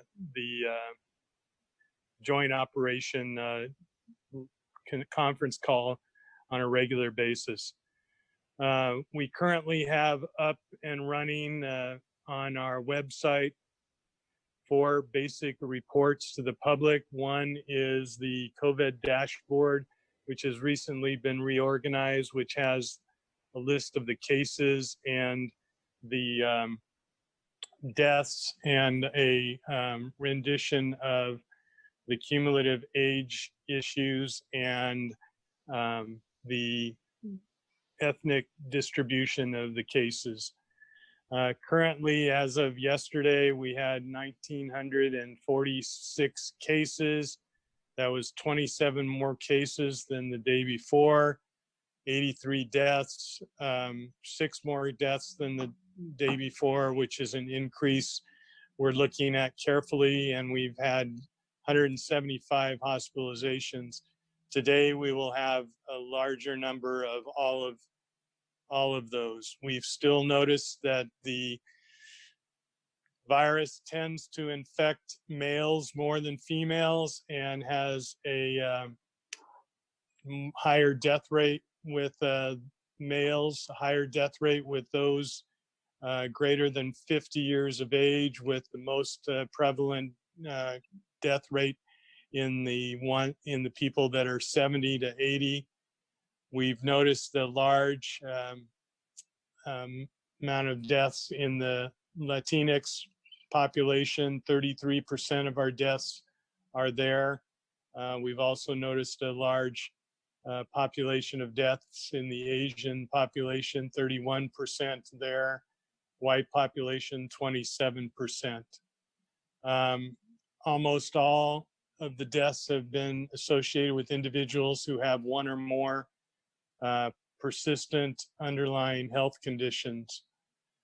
The process of SIMS is a stylized process, which we are following carefully as we report out everything that's happening. And we also are having regular Facebook Live presentations for the public, PSAs to inform the public, and calls for the elected officials in the county, as well as calls for the op area. One interesting note is that our recent Vietnamese translation of the domestic violence PSA, because of our concern about domestic violence with the shelter in place, has received 3 million independent contacts, which means that there's a lot of interest from across the nation and across the world. I do believe that we're running the best response to the COVID crisis in the Bay Area, if not in the nation. And with that, I would turn it over to Dr. Cody, who is our public health officer, to give you more details. Thank you, Dr. Smith, and good afternoon, Madam President and members of the board. This is Dr. Sarah Cody, a public health officer. I wanted to thank Dr. Smith for the overview and just start out by reminding us all of the goals here and just the context that we are in a place that we've never experienced before, along with the rest of the world. So the shelter-in-place order that we collectively put into place around the Bay Area in mid-March, the goals were to prevent infections, hospitalizations, and deaths. And a second goal was to slow down the pace of the epidemic to enable us to have more time to prepare, both the healthcare delivery system needing more time to prepare, staffing, beds, adequate PPE, et cetera, to care for COVID-19 patients, while also enabling the healthcare delivery system to care for all of the other illnesses that we have, and also to enable the public health response sector time to prepare, both with testing capacity, case and contact investigation, as well as supports for people who are on isolation and quarantine. So I just wanted to remind us all of those big goals so we know where we are. So as far as how are we doing, what's our current situation, we have been successful in flattening the curve and in preventing many hospitalizations and deaths, and indeed in giving our hospitals critical time to prepare. I feel that we are in reasonably good shape should any of us become ill. And I think that we only need to just read the newspaper for a while to understand what shape we might have been in had we not taken the protective actions that we have collectively taken. So that's the good news. But I want to, acknowledge how difficult the shelter in place has been. Every single person under shelter in place is feeling it in different ways, but nobody is happy to be experiencing it. But I just want to caution everyone that the level of community transmission, or sort of the amount of the virus circulating in our community, it's not less than it was when we put the order into place. So remember back to March 16th when we put the order into place, we had 290 cases and 3 deaths, and we were seeing about 30 to 40 cases per day added to our counts. And right now, we have about the same. So over the course of last month, we've recorded an additional 80 deaths, and we have more reported every day, but the number of new cases every day had increased and then kind of flattened out, and now we're seeing it begin to drop. But it's not dropped below where we were when we were accelerating and at that, about to take off on the steep part of the exponential curve. So I hope that's helpful to give a note of caution that because we flatten the curve, it doesn't mean that we're done, because we are far, far, far from done. Another point that I wanted to highlight is that, of course, we had always known that we were only detecting a fraction of cases because, particularly at the beginning, we did not have the capacity to do any sorts of widespread testing. So we know that a lot of the transmission of the virus went both undetected and therefore uninterrupted. We also now have confirmation in that recent seroprevalence data has shown that indeed we have many cases, many more cases that we didn't pick up. In other words, the estimates of the number of cases in our community are far more than those that we've measured and that you see on the dashboard that Dr. Smith was referencing. And we also know from our prior experience and everyone else's experience that without the social distancing and the measures we're taking now, every single case will produce 2 to 3 more cases. So that's sort of the background, the things that we're still needing to think about. But I wanted to just touch on one more, which is that we also know that COVID-19, like many infections, of course, is going to spread more easily in crowded conditions, crowded housing conditions, or certainly conditions where a lot of people gather and are together for longer periods of time. And if we also know, as Dr. Smith referenced, that we will see more severe illness, hospitalization, and death among people with pre-existing conditions.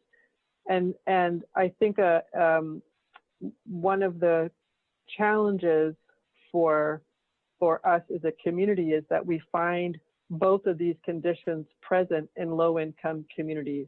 And so low-income communities in our county, as really everywhere, are going to be more likely to be harder hit by COVID-19, and also likely to be harder hit by the shelter in place, as many in low-income communities have lost income. So it's a very difficult balance to find to chart a path that is most health protective between these two very, very, very difficult realities. So our focus is many, but I want to say just a couple things. We are particularly focused on populations that are either at greatest risk of severe illness or greatest risk of exposure, or both. So top on that list, of course, is congregate settings with people who are older, including skilled nursing facilities and other long-term care facilities. And if you look at the dashboard, you can see that that 28 of our 83 deaths to date, or a third of our deaths to date, have been among residents of long-term care facilities, simply highlighting how important it is for us to prevent introduction of infection into those facilities, because once infection is introduced, it's extraordinarily difficult to mitigate spread. We're also, of course, keeping an eye on other high-risk congregate settings, such as jails and homeless shelters, as well as communities where the conditions are present that will facilitate transmission, such as communities where there's a higher degree of crowding in housing and a higher percentage of low-wage workers that are part of the essential workforce, and therefore at higher risk of bringing COVID back into households and back into the community. So we're keeping an eye and mobilizing resources for those types of settings. I just wanted to say a little bit about testing before I make a couple other comments. Testing, as we know, it's something that we've talked about really continually since the very beginning. The good news, or there is a little bit of good news, in that I think that we're beginning to see that capacity is expanding. So our challenges have changed. Now some of the challenges ensuring that the capacity is married to the need. So are there places or communities or situations where we need to lean in and provide more testing, and how can we make sure that the places with capacity are enabling testing to happen where it really needs to happen? We also are keeping an eye on a lot of reporting and data issues. We want to make sure that when a test is done, that the data that corresponds to that positive test comes to us in public health, so that we can understand in detail the trends in the population and make them apparent and available on the dashboard or in other ways. And another another aspect of testing is to ensure that we clearly communicate so that everyone understands the differences of all these new tests that are coming out. So on that, I wanted to just highlight one point. Most of the tests that are out to date are PCR tests. So those are tests that look at identifying the virus. Is the virus there? And that's what we've been using to, if someone has symptoms, you give them the PCR test and you diagnose that they have infection. That's different than what you're hearing about in the news and in other places, which is a serology test. And that's looking for the antibodies or the body signal that they've seen the virus before and produced an antibody. The antibody tests are, you know, very exciting, but it's a little bit too early to know exactly how we'll be using them. One is there's a number of different antibody tests, all with different test characteristics. But I think the upshot is that, yes, they're probably useful for doing seroprevalence studies or trying to understand in a population what percentage of the population is already been infected. But we're not quite ready to use them, for example, to say, I, Sarah Cody, got tested, I had the antibody, therefore I'm fine, I'm not at risk of infection for, you know, for a long, long time and I'm good to go. We're not at that place quite yet. So I think that what I would say just in general is that we need probably to just, we need to keep at it. This is going to be slow and steady. This is going, COVID-19 is something that we're going to be managing for a very, very long time, months and likely years. We anticipate that this won't be the only surge. We'll have other surges that will likely come if we let up too much. So we have to be extraordinarily careful and develop the information systems to enable us to monitor what we're doing, and to enable the hospitals to maintain their capacity and to enable us in public health to maintain our capacity. So we are probably just in the middle of a change in the way that we, a change in our mindset. We're just needing to go slow and make sure that we have the energy and the resources to manage this in the long term. I think I will stop there and hand it back to Jeff or to Dr. Tong. I think we're going to ask Dr. Tong to talk a little bit about the surge issues in the hospitals and what's going on with the skilled nursing facilities. Jennifer, are you there? I am here. Yes, this is Dr. Jennifer Tong. I'm currently leading the healthcare surge branch within the department, within the county's emergency operations center. You've heard me speak before about hospital surge, and our team also has a piece of work where we're focused on skilled nursing facilities. So I'll spend most of the time today talking more about our efforts in the skilled nursing facilities. I'll briefly touch upon our work in the area of hospital surge. The number of newly admitted cases to the hospitals related to COVID-19 over the past week since we last presented to the board, that number has remained quite stable from day to day. We have not yet seen a surge, as you're all well aware. Our hospitals remain prepared should the number increase, but fortunately right now we have not seen that. So the majority of our efforts in the healthcare surge branch over the past week have been related to the skilled nursing facilities.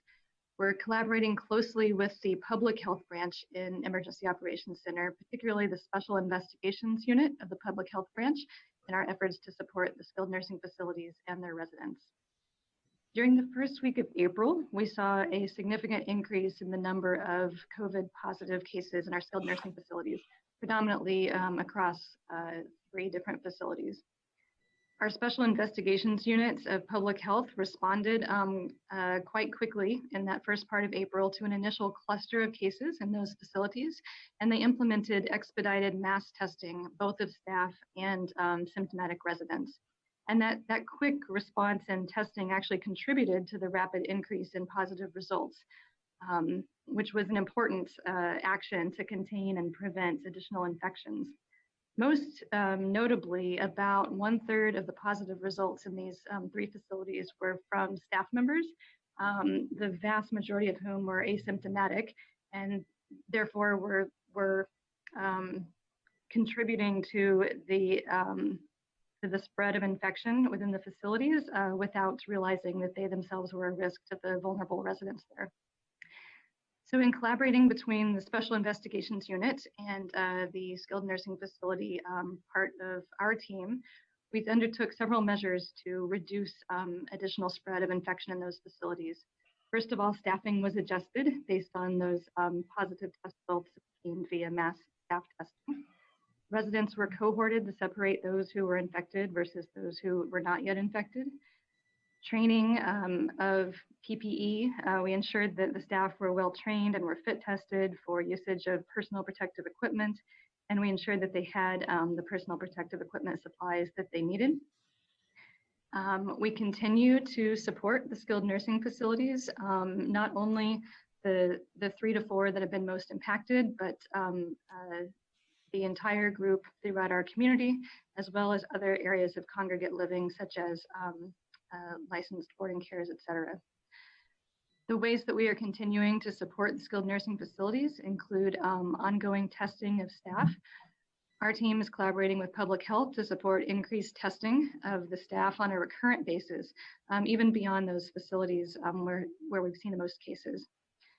We are working to expedite testing of symptomatic skilled nursing facility residents. Let's talk. Meeting ends. Okay. And I'm gonna ask the staff to investigate that and put a hold on the meeting for just a moment. So if you could mute everyone, and then, sorry, Dr. Tong, we'll be right with you. Sure thing.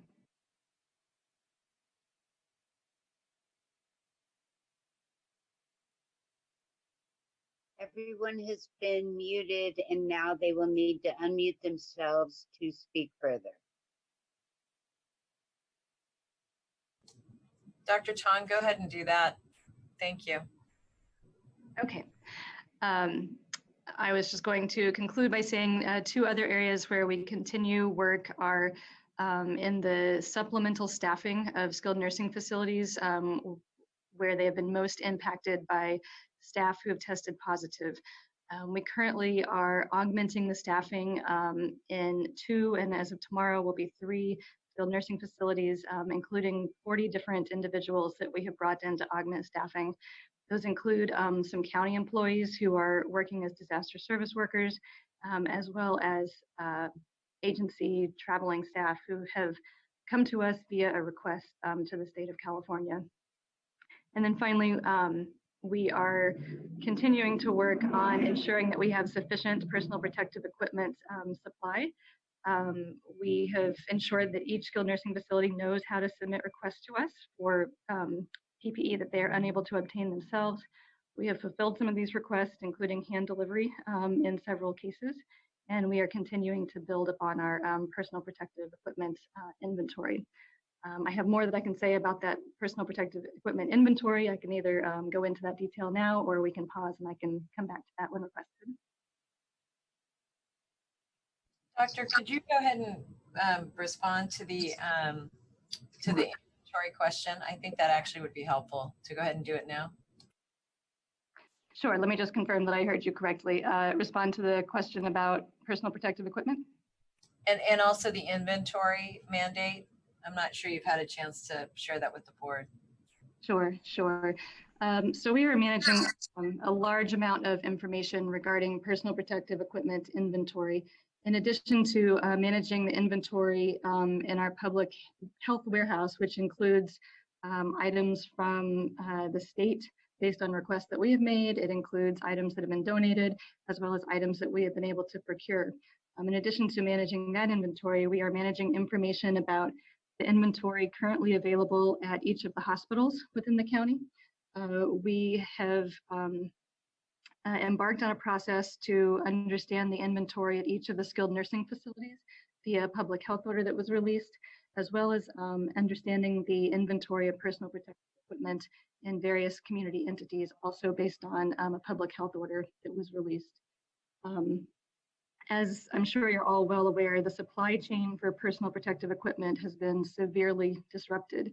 And so even though we feel reasonably confident that our healthcare entities today have what they need to take care of patients, as we start thinking about the number of individuals in our county who might eventually be infected and predicting PPE needs based on that, it's clear that we need to continue growing our inventory. And so we are actively trying to do that via a number of different means.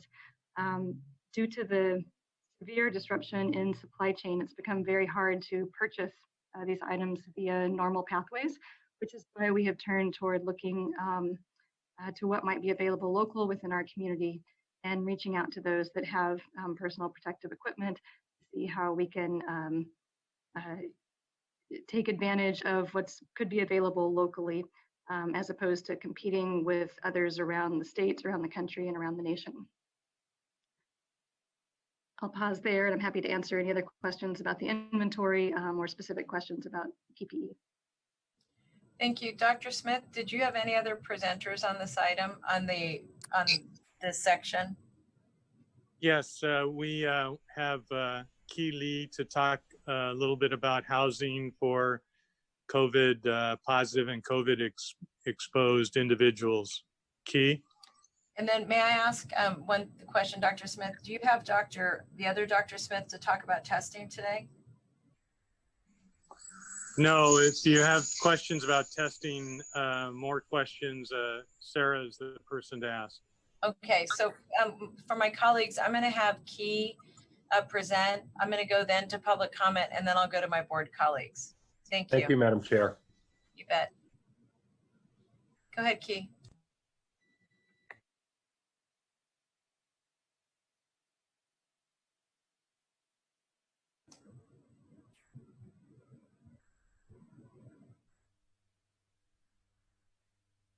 You have to unmute yourself, Key. He is thank you, Dr. Smith. I double unmuted. Hopefully folks can see the slides that I'm sharing. Is that true? Yes. Okay, great. So I just want to give a quick update. As we indicated before, all of our shelters are operating 24/7. The seasonal shelters have been extended, and as indicated, cities of Mountain View, city of San Jose, and a few other cities have established hygiene stations near encampment areas, and then restrooms at various parks are open. Heading into this crisis, we had almost 2,100 temporary shelter beds. That is, we could provide temporary shelter to about 2,100 persons on any given night. Then we had a targeted reduction of nearly 300 beds to accommodate social distancing requirements. As of April 20th, we were able to add back 1,245 temporary shelter beds. This includes the Field Respite Center, the county shelter at the Gateway Pavilion, and various hotels and motels. So as of April 20th, we had a net increase of nearly 960 temporary shelter beds. And then you can see sort of on the pending units / beds column, we have about 290 more in progress. As of April 20th, we've been able to provide temporary shelter to 545 men, women, or families, and many of these individuals are vulnerable for or at risk for serious illness or death if they contract COVID-19, and about 37 or so of them were positive for COVID-19. Since April 2nd, when we established a crisis line, the Joint Departmental Operations Center, which consists of the Office of Supportive Housing, Valley Homeless Healthcare Program, representatives from Behavioral Health Services Department, as well as a liaison from the City of San Jose Housing Department and Destination Home, have processed or received 1,170 calls. This is as of April 2nd. We have a homelessness prevention system that was in place prior to COVID-19. On an annual basis, we're serving about 1,500 households, identifying and prioritizing the households with the greatest needs, and the assistance, including services and administration, was about $7,100 per household. In early March, or late March, the county and others put together a homelessness prevention program specific to COVID-19 of roughly $13 million. And as reported earlier, all of the funds have been allocated, and if not distributed. And then finally, our permanent housing efforts continue from March 1st through April 17th. We've been able to assist 269 households obtain permanent housing, 158 of those households through our supportive housing programs, which are a combination of rapid rehousing programs and permanent supportive housing. Thank you. All right. So I know for my colleagues, that was all a lot of information and a lot of really amazing work. What I want to do is I'm going to go to our public speakers, and I think we only have one or two of them. Then I'm going to go right to the board, and I'm going to start with Dave and move this way. Get everybody. All right. Our next public speaker is Scott Largent. I am unmuting you. Please accept the unmute, and you will have 1 minute to speak once the timer begins.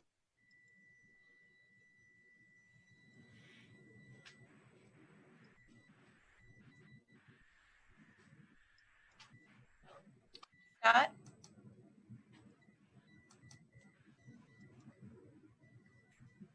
We seem to be having an issue with the unmute option. It actually seems to be a system issue. The host is unable to unmute as well.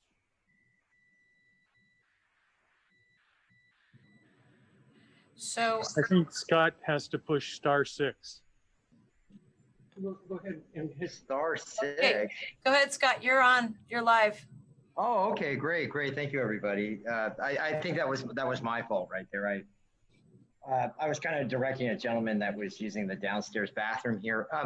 You know, I was hoping, you know, maybe we could get one of those portable shower things and maybe pull it behind the building here over at the county, or maybe put it over in the parking lot. We have a lot of people that would like to wash up, that are trying to stay away from the shelters. They're a little scared to go into these places. Myself, I'm one of them too. Trying to kind of isolate, trying to stay safe. And maybe that's something we could look into. I'm not trying to rat this gentleman out, but when you're doing a bird bath in the county bathroom down there, and he's coming from a homeless encampment down the street, and he hasn't taken a shower in a month, that could spread around this building pretty quick. So maybe we could look into these little things that I keep bringing up. I'm not the only person that talks about that. Maybe we get some computers down here in the hallway so other people can participate. So thank you for working with me on this. I appreciate it. Thank you, Scott. Seeing no other speakers, I'll then go to Supervisor Cortese and then go on down the line, if that's all right. Okay, thanks very much. Just going back to Key Lee first. And I know there was some earlier conversation, we'll probably we'll probably talk more about that later on the referral items with regard to partnerships with other agencies like the City of San Jose. I'd like to hear more about the trailers that have been delivered, what's happening with them. I understand the city has a delivery that's not being utilized per se, but that's secondhand information. And if I could just kind of ask it as a compound question, what do we know about our abilities to use state trailers in the immediate future to house more of the unhoused? And secondly, are we clear as to what the city's capacity is?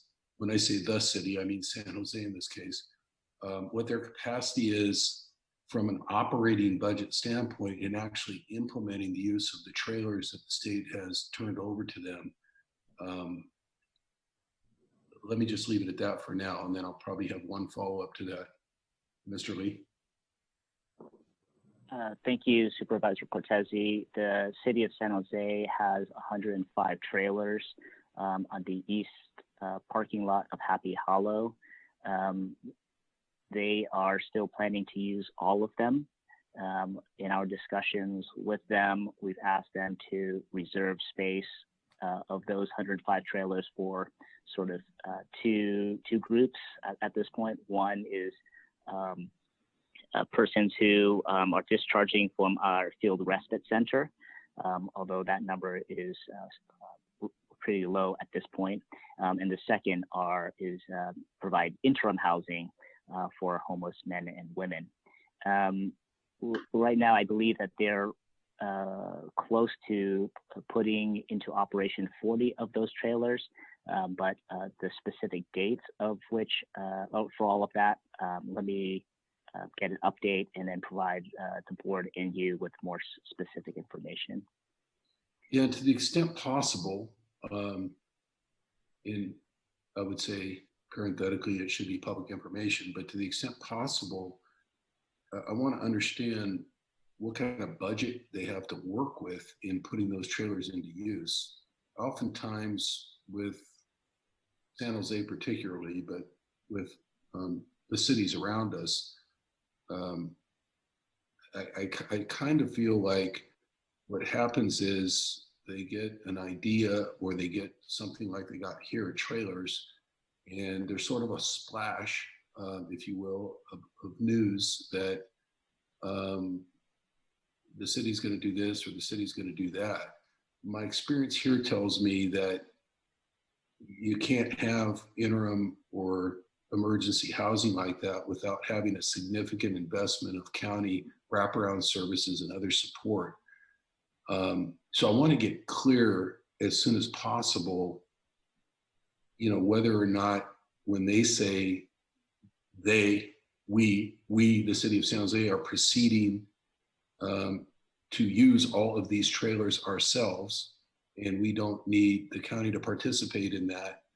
If that really means that they're rolling out, supportive services and all the things that you are quite familiar with, Mr. Lee, in terms of as our social service folks and our behavioral health folks and Paul Lawrence and everybody else, are they really factoring that in, or is this sort of the surprise account payable that we get a couple months down the road, for supporting something that is very important, but something that has those kind of fiscal implications. So do you feel like you can get that information from them? Yes, I can obtain sort of the projected expenditures. I will say that in our conversations with them, they are currently providing sort of the wraparound services. By that, I mean the generators, the servicing of the trailers on a weekly or multi-day basis. They are developing a contract with a provider to manage and operate the site. And that contract should provide basic sort of security, check-in, sort of shelter operations, and then some level of case management. In our conversations with them, to the extent that medical services are needed. I think that's something where the county would work through our Valley Homeless Healthcare Program to ensure that some level of medical services are provided or access is provided to those residents. And then two, to the extent that some level of clinical services, behavioral health services are needed, we would either partner with them or they would sort of submit a request for assistance through the sort of emergency operations center process. But I can definitely try to obtain more specificity on the timing of the implementation and then sort of to the projected expenditures that San Jose is planning to implement. Thank you. And the duration of the projected expenditures, you know, by their accounts, are they saying we can do all this for the next 90 days, or is it for the next 6 months, or is this something that they plan to keep out there as needed? And the obvious reason I'm asking these questions is because all of us are going to be facing, all of us public agencies are going to be facing enormous budget cuts as a result of the economic condition that we already find ourselves in due to this emergency, and they've been pretty public, and I appreciate that, at least in terms of information I get to read as a taxpayer, you know, in terms of their own budget projections, and they don't look good. So I just want to make sure we're informed as much as possible. You don't need to respond any further to that. You responded quite adequately. I just wanted to explain a little bit further why I'm asking. Second and last question for Mr. Lee, do we have access to trailers? And if you went over that and it went right over my head, I apologize, because you made a pretty thorough presentation, but is any of our future capacity going to come from state provided trailers? Thank you, Supervisor. We do have 15 trailers. These are travel trailers that I think the state had acquired, so they're sort of different than the ones that the city of San Jose received.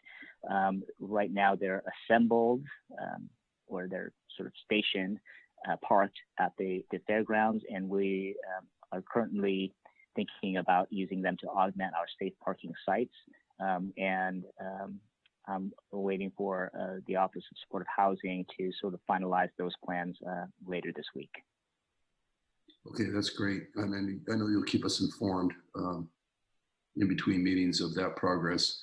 Thank you. And then the other question I have is for either Dr. Cody or Dr. Smith. It might be more appropriate for Dr. Smith in this case. And that is, you know, we've given all the information that we get of late over the last 5 or 6 weeks regarding mortality in regard to COVID-19.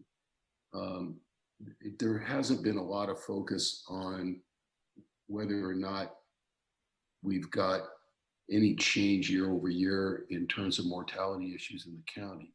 And I did request a report just recently, which I, literally came in late last night, and I have to take a look at it from the coroner examiner's office in terms of this year and how we started off this year. But I'm wondering if you've looked at that, Dr. Smith, relative to COVID,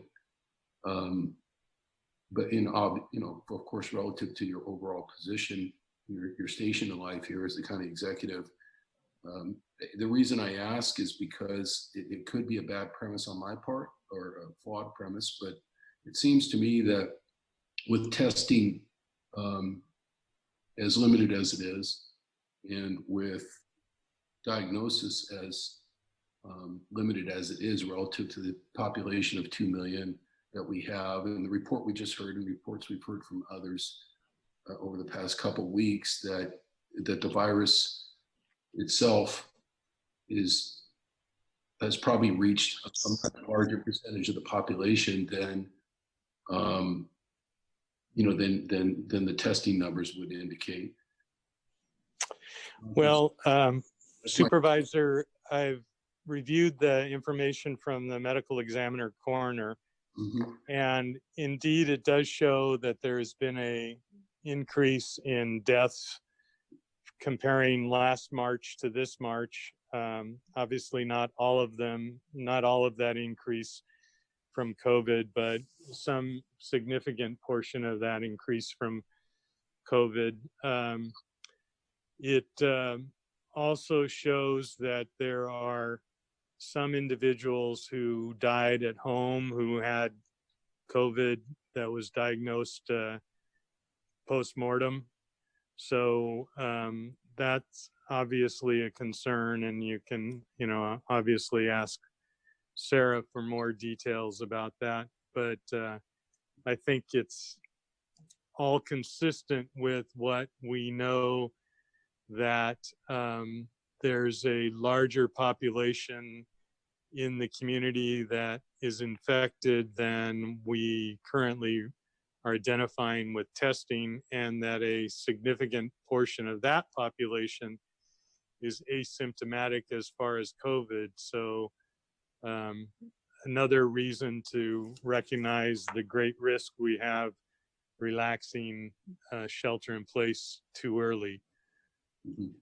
I appreciate that response. And if there's a way to get the Board of Supervisors, I don't know the appropriateness of putting coroner examiner information on a COVID dashboard that's focused, more narrowly on COVID. And I don't want to, mix things up or alarm folks if our overall mortality numbers in the county are higher this year, because there'll be a number of reasons for that. But I would like to be able to get that information on a regular basis, again, on the deaths of the members of the Board of Supervisors,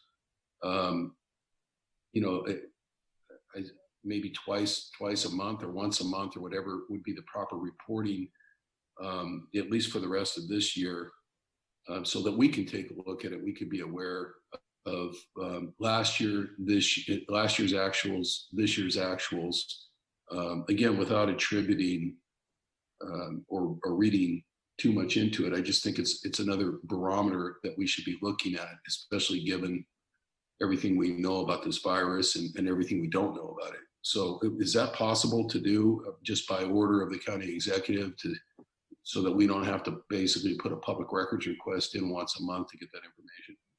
Sure, we can do that. Thank you. That's all I had for now, Supervisor Chavez, at least for the next hour. Well, thank you, Dave. And Susan, I'm so sorry if I could just interrupt in front of you. There were two speakers that I actually didn't see on my screen that staff identified. So I'd like them to take those two speakers so we can finish the discussion.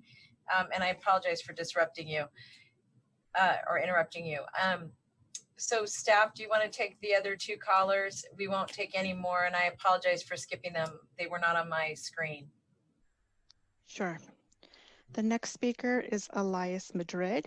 I am unmuting you. Please accept the unmute, and you will have 1 minute to speak once the timer begins.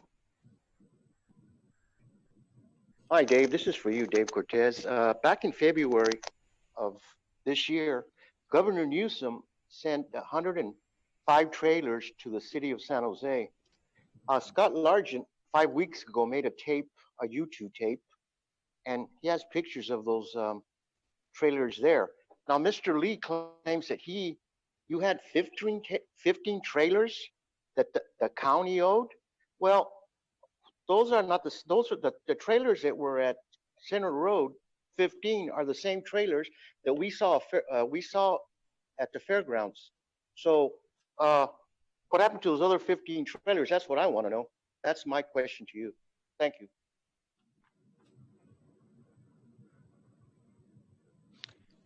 Our last speaker is Robert Aguirre. I am unmuting you. Please accept the unmute, and you will have 1 minute to speak once the timer begins. Hello, this is Robert Aguirre. I would like to iterate on this public health information. If people in mass or people in any number in senior citizen facilities or any place like that contracts COVID-19, there's information that's given out about this particular nursing home or this particular location is given out to the public, so everybody is aware of what's going on in those areas. My question is, why are we not getting information about people that are reported in encampments, people that are taken into hotels, motels, into hospitals, into whatever location for isolation or for treatment?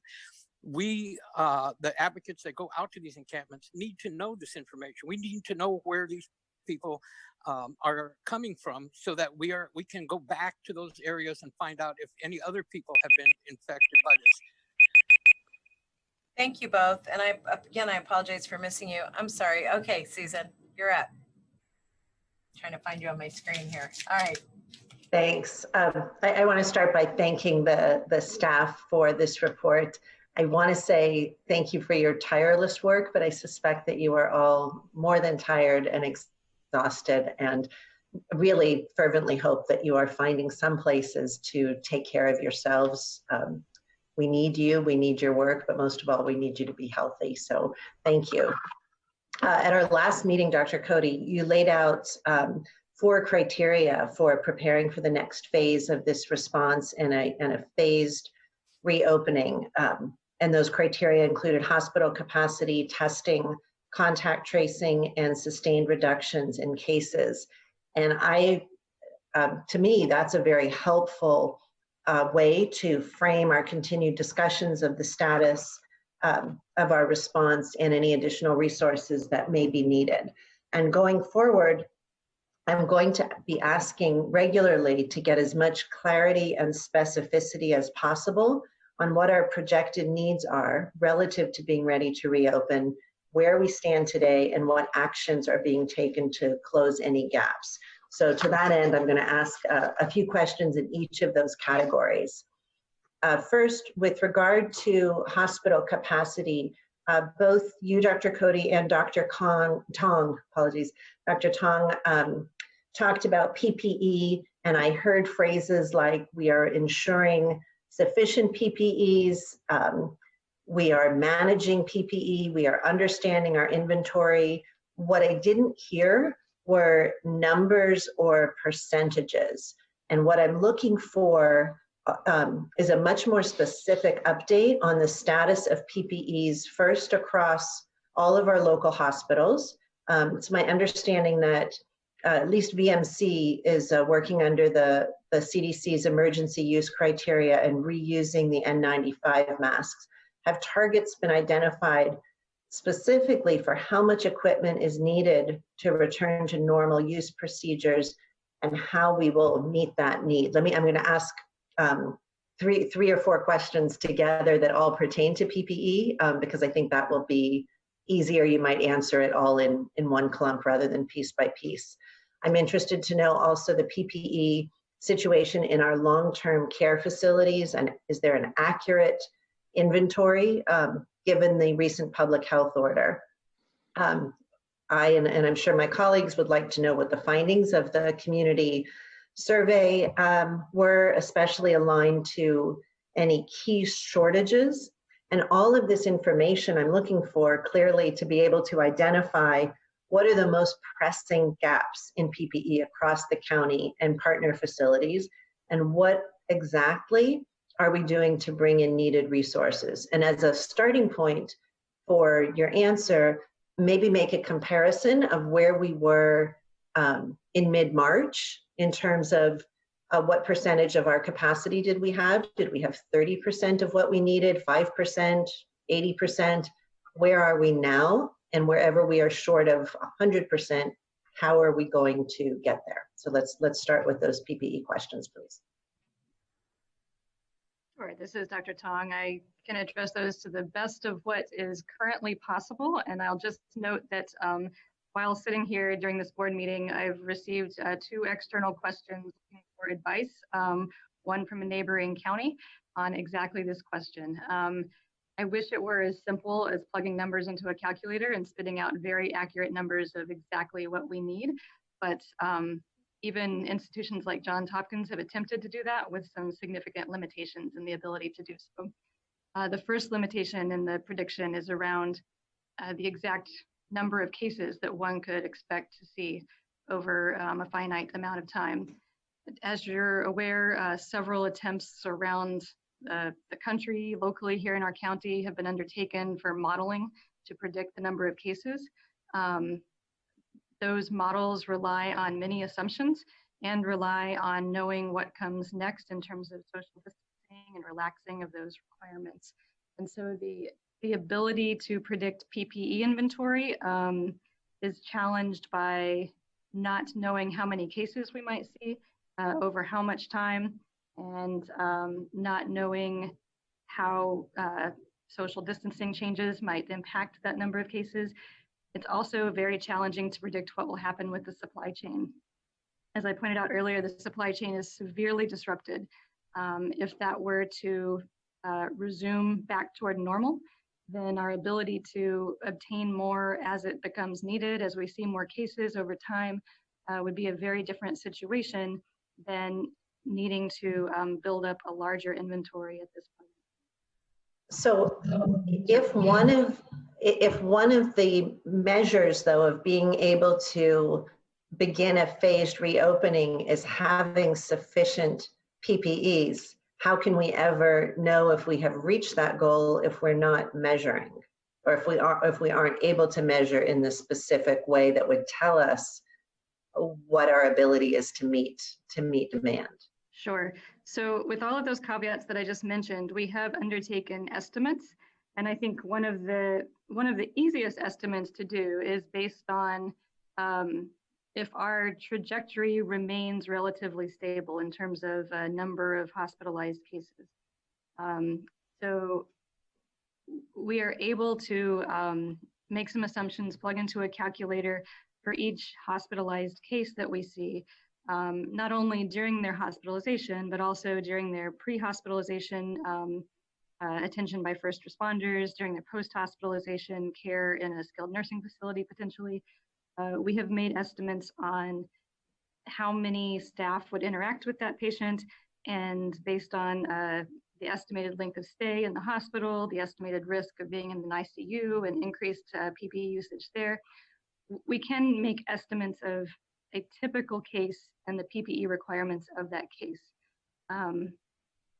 Okay, and have we done that? And what percentage, and do we have enough to meet what our current predictions are? So we have enough to meet the current rate of cases. As I was pointing out in terms of predictions, it's extremely hard to predict over the next month how many additional cases we will see. So if our rate of new cases remains stable at the rate that it is now, then we have sufficient supplies within our county to provide PPE to those who would need it to take care of those patients. So go ahead, I'm sorry, I apologize. There are also several moving variables to increase the reuse of certain types of PPE. So for example, when we started, you asked about where we were in mid-March. Back in mid-March, many sites were using disposable gowns as an example, and we're considering face shields to be single use. Many sites have moved toward using washable, reusable gowns, which is something that we are encouraging not only across the hospitals, but across the skilled nursing facilities. In terms of sustainability, washable gowns present a much more sustainable option. And so that is the direction we are headed. That makes us, it again changes the estimates of what we could need in the future compared to where we were in mid-March. Similarly, I think you mentioned the N95s are starting to be decontaminated via several different options available to hospitals. The most common is aerosolized hydrogen peroxide decontamination, which allows a mask to be reused multiple times. And so several of the hospitals in our county are starting that, and we are assessing if there is an option to extend that to other entities within the county. So again, those are the sorts of variables that make predictions challenging when you're moving toward things that were single-use, disposable to multi-use. I wrote down your list of questions in terms of where are the gaps right now. So the gaps continue to be in regular sized N95s, gowns, even attempting to obtain more reusable gowns is not following the typical supply chain processes of the past. Cleaning wipes, we again have seen several institutions that are making their own cleaning wipes out of approved cleaning solutions and approved wipes. So that's the sort of thing we continue to try to obtain more of, but sites are creatively finding ways to enhance their inventory beyond the typical purchase of the typical goods. I think you would ask about the SNF inventory and the extent to which we have that.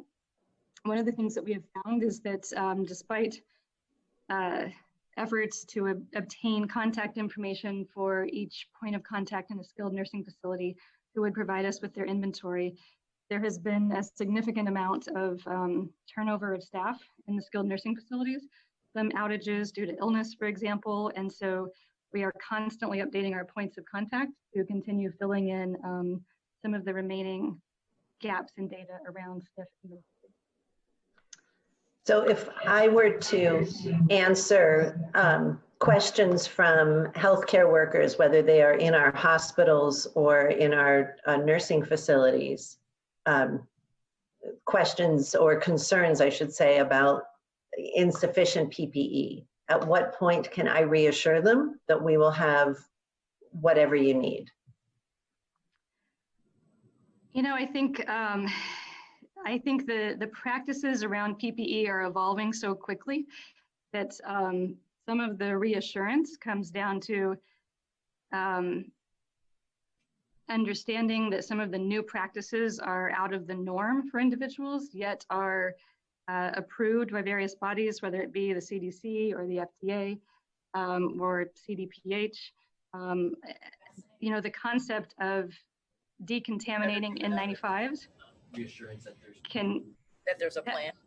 That in itself can present some feelings of non-reassurance in individuals who have not been familiar with that process or have not been able to review the evidence of efficacy of decontamination.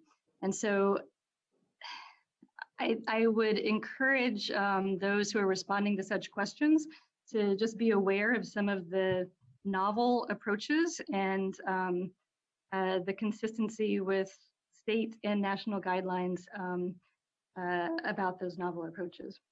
Thanks. One of the, I had someone who is actually a costume designer ask me several weeks ago if she could work on gowns. And what I was told at the time, since there weren't enough disposable gowns, was that if the hospitals weren't able to switch over to washing and reusing gowns because they didn't have sufficient laundry supplies for all of that. Has that been addressed such that we can now perhaps open up some avenues for people to sew gowns as well as masks? Yes, so I think facilities have laundry contracts. At the time, what could have been part of the issue and continues to be part of the issue today is that the availability to purchase those washable items is limited. And sometimes the washable items that we can purchase are the type that tie around the neck, which are less attractive than the disposable kind, which are what are called breakaway, where you just pull the front and it breaks away. Right. So we actually were just talking yesterday about trying to collaborate with someone who does costume design or a volunteer who can help us convert gowns that were made to tie around the neck to something that has Velcro or snaps that are able to break away and then be washable. So we'd be, again, the creativity around ensuring we have enough PPE is necessary at this point. And we'd be very happy to collaborate with someone. Good. I'll make some connections. I'm going to move on to questions about testing right now. And I want to make sure people understand the difference between capacity and what we are actually providing. It's great that we are increasing testing capacity, but I want to drill down again more specifically on whether we are providing tests And how long will it take us to get to a level where we can again start talking about a phased rollback of the sheltering in place? So let me do the same thing here, is put out several questions about testing, and let whoever is best positioned to answer to have at it. I'm curious to know specifically what are the expectations on rollout of whether it's rapid tests, antibody tests, or just additional volumes of tests in priority settings such as long-term care facilities, shelters, or the county jail.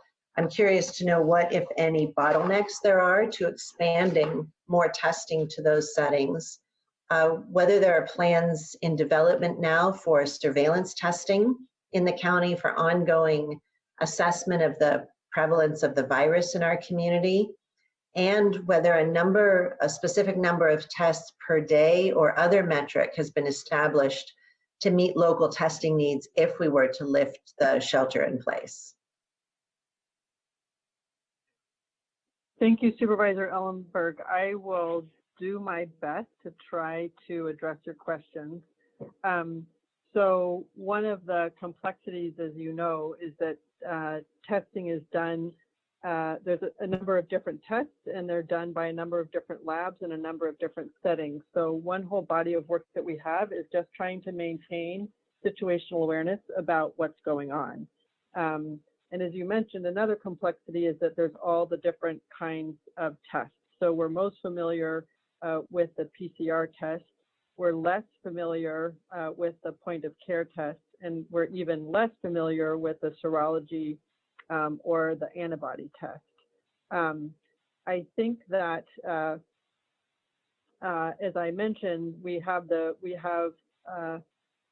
priority groups for testing, and they're pretty much aligned with the priority testing groups that the California Department of Public Health has put out and is posted on their website. But very broadly, the focus is on testing groups that are at higher risk of severe disease if infected, or at higher risk of transmission within a setting if the infection gets started. In contrast to maybe a week ago when I would have said the biggest bottleneck is simply there's not the capacity in the system, in that labs doing testing simply aren't doing enough of it. I would say that our challenge another challenge that I think being addressed, but was a bottleneck before, was the labs would have the ability to do the test, but then we were having difficulty with supplies of swabs and transport media. That's still a bit of a problem, although I think that may get some resolution. But an additional challenge that we're facing is trying to ensure that we match where the capacity is to where the need is. And that can be fairly complex.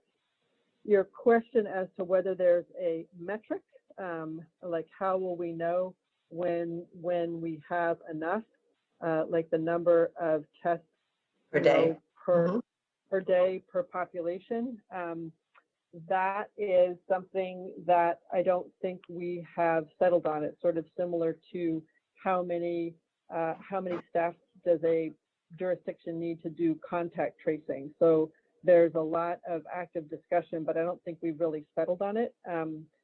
From my perspective, I think we would both need to do fairly intensive and sequential testing in high-risk settings, as Dr. Tong mentioned, in skilled nursing facilities, wanting to ensure that we didn't have any staff that were inadvertently introducing COVID-19 into a skilled nursing facility is, of course, very, very important. So that's looking at the staff, how frequently we would need to screen and how many staff there are across, and who would be responsible for doing it, through which lab, et cetera, just as an example. But I would also want to see that testing was easily available to anyone in the population who developed compatible symptoms. And the volume of that, of course, depends on how well the virus is under control. So I don't have you're asking excellent questions, and they're questions that that everyone is grappling with, and there's not a set metric. There's many changing variables, much like the PPE question. So here's what's challenging, Dr. Cody, is that while I completely respect your positions from a medical and a quantitative and qualitative point of view, in order for us to continue to maintain our public trust, at some point, we're going to have to get to numbers that people can measure our progress toward. I would never deign to suggest what those numbers should be, but it would be a lot easier to help people manage through this crisis and be able to make some kind of estimates about economic recovery if we knew we're at 80% of PPE, and if we can get X more, we'll be set.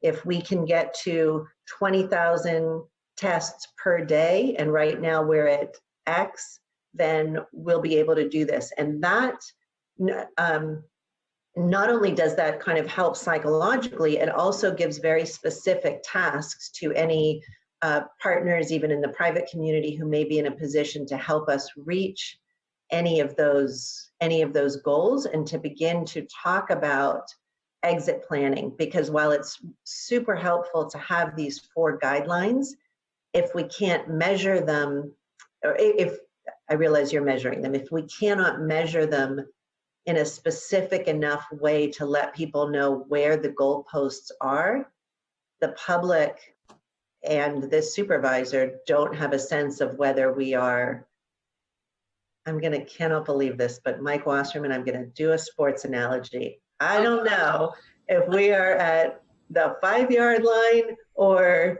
the 70-yard line away. And that's why I'm pushing on these numbers, and that's why we really need as much specificity as you can possibly give, even if the models change and the numbers change because the situation changes.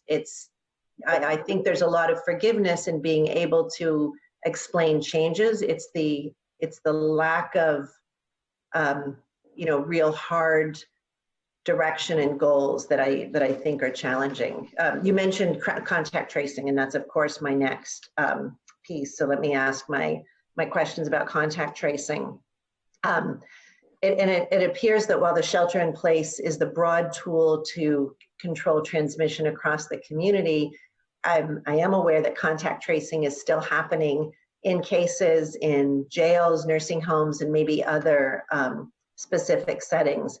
Can you characterize, Dr. Cody, the current contact tracing efforts underway and how they're prioritized? That's my first question about contact tracing. I'm also going to ask, we'll ask now, what our current number of staff is who are engaged in contact tracing work, and what are specific plans to, I assume, expand this workforce, whether it's a question of where we're getting the resources from or how we're training people to do this. I'm aware that other communities have tapped into NGO or academic partners, and there have been some general references about standing up state and federal support. Are we doing any of that, and are there technological tools that might be used to manage caseloads or support contact tracing that have been utilized to date in the virus response outside of the normal public health department processes? So where are we doing contact tracing? What do you need to do more? How much do we need to do? Okay, so to finish answering I just wanted to flag that you're exactly right that it would be enormously helpful if we had indicators so that we could show everyone where we are. And we are actively working, not just here in the county, but with partners in other jurisdictions to develop indicators, but we need to make sure that they're meaningful and that they're measurable. So we have to make sure that we're collecting the right kind of data to be able to measure where we are so that we have an indicator that makes sense. And this is true for laboratory as well as for contact tracing. I'm going to tell you up front, I don't have all the details that you want around contact tracing, so we may need to get back to you regarding that. We are not able to trace contacts from all cases.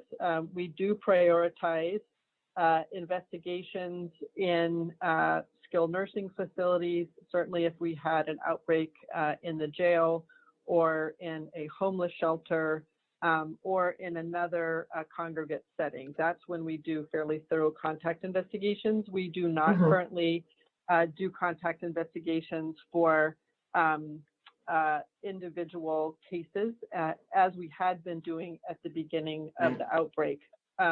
As far as the number of staff that are currently engaged in case and contact investigation, I don't have that number, but I can get back to you. I'm not in the operations section of the response any longer.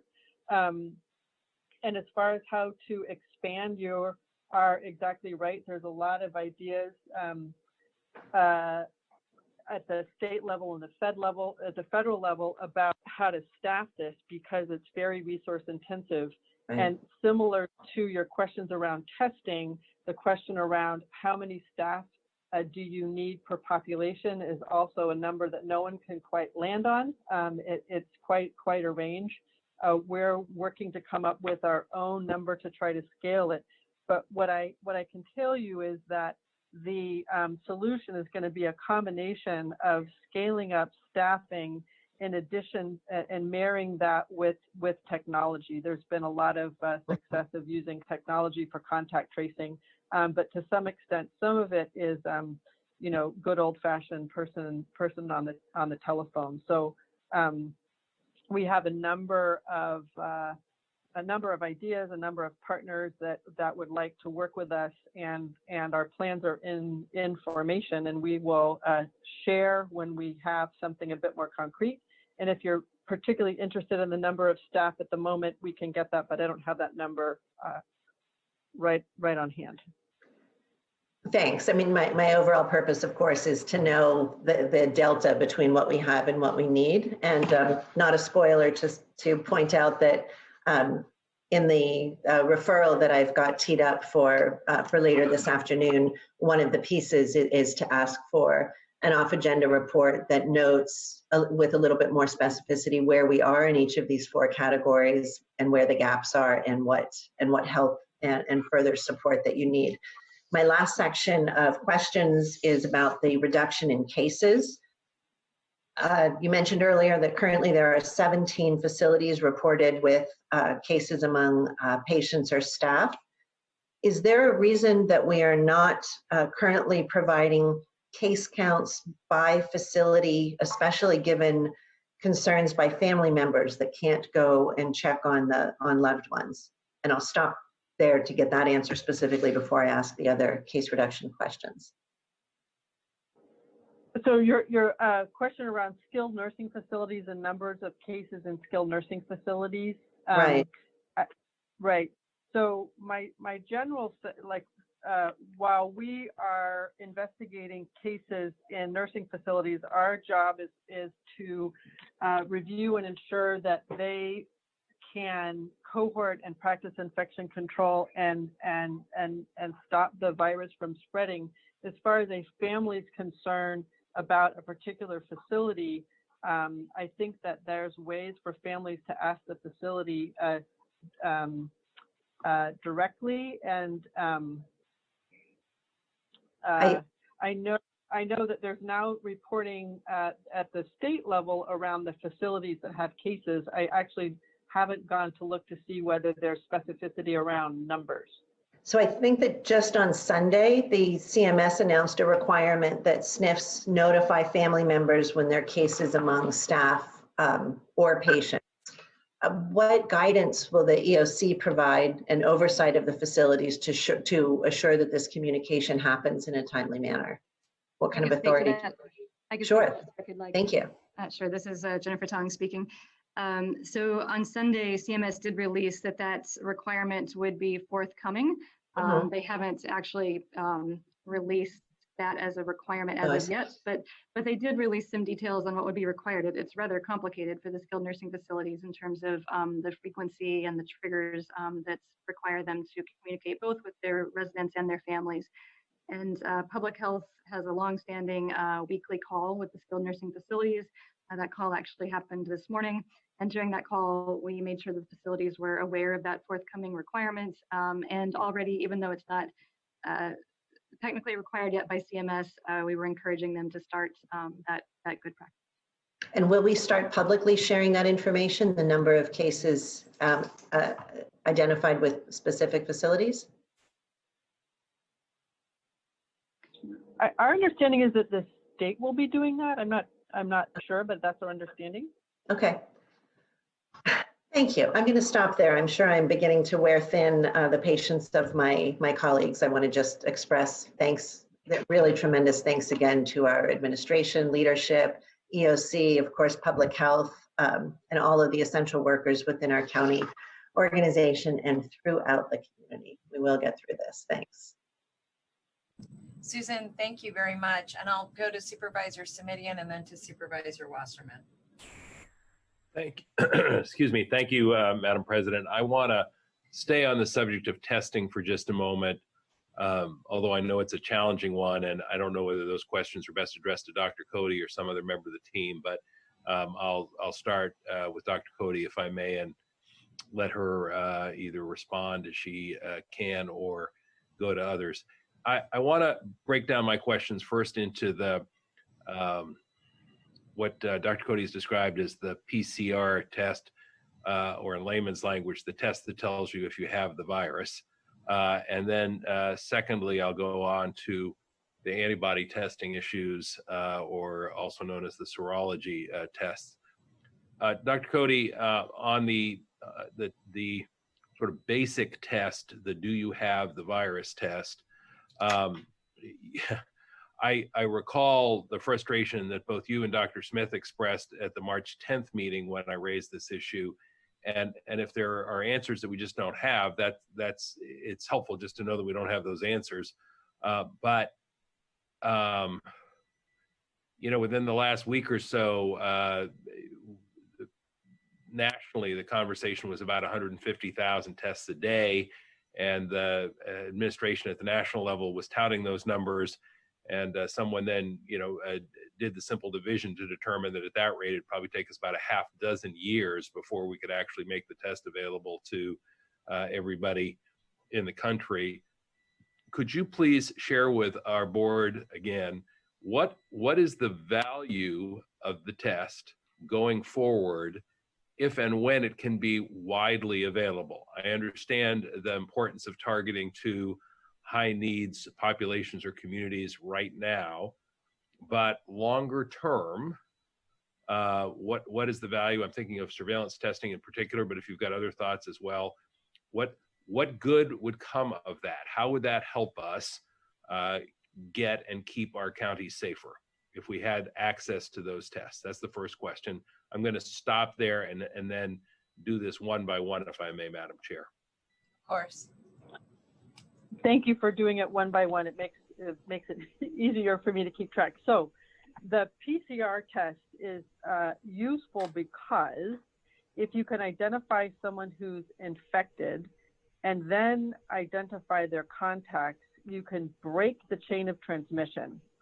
So if you have enough testing, then you can identify people who may be asymptomatic that you're worried about because of the setting they work in or who they've been in contact with.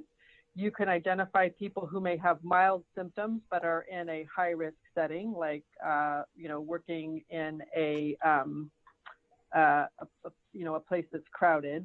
And the quicker that you can identify someone and the earlier you can identify them during their infectious period, the sooner that you can isolate them and keep them from spreading it to more contacts, and that the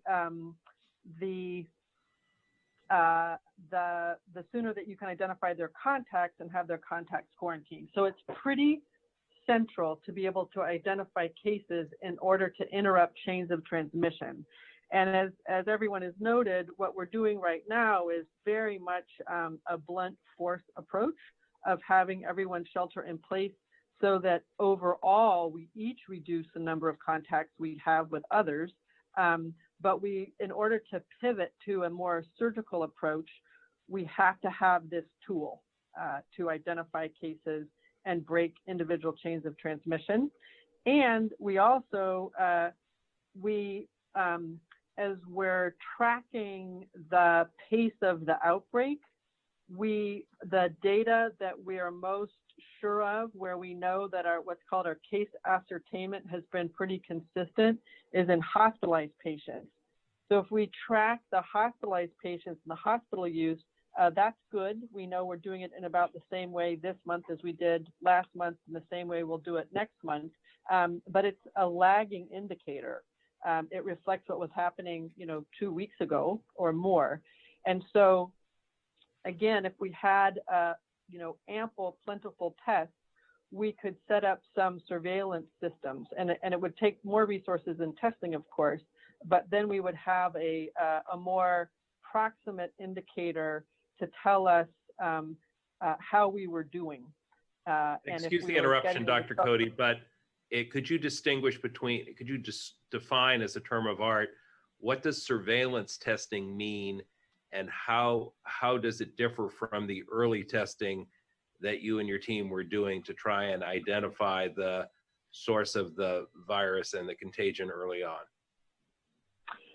So here's an example of there's different kinds of surveillance testing, but surveillance basically means you define whatever your population or group is, and then you do some sort of intervention or testing to try to count something. So for example, once we had the test available in our public health lab, which as you may recall didn't happen until February 26th, we then started doing a surveillance project among outpatients coming to county clinics who had influenza-like illness and testing them. And that's when we found out that we had, I think it was, can't quite remember, but in the neighborhood of 10% had COVID. And so that was the indicator that we used to say this is quite a bit more prevalent than we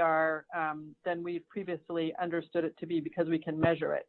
So a surveillance system has to be, you have to design it. You have to think about where could you do testing, what types of people would you test, and design it in a way to reflect the changes in what you really want to be doing is design it in a way so that you understand where the new cases are occurring. And does that mean that eventually and ultimately it would be ideal if we could test countywide? Sure. I mean, if we could have testing kiosks set up all over the place, that would be wonderful. You could, and if you how many tests have we been able to conduct so far in the county, understanding that can be a hard count because of the multiplicity of private actors who are engaged? But do we have a best estimate number on how many tests have thus far been conducted? Yeah, so when we know so far, and this is up on the testing dashboard, a little under 20,000 tests have been conducted in our county. And now we're a little under 10% of those being positive. So, that's 1% of our population, and some of those are probably people who've been tested more than once. And understanding that now we hope captures all of the tests because you've asked folks to report in. We may have missed some tests early on. Yes, no? Yes. Okay. So here's my, and then how many tests are you able to do given the limited resources available at public health right now on a daily basis, for example? Ooh, I do not have the number of tests we do every day in the lab, but we are, I've said before, the public health lab is not a commercial lab. It's not where we scale, but we're still trying to scale a little bit. and we're hoping to get it to a place where we can do several hundred at a time. But the laboratory at Valley Medical Center has been able to scale, and their volume is much larger than within the public health lab.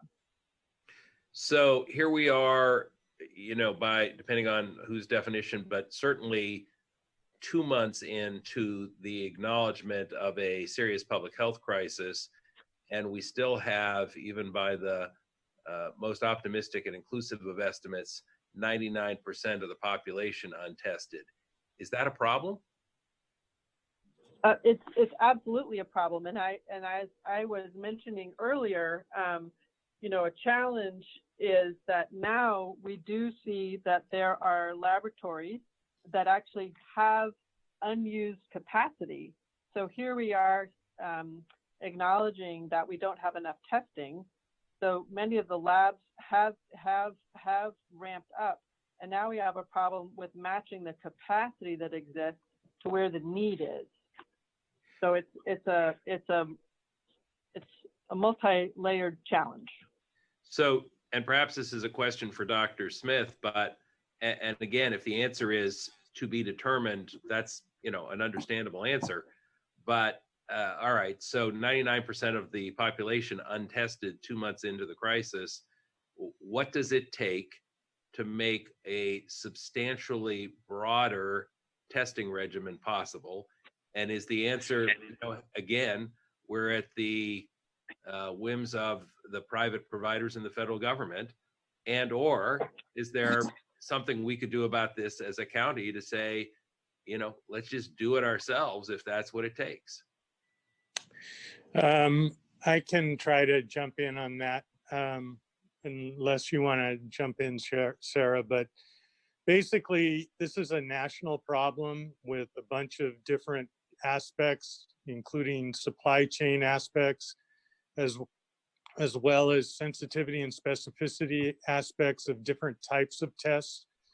The CDC test is very limited, and when we use that test, we're pretty much limited to using it for disease identification, which is different than total testing for everybody. We are therefore reliant upon the private sector to produce the tests and come up with their own criteria for utilization of the test. We certainly work with them, and we try to encourage them to do higher capacity. And as Sarah was bringing up, we have found unused capacity, so we're pushing them to use that capacity. But the answer to the question about whether the county can set up a commercial lab and start producing test kits is no. Dr. Smith, I'm going to take that as that'll be an interesting topic to talk about at a further meeting, including our health and hospital meeting upcoming, because this testing issue, as Supervisor Ellenberg alluded to, and as I think Governor Newsom has specifically incorporated in his list of key criteria, is going to be essential to our ability to move towards a re-entry or an exit strategy, is it not? Oh yeah, it is essential. What I'm saying is that we don't have the capacity to manufacture the test kits. Yeah, and what I'm saying is that a month and a half after raising this issue at the board meeting, I think we all need to be skeptical of assurances that help is on the way on this front. I'm not trying to be flip. I'm not trying to be political. I'm just saying that if our ability to go back to work, quote unquote, is predicated on an understanding, a knowledge of what's really happening out there in the community, and that requires testing, then continuing to hope for the best on testing is not really a strategy that I could countenance. And that takes me then to antibody testing. And so let me ask Dr. Cody again, could you just mention briefly why antibody testing is important and what level of testing we've been able to see in our county to date on that front. So regarding antibody testing, there are a number of different companies and laboratories that are offering antibody testing. They all have different characteristics, some known and some not known. So while at the moment antibody testing is helpful for a seroprevalence study, that's where you take what you hope is a random sample of a population and you test everybody and you see who has an antibody indicating that they've seen this infection before and who doesn't. That use of the antibody test is helpful because it enables us to understand what the level of immunity is. So we know that the level of immunity in our county is in the single digits. We are, far, far, far, far from herd immunity, not likely to get there until we have a vaccine. There's hope that the antibody test in the future could also be used for an individual to know whether they're protected. But in order to know whether the antibody test indicates that you're protected, there's many more studies that need to be done, because basically you have to make sure that that antibody is a marker that you have enough protection such that if you were infected with a virus again, you wouldn't get sick. And right now, it's not clear whether the antibody tests that are out there provide that. So if and when we had that knowledge, Dr. Cody, excuse the interruption, if and when we had that knowledge, that would mean that testing any particular individual would give both them and us important information, would it not? If we got to that point where we understood that the I'm sorry, you're breaking up, Dr. Cody. Oh, I'm sorry. It's my cell phone. If we understood that, and if we knew for how long that protection was likely to last, it could be useful in future strategies, but not now. And that would, again, require relatively broad-based testing, would it not? Yes, it would. And I just want to say, go ahead.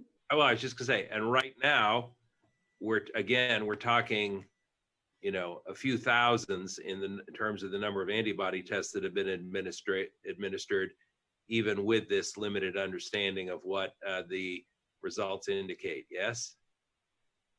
Yes, but again, I think the greatest problem is that there's so many tests and we don't know the test characteristics or how to interpret them. That's the biggest problem at the moment. And you're suggesting that that's information that would be good for us to have before we go on a widespread program of testing, yes? Yes. Thank you. And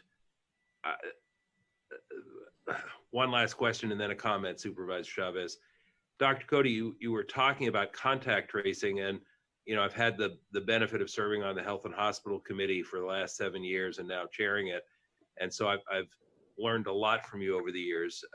And as you've described that process, if we had even 3% of our population, which I gather by some estimates is a reasonable guess on the number of folks who have perhaps had the virus, that's 60,000 people. What does it take to do contact tracing for 60,000 people? This goes back to something you were asked about earlier. Right. So we would need to estimate the number, if we were doing widespread testing, or even if we're not, the number of people, like newly infected people reported to us every day, and then guess at the number of people that they're contacted, that they are in contact with. And that gives you, and then you have to think about how long does it take to reach them and to talk to them. And then from that, you get the number of hours it would take and the number of staff that you need.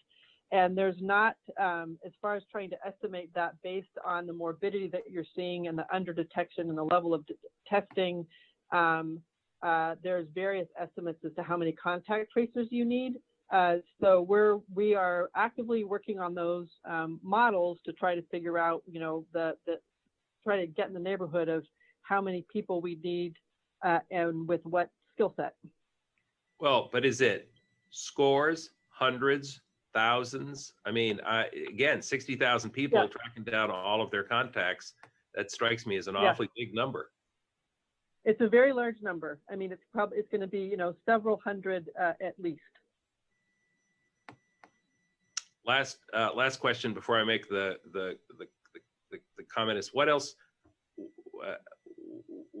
can you tell us about what can and should be done to keep people safe in nursing homes? I think you use skilled nursing facilities as one, you know, more precise subset, but if somewhere between a quarter and a third of the fatalities are in that setting, it of course raises the question, is there something that we can and should be doing targeted in that place, those places, to try and improve the situation? Yeah, I think far and away the most important thing that we can do is screening of staff that come into the facility, because we know that of the outbreaks that we've had, a significant number have been the original case was not in a resident, but in a healthcare worker, and in a healthcare worker who didn't have symptoms, because we've talked about before, we know that people can have no symptoms but still be infectious and putting others at risk. So I think the most important thing that we can do is regular screening of healthcare workers and staff that work in skilled nursing facilities where people are at such high risk, because we can get part the way there by symptom screening, but not all the way there. And to what extent is that now happening?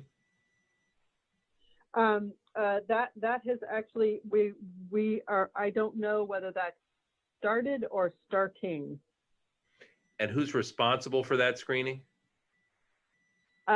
Within our operations section in the emergent, no, I mean, is that something that is simply being asked or required of nursing homes, or is that something that we are as a county prepared to do ourselves? Or, I mean, if we're trying to improve the circumstance in those nursing homes and reduce the death rate, and that depends on screening the staff, I'm trying to figure out who's going to screen the staff and how we can ensure some accountability in that process. Yeah, I can speak to that Right. some if you'd like. Go ahead, Jennifer. Sure. So yes, as Sarah said, that work is actively in progress. It's rather complex, as you can imagine, across 55 different sites spread across the county, 55 roughly speaking. Our first step was to determine how many staff work at each facility. We've completed that step. That's necessary to know how many testing swabs we would need in order to do this on a regular cadence, for example, a 7-day retesting strategy, and ensuring that we have sufficient swabs to support that. We are working on the actual protocol to ensure that each facility has enough swabs when their testing cadence comes around, and then a protocol to ensure that each facility knows how to adequately collect the specimen. We are intending to provide some support for that, but in order to achieve broader testing, we also recognize that some of that will rely on local leadership at the facilities, especially because the staff come in staggered shifts over the course of 24 hours. The last thing that we want is to have poorly collected specimens leading to false negative results. And so there's a step in there to ensure that the facilities are adequately supported to get a good specimen collection. Then, as you can imagine, there's a complex step of getting the swabs back to the public health lab for testing. And then once those are processed, ensuring that the results are communicated efficiently back to the facility for follow-up. So all of that work is underway. So essentially, we're relying on cooperation from the administration of 50 to 60 nursing homes who will work collaboratively with our public health department. Yes? Yes. Thank you. Madam Chair, that's all I have in the way of questions, but I do just want to say this, and it's you know, for our team being at the EOC and for Dr. Cody and her team as part of that larger operation, you know, we can't have a successful strategy going forward if we don't have the data, the information to make informed judgments. And absent both the serology tests and the PCR tests, the testing for who has the virus and the testing for who has had the virus, we're not going to be able to make the kind of informed decisions that are necessary. So this issue of testing isn't just, you know, one of Monday morning quarterbacking on why it has taken us so long or is taking so long. It really, in my observation, is an essential challenge to meet and master if we're going to make progress going forward, because otherwise we're asking Dr. Cody and her team to fly blind, and that puts a very heavy burden on their shoulders, and frankly it leaves us all unsafe. So to be continued, but this testing issue has got to be addressed at some level, and as I say, to be continued. Thank you. Thank you. Thank you, Supervisor Smitty. And Supervisor Wasserman? Thank you, President Chavez. Thank you both doctors for all you've done, the organization you're leading, all the work you're doing, all the hours, everything else that's going on. Please convey that to all of those that you work with as well. I have a slightly different perspective on testing from, I would imagine, most people, but I know the question I'm stopped and asked most often is, why aren't we testing everyone? Why aren't we doing this? Why aren't we doing that? But it's all about testing, testing, testing. And I try and explain to them, you could test a person on Monday and they could test negative, not have a COVID. You could test them again on Friday and they could test positive.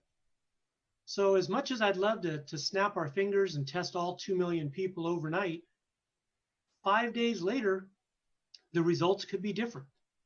So I understand sample sizes, somewhat like taking a survey, where you test a number of people. Stanford over the last weekend did the other type test, tested 3,330 people, and from that projected some hypothesis on what the percentage would be from that sample.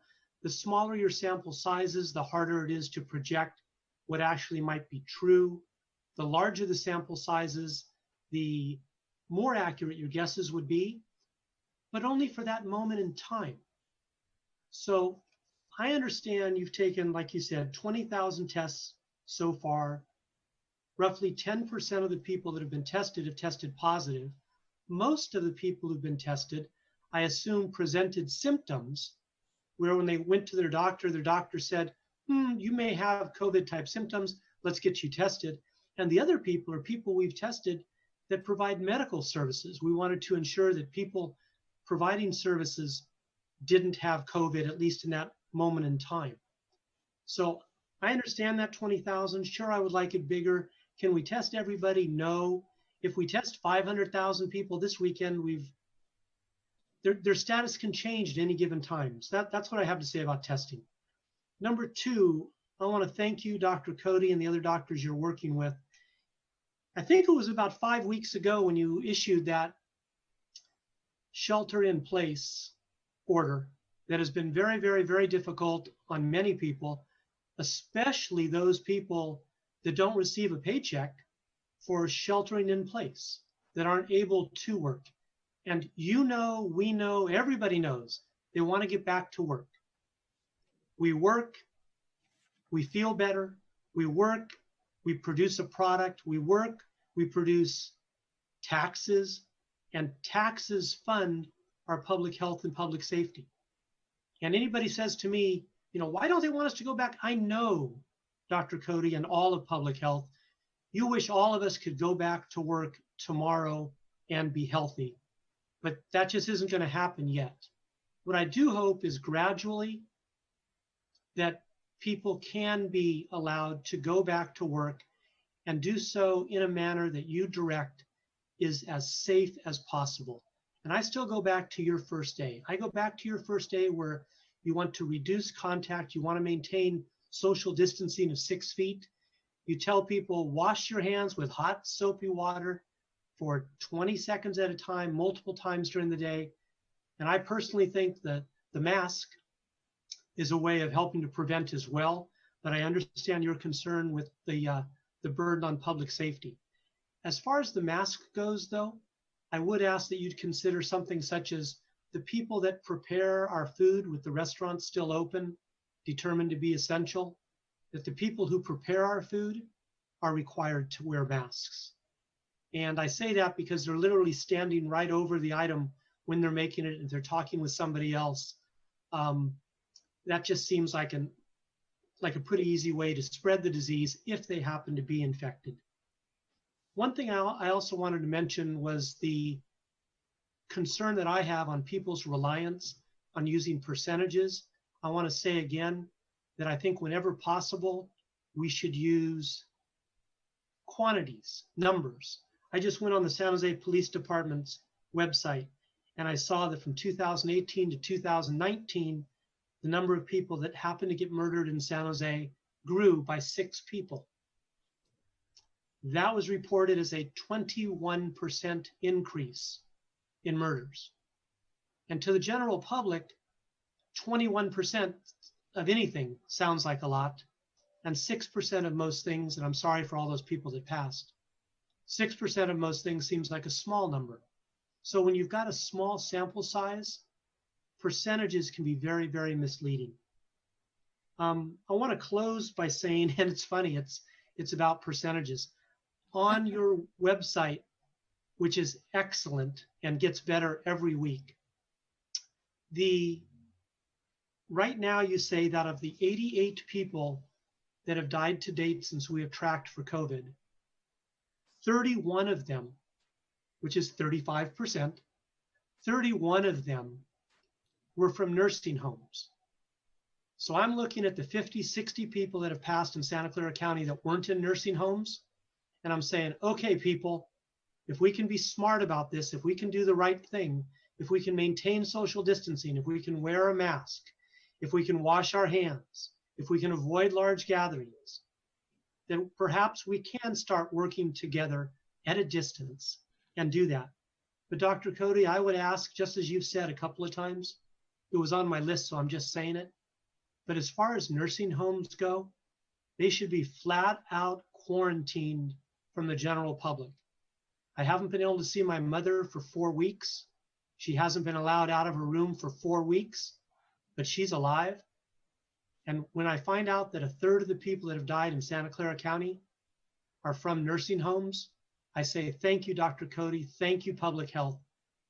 As we emerge from this shelter in place with rules by you to guide us in our daily and our workplace, I ask that you maintain the tightest of restrictions on nursing homes until some sort of cure, some sort of pill or vaccine comes along that will help us recover quicker and hopefully combat us a vaccine, which I don't know if it'll happen or not. But that's what I look at. I look at Santa Clara County returning to work in a safe manner at some point, and the most vulnerable, as we know from our sample size of those that have died, being sheltered as much as possible. Thank you, Madam President. That's what I have to say. Thank you very much. I appreciate that. I hope all of my colleagues got their questions answered. I'm gonna forego questions at this point, and mostly because we have 2 more items to get to, but I did want to ask, and I will be asking my staff to do this as well, to make sure that the questions that have been laid out for staff, that there's a strategy for getting information back to the full board. I also wanted to make a couple of recommendations and requests to staff. One is that I'd like to request that at the next board meeting that we have a public safety update on the response to COVID, particularly as it relates to the jails, the impact to domestic violence, sexual assault, and child abuse, how we're managing pretrial services, probation, and parole, and our partnership with the courts. Second is, as we're looking at public safety, I'm also very interested, this could be either considered a health issue or public safety or both, that we take a look at how our suicide prevention hotline is faring. how our behavioral health services are faring. And then here's the thing on testing that I just wanted to say. Well, I'm sorry, one other thing. I want to keep our finger on the pulse of what's happening with SSA, particularly as it relates to how many cases we're processing for SNAP, how many cases we're processing for medical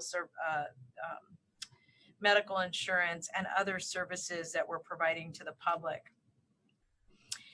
As it relates to testing, I think that in contact tracing, I think that for the next meeting, what we need to be able to share with the board is what the anticipated scope is in our county for testing. And I think we have to draw a distinction, as Dr. Cody has raised this a couple of times, between what is in the purview of public health and our EOC, and what is in the purview of us as a county with 3 hospitals and 11 clinics, and how we're managing the resources relative to getting into and playing a leadership role in testing.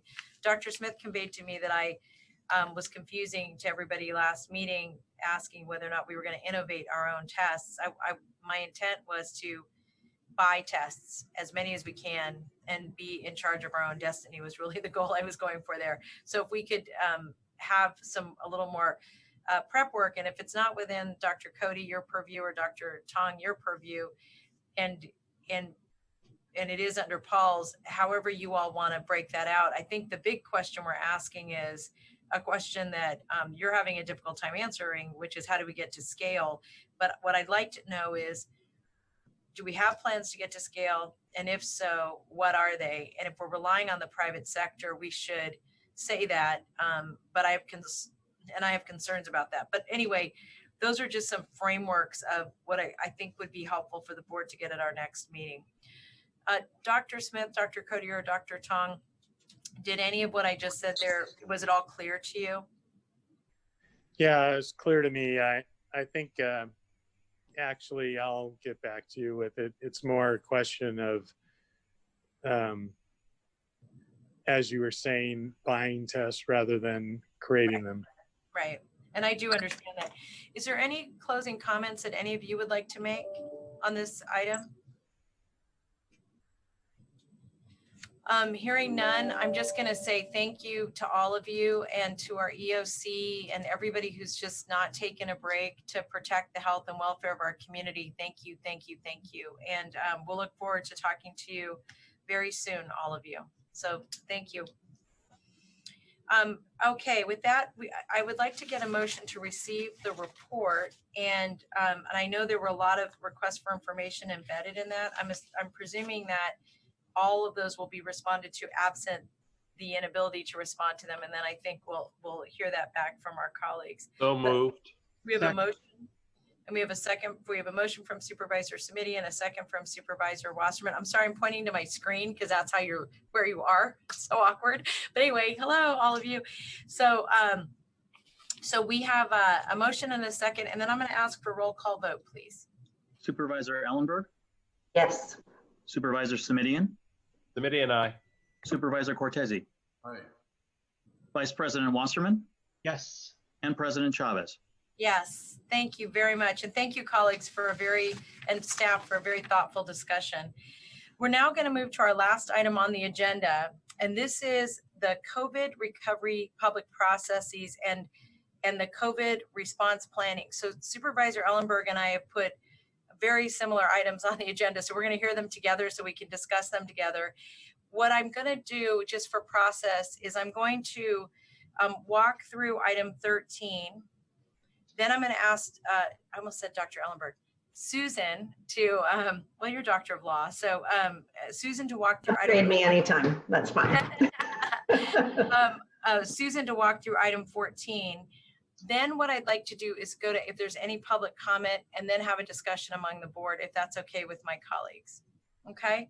So, so let me just walk through the item that I'm presenting, and I'm going to make an overarching comment, which I think that Supervisor Ellenberg and I put forward a request for a framework for information a few weeks ago. And I think we've both been kind of driving down the same path of how do we get our arms around the role of the county and recovery and what's the appropriate way to engage the public. What I'm proposing for my colleagues' consideration is recognizing that this is a very complicated endeavor and it has a lot of moving parts to it. And one of the opportunities I think that we have is how we grow back, really aligning it to our values and our bigger policy goals that we have. I want to apologize to my colleagues that my memorandum came out yesterday. I spent quite a lot of time getting input from others so that I could bring something that was reflective of many thoughts of many others. So I apologize for that. Let me just summarize what I want to recommend, what is in my memorandum, and then what I want to recommend moving forward. There are three broad components to what I'm proposing. One is that we engage a third party in a company called IEM, I think, I always get that name wrong, in collaboration with San Mateo County to conduct inclusive outreach to inform our deliberations on any recovery plan. Two, that we convene public hearings with panelists, like the approach that we've used many times on a number of issues, DV, jail reform, a number of others that we've worked on. That we create an ad hoc subcommittee of the Board of Supervisors to have regular updates with Dr. Smith, Dr. Cody, and the lead of our EOC. And I want to underscore that the language in my referral that calls for our board and our county government to lead the recovery process, really based from a community perspective. We recognize that we have lots of local partners, including other jurisdictions, that are crucial to this effort. There are partners and they're helping our residents, and they will play an important role in forming the board as we move forward, leading much the same way we have with the public health officers leadership in our EOC over the past several weeks. The referral balances a need for a substantial amount of outreach and analysis and research to be done with the feedback we've received from Dr. Smith and my colleagues about the importance of not distracting or burdening the administration, and engagement with EMI through the contract already in place with San Mateo County has two advantages. The first will be that we'll be able to benefit from the work they've already done with San Mateo County and all that they've learned already from our region that could be applicable to us. And second, this particular organization has expertise and experience to maximize our federal reimbursement and help us craft a recovery plan that is sustainable, effective, and I hope aligned with our values. Lastly, let me explain the basis for the recommendation that we form an ad hoc subcommittee with Jeff, Dr. Cody, and the head of EOC. I believe that these regular updates will support the approach that I presented in the referral, providing a sounding board for staff on a more regular basis than our board meetings and our committee meetings allow. As we move forward, we must begin to integrate the plans of the EOC with the ongoing operations and governance of the county and our community. And the last thing I wanted to say is, as I was reading over Supervisor Ellenberg's referral, that what I would ask my colleagues to consider is the referral I'm putting forward with the first point in Susan's referral that I think is really helpful, and that is to approve the referral to administration in consultation with the public health officer to report to the board relating to resources needed to support future phases of the public health response, which I think was very much in line with what Supervisor Ellenberg was just asking of our staff. So, so that's a little bit about the presentation that I want to make, and then I want to turn it over to Susan to share her direction or her vision for how we proceed. We'll go to public comment and then we'll go to the board. Perfect. Thank you so much, Supervisor Chavez. And thank you for laying out a little bit more of what you're thinking. And I'll share some similar context as well. I want to start by thanking once again the County Public Health Officer and administration for the courage that they've displayed in this difficult decision to lead the nation in a shelter-in-place order on beginning on March 16th, 36 days ago today. As of yesterday, 83 of our Santa Clara County residents lost their lives to COVID-19. Already the loss of life has been far too great, but the sobering truth is that had our leaders not taken these measures, the toll would have been far, far worse. But as we've discussed today, these decisions have been accompanied by enormous sacrifice by the residents of this county. Workers have been laid off, with over 2.5 million Californians losing their jobs in the past month. Schools have been closed, faith communities shuttered, and families separated. For many of us, our sacrifice is working from home, but for thousands of Santa Clara County community members, working men and women, their sacrifice is the loss of livelihood and the uncertainty of their next paycheck and meal. I'm bringing this referral to ensure that 6 weeks from now, we might be able to say again, the loss was far too great, but without this proper action, it could have been far, far worse. My referral is guided by one simple principle, that if government asks its residents to make unprecedented sacrifice for public health, we must hold ourselves to the highest levels of transparency and accountability to protect them. So the referral to administration, it calls on administration to do two things. First, as Supervisor Chavez just reiterated, to produce a plan for public consumption detailing the public health tools, technology, staffing, and funding necessary to support future phases of the COVID-19 disease control and prevention effort.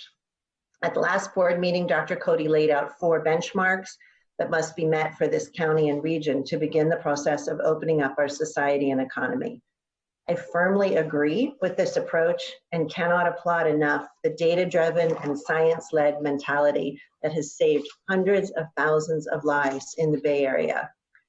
But the residents of this county must know exactly how we are progressing on these metrics, and this board must know how we can help provide the tools to achieve them, and if our appointed officials are carrying us as fast as humanly possible toward their conclusion. In this unprecedented time of enormous sacrifice, we as a board must demand no less. I asked a series of questions today of Dr. Smith and Dr. Cody and Dr. Tong, driving at these answers. To be completely honest though, I really shouldn't have to do that, and the public shouldn't have to wait 2 weeks in between receiving these updates. We should know where we're going, how we are to get there, and how far away we are. And more importantly, the public should know all of these things too. Put yourself in the shoes of a construction worker or a waitress or a small business owner who today is counting down to May 3rd to potentially no longer be laid off through the shelter-in-place order. Put yourself in the shoes of a parent waiting to see if their child's summer camp may still occur in June, or if they can take a trip to visit their grandparents. These are times of shared sacrifice, and the sad reality is that we may need to tell them no to all of these things for a longer period of time. But how can we justify adding to that uncertainty of simply not knowing how close we are or when we might get there? Will we extend the shelter in place on May 3rd? And if so, why? I'm a member of this board, one of 5 in Santa Clara County out of nearly 2 million people, and I don't know the answer to this. So how can we expect the public to know? But I do know this. Our goal needs to not be to extend the order indefinitely. It needs to be to not have to. Let's tell the public how we get there. So the second part of my referral calls for administration to create a task force to aid in the eventual reopening of our economy. Let me start by saying what this is not. This is not in any way an attempt to usurp or distract the authority of Dr. Cody in making public health decisions for our residents. Dr. Cody is a single person, one who is tasked with the Herculean job of mitigating the health impacts of a once-in-a-century pandemic. And questions are going to arise that require a multidisciplinary approach to get correct. For example, what have we learned from essential businesses which have stayed open that could help us to reopen others? What sectors of our economy and society have been able to innovate through this time and teach other sectors, and certainly us, how we can model what they've done? What can the faith and nonprofit communities learn from business and labor and vice versa that may get them all back moving again while also keeping all of us healthy? And what can education leaders learn from other sectors that may help them get schools open in a safe manner for the 2020-2021 school year? We are better together. This area has some of the most capable minds in the nation and the world, and they are ready to loan their talents to a task force that will help advise on how best to learn from one another at this critical time in our history. I want to quickly address my colleague's proposal for an economic recovery task force of 9 impacted sectors of our society and economy. For the same reasons that I just detailed, I support this proposal to do studies and to make recommendations. I fully agree that the government should do all in its power to help those that are most impacted by the shelter-in-place orders, and I have and will continue to support those measures. But no government action can fully mitigate the poor planning of a reopening strategy, and I believe they need to be complementary. Let's mitigate the impacts, absolutely, but let's also begin planning to end the need for mitigation. Let me end with this. Our citizens are facing economic, food, and housing insecurity, the loss of education and childcare for their children, distance from their faith communities, separation from their family members, mental and physical health concerns, and a growing sense of uncertainty for the future. If we need to be more transparent and listen a bit more than we speak to alleviate some of that uncertainty and develop and maintain a level of trust in what we are asking of them, so be it. Let's be as courageous and smart in going out of this shelter in place as we were going into it. And then together, as poetic as it sounds, we can look again to a better tomorrow. Thank you, Susan. So we don't have any comments from the public. So I'm going to turn back to my colleagues. And the first thing I think I'll do is just see if there are any questions for either of us, and then we'll take it from there.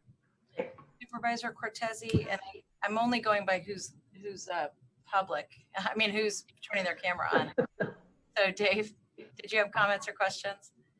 I appreciate the comments and the explanation that's gone forward at this point, and I'll just look forward to a motion. I don't want to make any extensive comments, but I will say that, like probably all of you, I suspect, we're not in as close proximity, of course, as we once were a few weeks ago.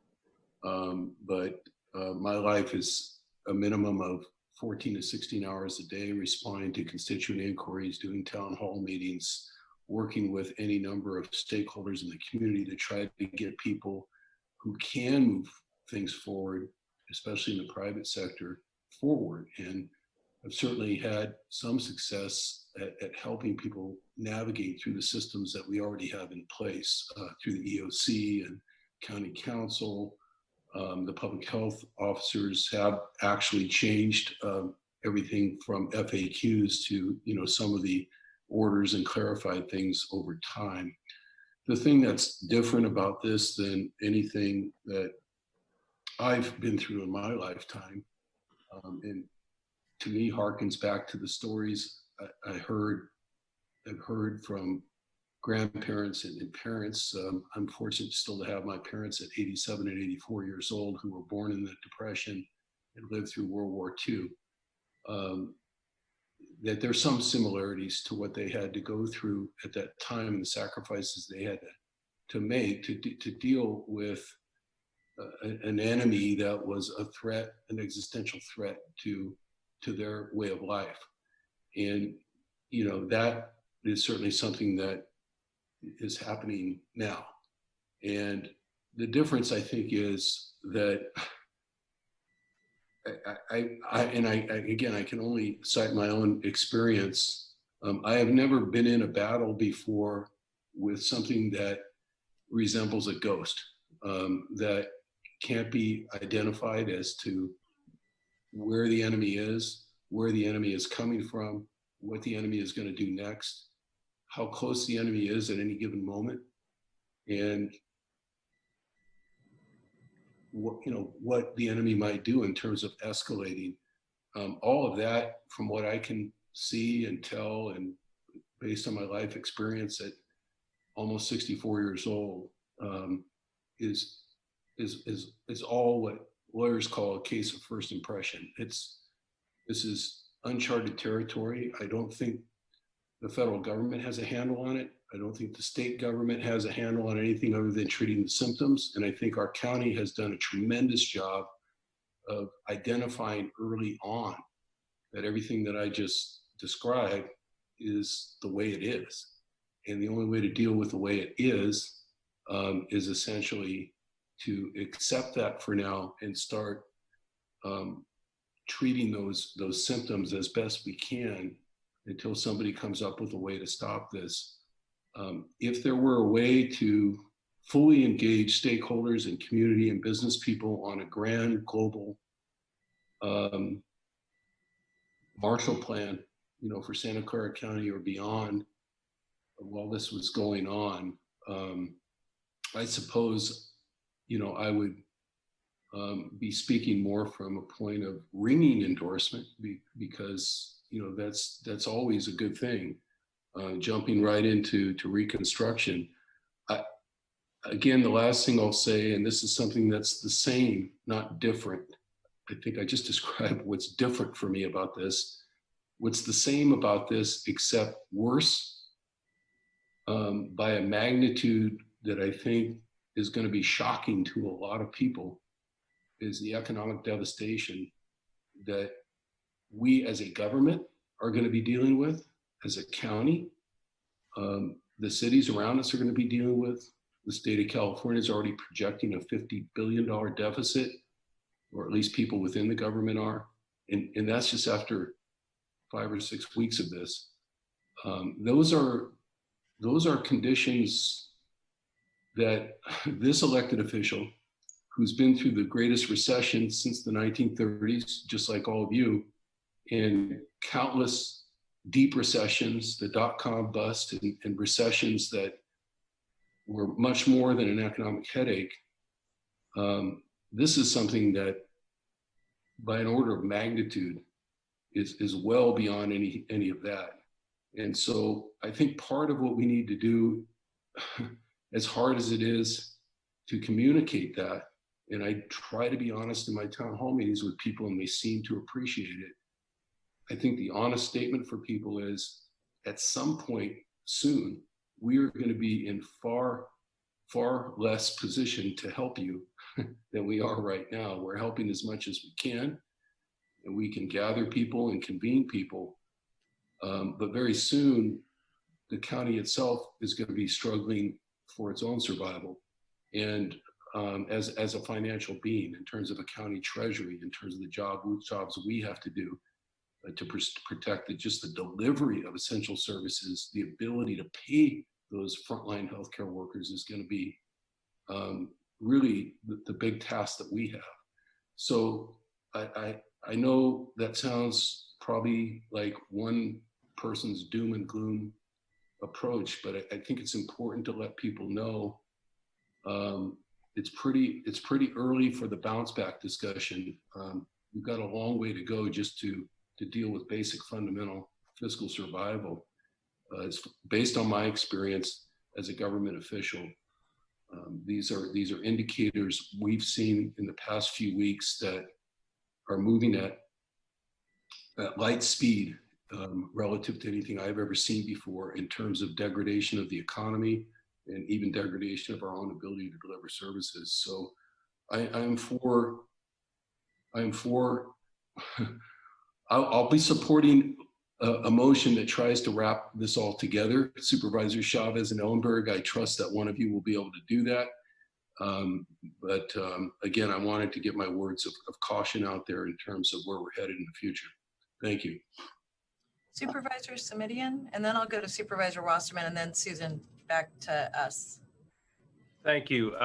Madam Chair, I couldn't tell if you did or did not make a formal motion to essentially advance your agenda, but incorporate the first of two items from Supervisor Ellenberg's. Was that a?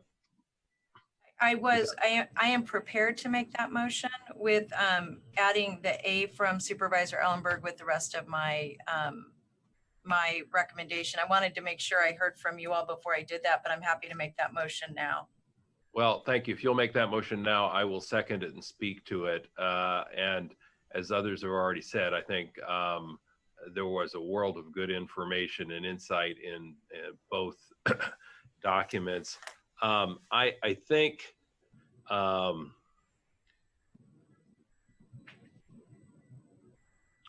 all of us want to restart the economy as rapidly and robustly as we possibly can, but want to make sure we do that in a way that's not inconsistent with public health. And the challenge is that the county has the public health function, but frankly, not the economic development or redevelopment function or expertise, candidly.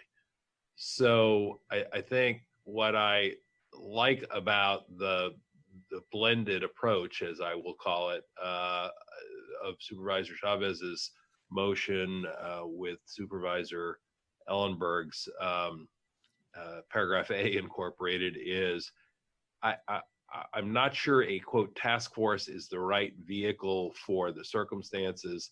I think if ever there was a time we need to be nimble, one of my favorite words, as you know, this is it. And a task force with 25, 30 people on it, I think 24 was the number that was recommended, just does not strike me as the best possible tool right now. It just doesn't strike me as the right tool at the right place at the right time for the right purpose. I think having some consulting help to go out and do an orderly, thoughtful, deliberate job of seeking comment from various affected stakeholders, and then enforcing the discipline of reducing that to writing, synthesizing it, creating some local or even hyper-local action plans going forward is the way to really bring some accountability to this. So I think that makes some sense. I think, you know, as we've all heard from folks who, for the most part, I think have been really gratified by the good work of our county public health operation and the larger county effort, it reminds me of an observation a mentor gave me many years ago in the legislative process, which is that there's a fine line between oversight and interference. And finding that fine line is a challenging task, but it's our responsibility. And I'm sure each one of us has a slightly different view of where that fine line is. But I think we have been wise thus far not to interfere in a way that some political figures around the country might have chosen to do, while still providing a measure of oversight so that the county organization and the public health operation in particular are informed by the thinking and assessments of the 5 elected officials. Supervisor Ellenberg, I think, makes a very good case that particularly at this point, we're going to need more information. and we're going to need to have a back and forth exchange so that people who make the decisions are the right folks to make those decisions, but that they do it with that larger body of information. And we can't give good input if we don't have a real handle on what needs to be shared.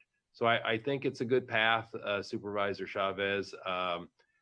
As I say, I think there are, we have to be mindful of the need to restart the economy as rapidly and robustly as we possibly can, as I say. But I think that's work that's going to be done by others. The challenge is going to be, forgive my virtual PowerPoint here, is finding the intersection between our public health expertise and understanding the economic consequences of that, and making sure that folks out there who are involved in the world of business and finance understand the public health implications of their suggestions. And if we don't get that information properly shared, we're going to be butting into each other instead of finding a way to blend our two efforts. So that's the best I can do with my virtual PowerPoint today, but I'm pleased to support the motion as you've articulated it. Thank you. Supervisor Wasserman. Thank you, Madam President. I have in front of me 3 different plans, and I'm going to be overall general about the 3 of them. I am not a fan of us creating more task forces. I'm not a fan of us creating more committees, especially any that require staffing, administration, management, whatever, from personnel from county health, from the Office of Emergency Services, from the county exec's office, or from county councils. As I've said in our weekly Tuesday board meetings, sorry, I just couldn't resist. As I've said, these people are all working nonstop 5 weeks in a row now and counting. And to draw either them to a meeting, whether it's once a week or twice a week or every other week, takes them away from their number one goal, number one priority, in my opinion. And to ask them to oversee something or to prepare something more than what they're already doing, again, in my opinion, takes them away from their number one role. As I look at, and I'll just go in numerical order, 13 and 14, Cindy, with your referral. And I certainly appreciate the fact that in both yours and Susan's, it talks about communicating with the public. I've certainly heard from San Jose saying, hey, we'd like to be more involved in the communication. We'd like to know what's going on. Susan, Supervisor Ellenberg, you said in your opening comments what you didn't know. And you're a supervisor right there at the front. So yes, communication could be improved. Yes, this is the public health officer's domain and responsibility. It's very unlike anything I've ever experienced in my 17 years, but it's a unique situation. I do want to say I agree 100% with Supervisor Cortese about this thing already being at recession and heading towards depression, and the financial fallout is going to be bad and going to be harsh. And each day that we're as restricted as we are, it has to continue. So I hope and pray we'll find a way. And that ties right into my point. As much as I like to think we are often, Santa Clara County is not an island. If we choose to do something, I read about in one country where men were allowed out on Monday, Wednesday, and Fridays, and women on Tuesday, Thursday, and Saturdays, and neither one on Sundays. That reminded me back of the old days when I could buy gas. If the last letter in my license plate was odd or even, I could buy on a certain day. But no matter what we do here, we are not an island. No matter what we decide here, it does not direct the rest of the world. We can do what we think is best for our 2 million constituents. Dr. Cody has the final word on that as far as I'm concerned. But we can say this, our doctor can make things stricter. The state can say, okay, you can go work, and Dr. Cody can say, oh no, not yet. We can want things that we may or may not be allowed to affect. we can say things that people from other counties can just drive across on any given highway and be in our county. We can test everybody one day and test them all again another day. The idea, Supervisor Chavez, your idea, there were several things in your idea that I understood and I appreciated. The idea of creating a new something is not one of them. Increasing communication is one of them. That's what I've got to say on that. Supervisor Ellenberg, on your proposal, the item A, approving a referral to administration in consultation with Public Health Office to report to the board relating to resources. I'm in favor of that, absolutely. Item B, I am not in favor of, as far as forming a task force and the individuals that would be involved in that. And I've already said why. I think they're stretched far enough and have things that are more of a priority. Item C, which is the off-agenda report that is a public document that we all received last night.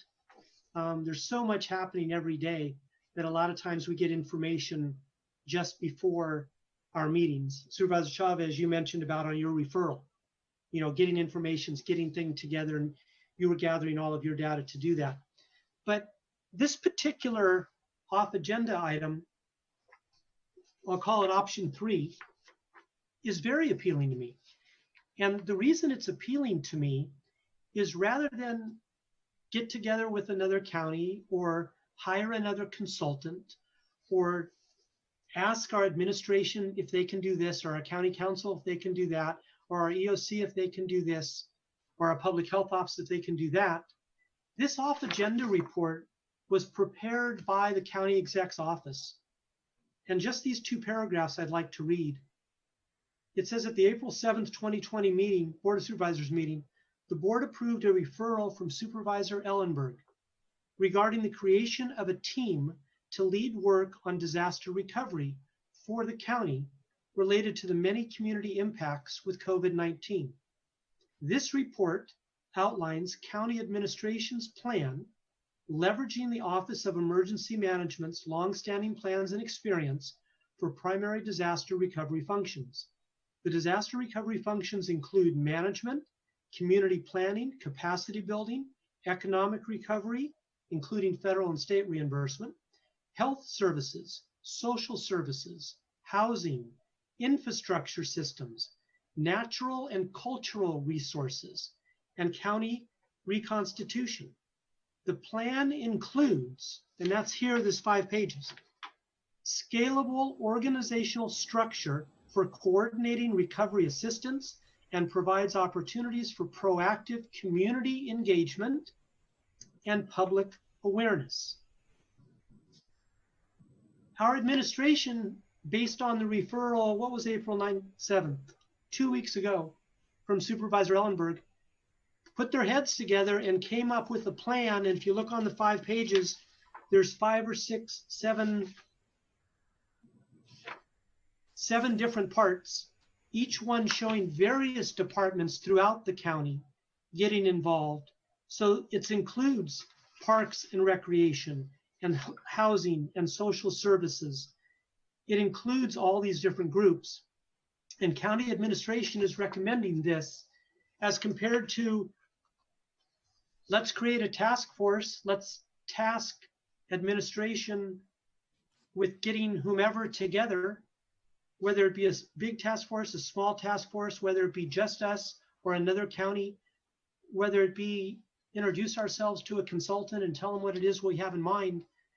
We already have our people proposing a plan that addresses, I believe, all the items we're concerned about. And of course, we can always add to this. But rather than bring more cooks into the kitchen, I'd like to go with the team that we have in place to respond to and do what they're trained to do. And that's my opinion. Okay. Thanks. Is it all right if I address some of the concerns?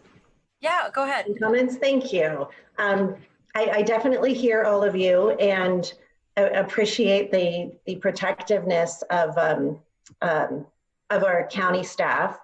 And my interest is end goals. And if there are different ways to get there, I am happy to be supportive. But I want to make a couple of points and really just crystallize what I think we will be missing. One, in terms of our areas of expertise, we can certainly walk and chew gum at the same time. We can address our current crisis, and at the same time, we can be planning for the future. And clearly, as the report that Mike highlighted to us, we are doing exactly that. The piece that report doesn't include is any stakeholder or voice that is external to the county. And what I see in Supervisor Chavez's referral that is very similar to mine in concept, the going out and studying the problem, interviewing people, coming back with a report, has that same element in part of going out to stakeholders, hearing what the issues are.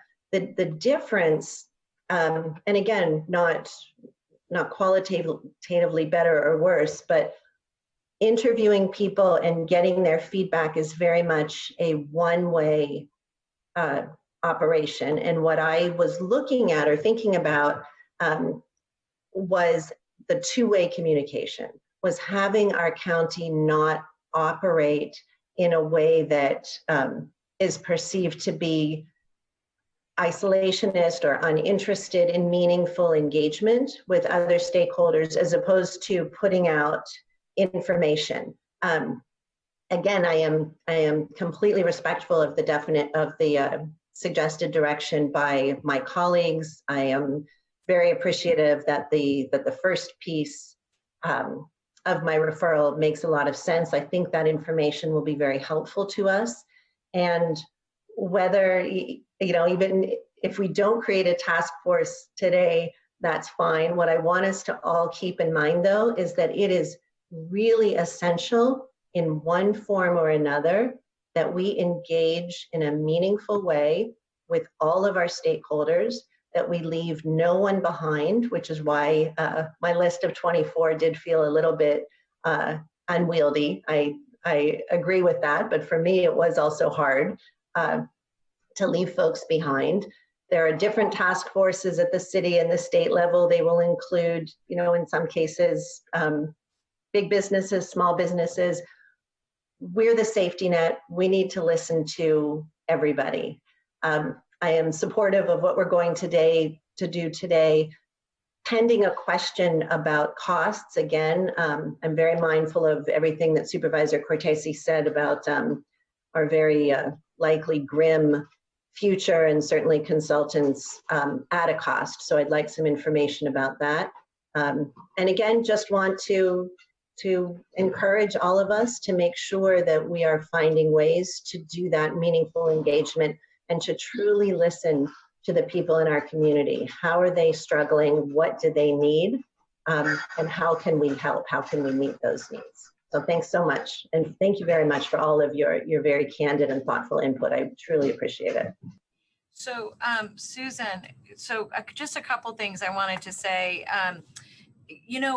I think that the most important opportunity we have with a third-party partner is to be able to dive deep without people feeling like they can't hurt our feelings, or they can't be direct with what's concerning them. Number one. Number two, the thing that really excited me about San Mateo County's approach is they're going out and they're saying, give us your best ideas on what we can be doing to support X, Y, and Z. And they're really focused in their efforts much more on the public sector.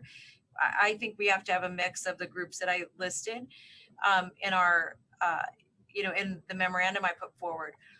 But the way I feel like this is absolutely going to be two-way and really be inclusive of the board as a whole is very much the way we do lots of hearings, which is you choose a topic, people are bringing their best ideas and solutions, and that way the board has an opportunity to hear those. Because in addition to the public not being very engaged, we've not been as engaged as, I don't feel comfortable with the lack of engagement. And so I think this is a way to manage the manage the workload, but take a deep dive into issues that we all need to be having our hands on. And the other thing that I thought was important of something that you wrote in your memorandum, and actually just listening to some others who are thinking about the future of the regions that they represent, is that I think this is such an interesting opportunity for us to grow back in a way that is far more reflective of our values. Because in some ways, when something gets broken and sort of smashed down, we can see the most basic elements of who we are as a community. And I really deeply appreciate the point you started with, which is the person who's out of work, the family that's worried about childcare, the family that's worried about summer camp. I think Mike's point earlier about not being able to visit his mother, like taking all that is very real, and as quickly as we can, starting to shape what our community is going to look like. And I'll just give you one example. And I know Larry Stone, if he's listening to this, he's going to start yelling as soon as he hears me say this. So everybody turn down your mics.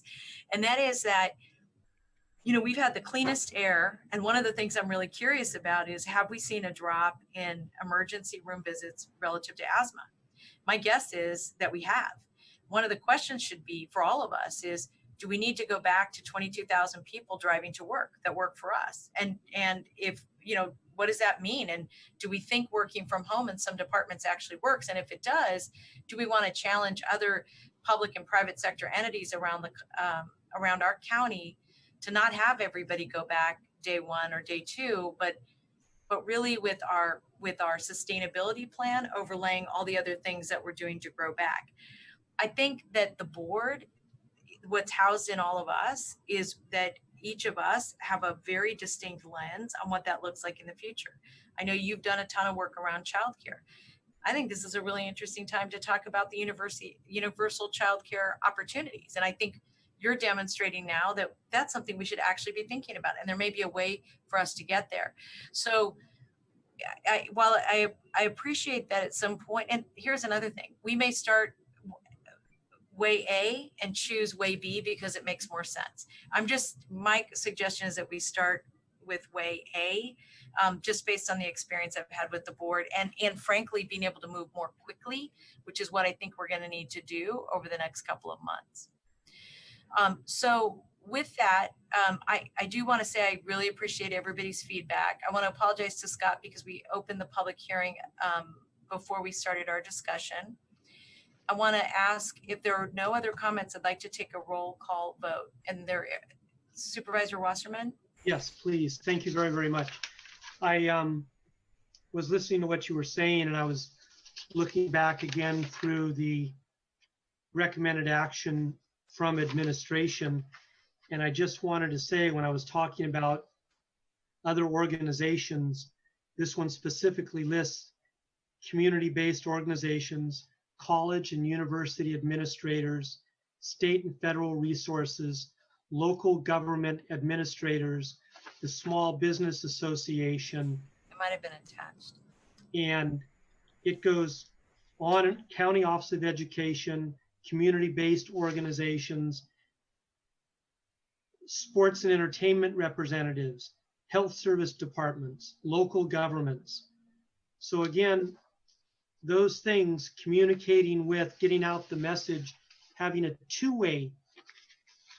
This report actually calls for those organizations that I just named to be key support staff and stakeholders include. And I just named, 8 or 9 of the 40 that are on here, where administration's saying, yes, we will solicit the input of organizations outside the county. And yes, we will communicate to them directly, these stakeholders directly through this process that they have vetted and recommended. Yeah, thank you for that. I think we all had a chance to review it. This Okay, I didn't know if everybody did. Yeah. Okay. So, so with that, if I could ask for the staff to do a roll call vote on this, and before we adjourn, I just want to make one more point. So we have a motion on the table. We have a second. Any more discussion on the motion? Yes, ma'am. What?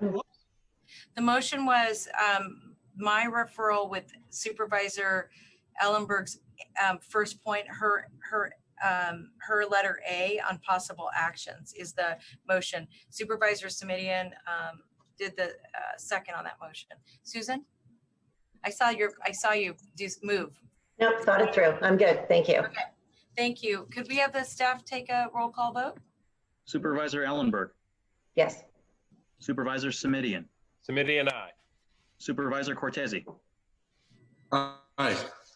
Vice President Wasserman. And You know President what? Chavez. I'm sorry, Mike Wasserman, you are on mute. Mine is a no vote, Madam President. Okay, thank you. And Thank you. and I'm a yes. President Chavez. Thank Yeah, you. I'm a yes. And that passes 4-1.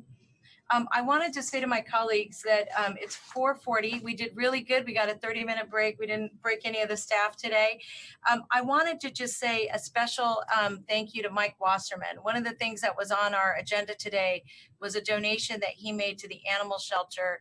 And I just want to give him a big thank you. He has continued to be generous. We got to see one of the reasons he's so generous to the animal shelter just a minute ago. But thank you, Mike. That was just very lovely of you. And I also wanted to say a very, very special thank you to the clerk of the board and to our all of our I always say ISD, and I know they're not ISD anymore, TSS, to the staff for just making sure this meeting went swimmingly, and to all the staff who spent the day with us. That is the last item. Can I make a comment, Supervisor? Sure, Jeff. I forgot during my discussion earlier on to mention that tomorrow is Office Professionals Week. So I really want to thank all the office professionals throughout the entire county. They really actually, as you know, make the county work. They're the ones who actually do the work and actually make the decisions, and we get the credit for it. So I am sad this year that we don't have the opportunity to get together and celebrate with a big luncheon, but I really want them to recognize that they're very valuable, and thank you very much. Well, thanks so much, Jeff, for reminding us. I really appreciate that. So thank you. President, if I may. Sure. Thank you. I just brought Peaches up because today is actually National Bulldogs Are Beautiful Day. And so I just wanted to include that. Thank you very much. Anybody else? President Chavez, my dog came into my Zoom chambers here and I told him to head over to Wasserman's house. All right.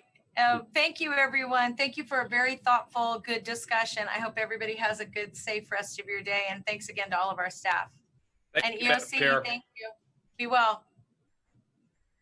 That's really funny.